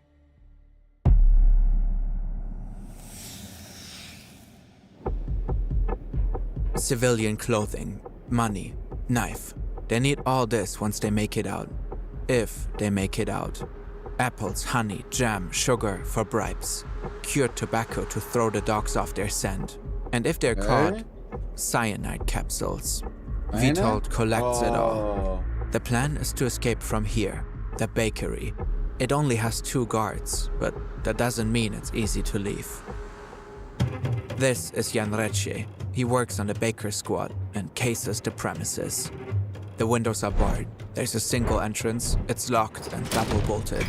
There's also this latch, always fastened by the departing shift. Vitold and Jan might be able to steal a door key. Alright, here we go. What about the latch? Then Jan has an idea. The bolt is attached with a nut from inside the door. Maybe they could unscrew it somehow. In the end, their plan's crucial ingredient is bread.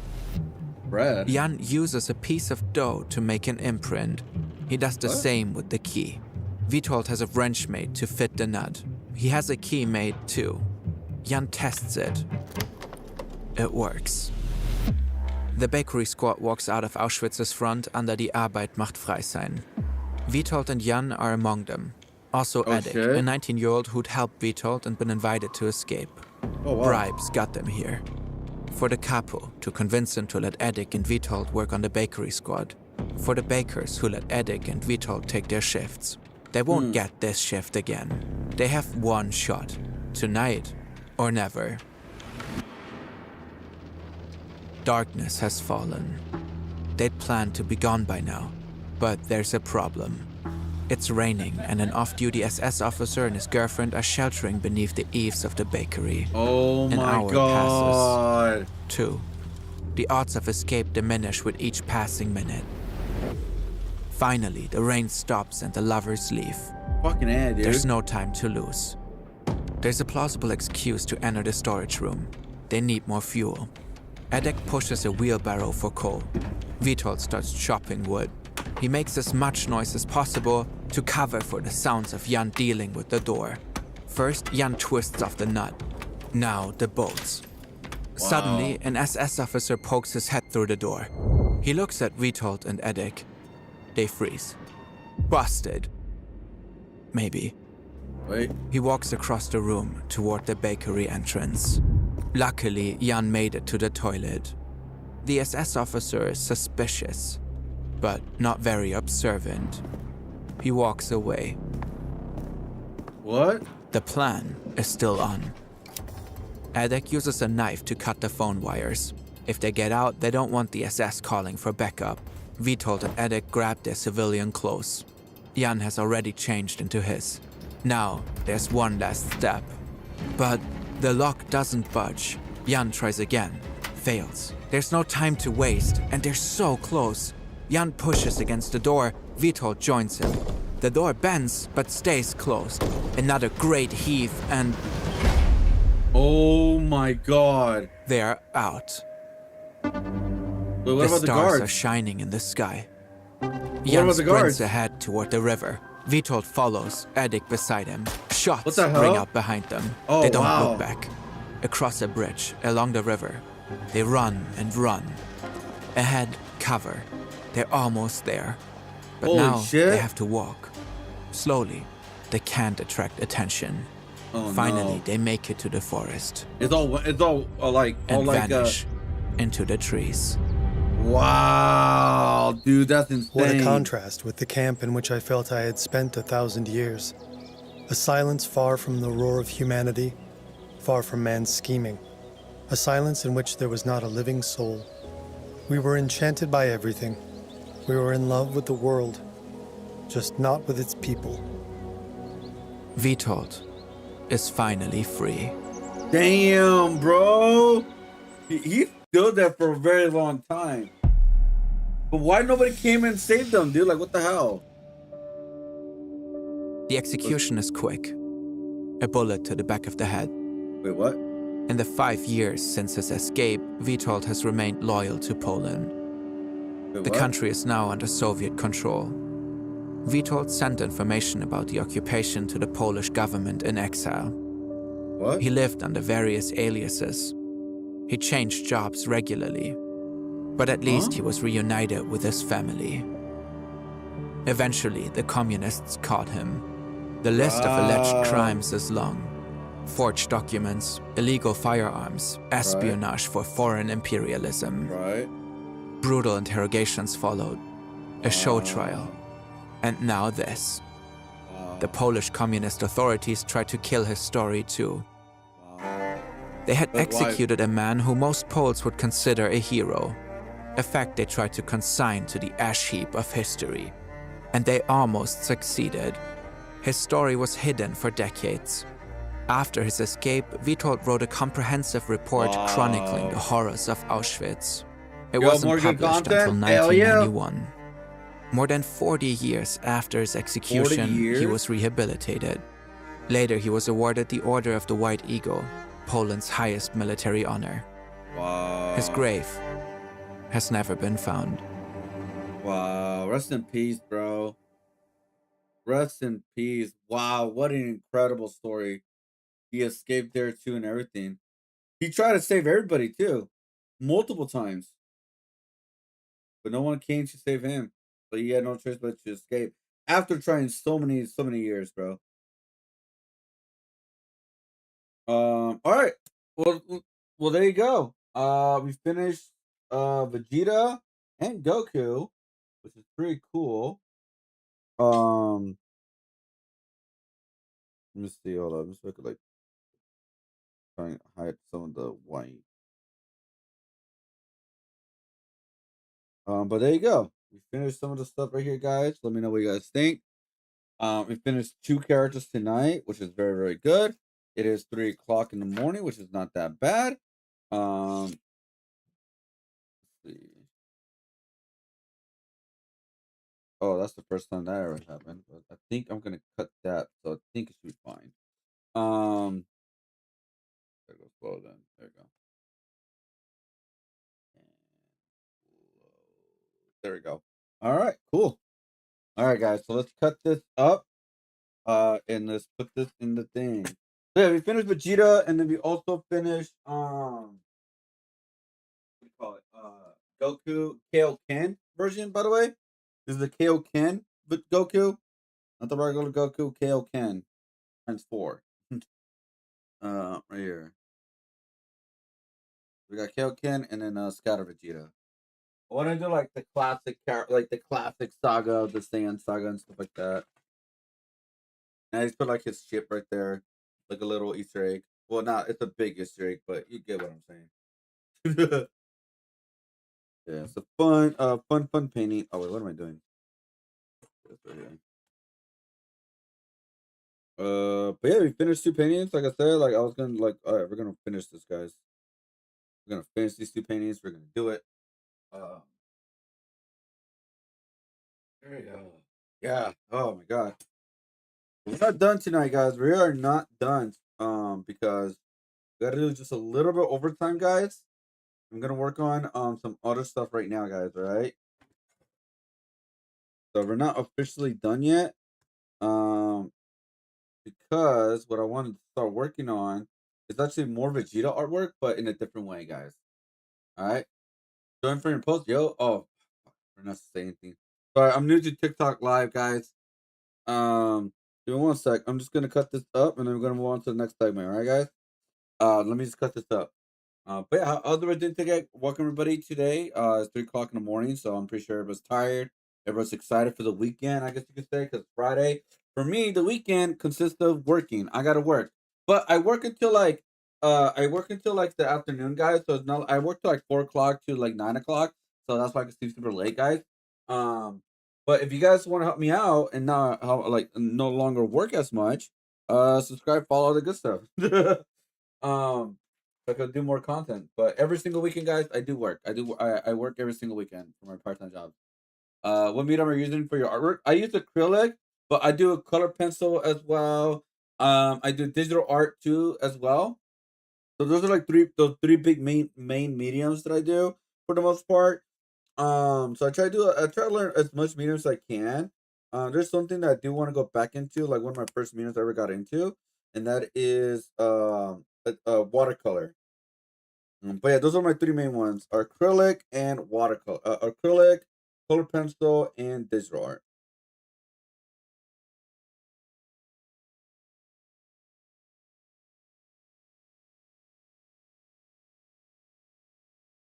All right. Oh, there you go. Nice and clean. There you go. Okay. So there you go.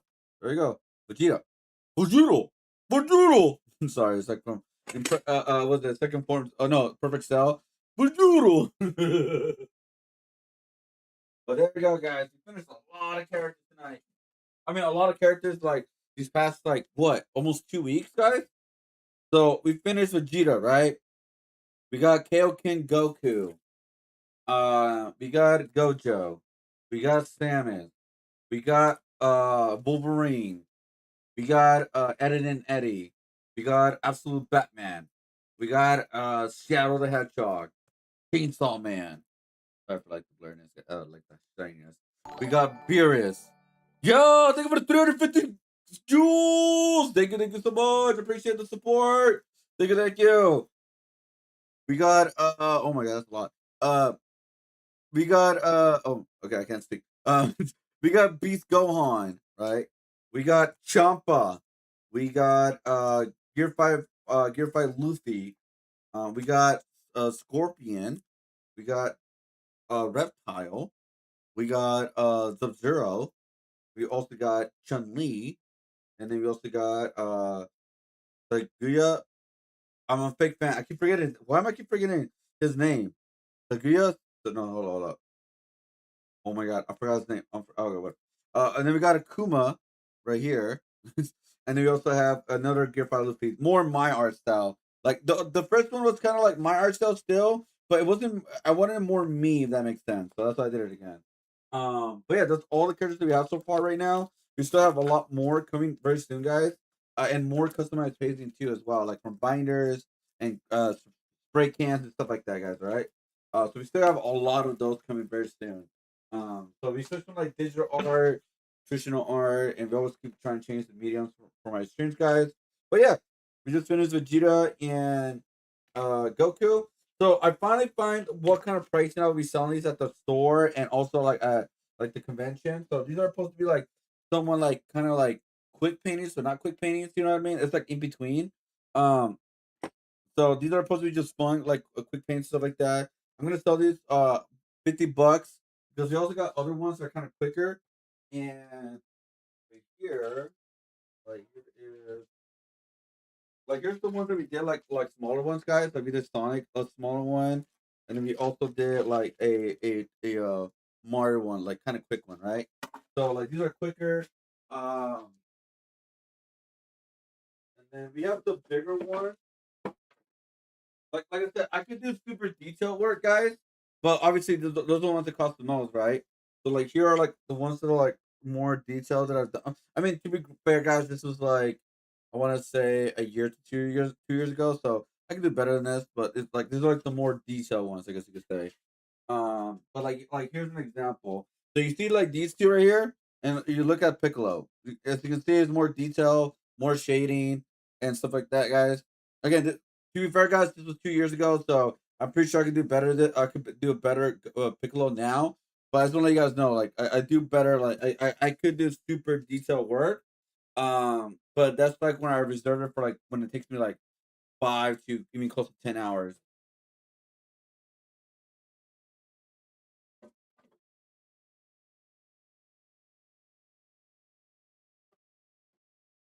Like here's this one. Yeah, like here's one of my originals right here. Monev. This is one of my original ones right here. As you can see, like this one represents exactly what I mean. So you see like the detail on this one, right? You see the detail? When you look at that one. You see like not like there's not that much crazy detail compared to this. Because this one I take longer. And it's on purpose. For obvious reasons. I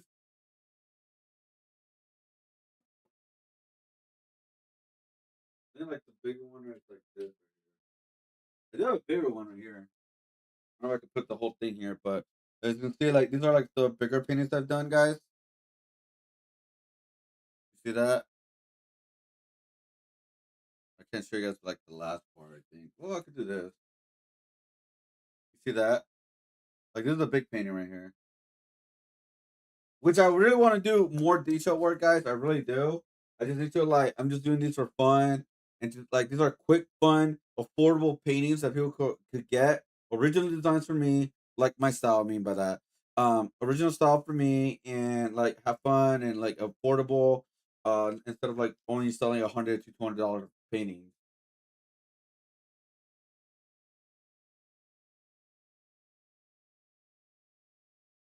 Okay. But yeah, guys, we do have some spray cans that we will be working on. Like here's my Deku one that I have, guys.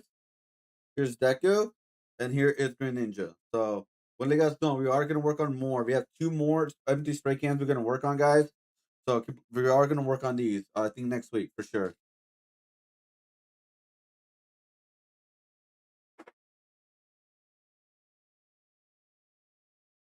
But yeah, hope you guys been enjoying them. Like I said, I'm probably gonna end up cleaning some stuff, guys. Trying to clean up some stuff. So it doesn't look like complete off, guys. So I will be cleaning some stuff, guys. Like some of the paintings, you know.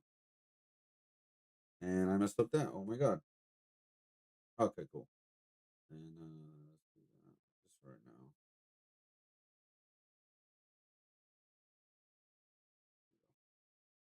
But yeah. All right, guys. So there you go. So we got Vegeta and Goku now. Now we do have. So we do have Tifa, and we also have Terry Borgard. We may end up doing. It's a big maybe right now, guys. But we do have a list.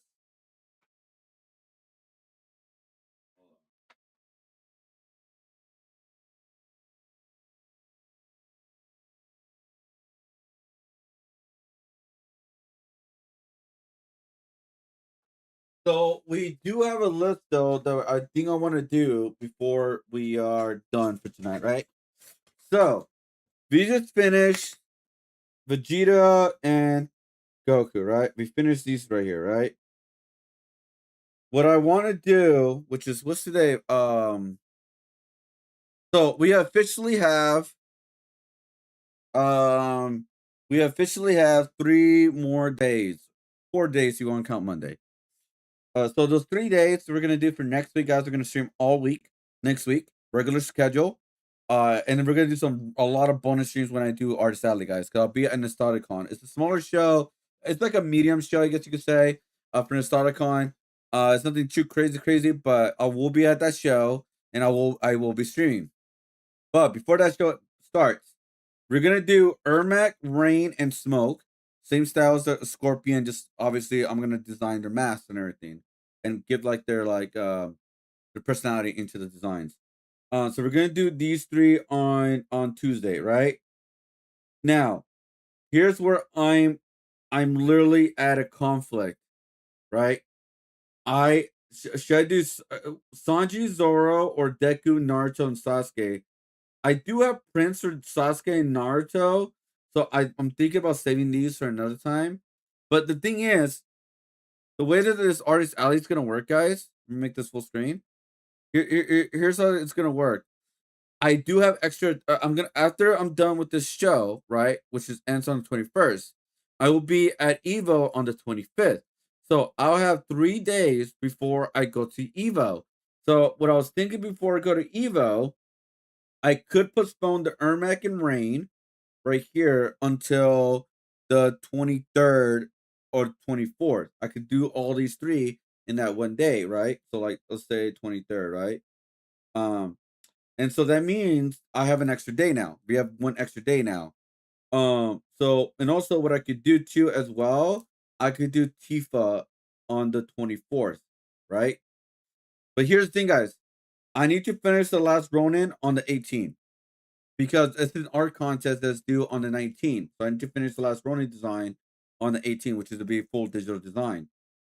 So I'll be working on this on Monday. I'll work on this on Monday. And obviously, like the whole off stream, guys, I'll be working on the Final Fantasy piece, the digital art piece for art print. So that's what I'll be working on.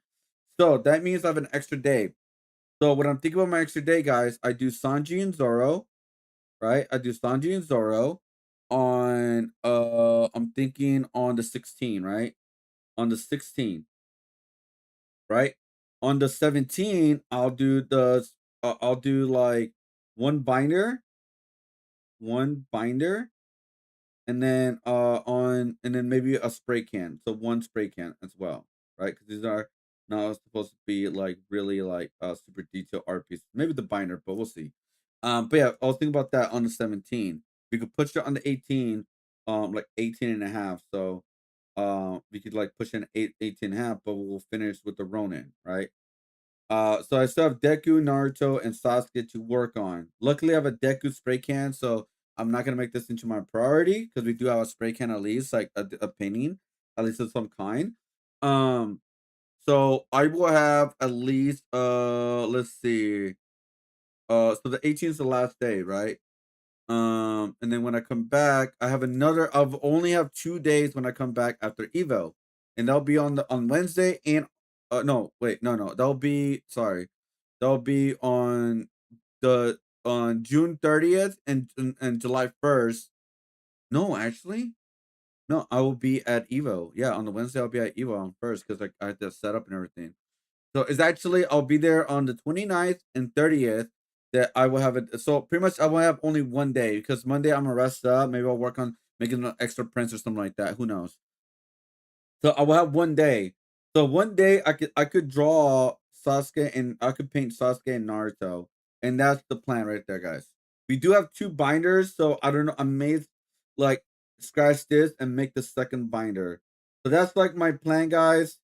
So that's a lot of content, a lot of paintings coming for you guys. We do have some skateboard designs too we could do. Like I said, I may just take those skateboard designs and make them and put them in there. I'm just not 100% sure yet. All right, guys, I'm not 100% sure yet, but hope you guys are like digging what I've been doing lately with some traditional art and digital art stuff, guys. It's been a lot of fun. This is my template for for the Mortal Kombat stuff. I'm using the same outline. I'm just changing the mask and then change some characteristics. But yeah. Anyways, but yeah, like I said, I do have Terry Borgard and I do have Tifa just in case I don't have time to work on the sketches on them. The Mortal Kombat will be easy, guys. But I'm just saying, like I have these characters just in case I don't have enough time to create new characters and stuff like that.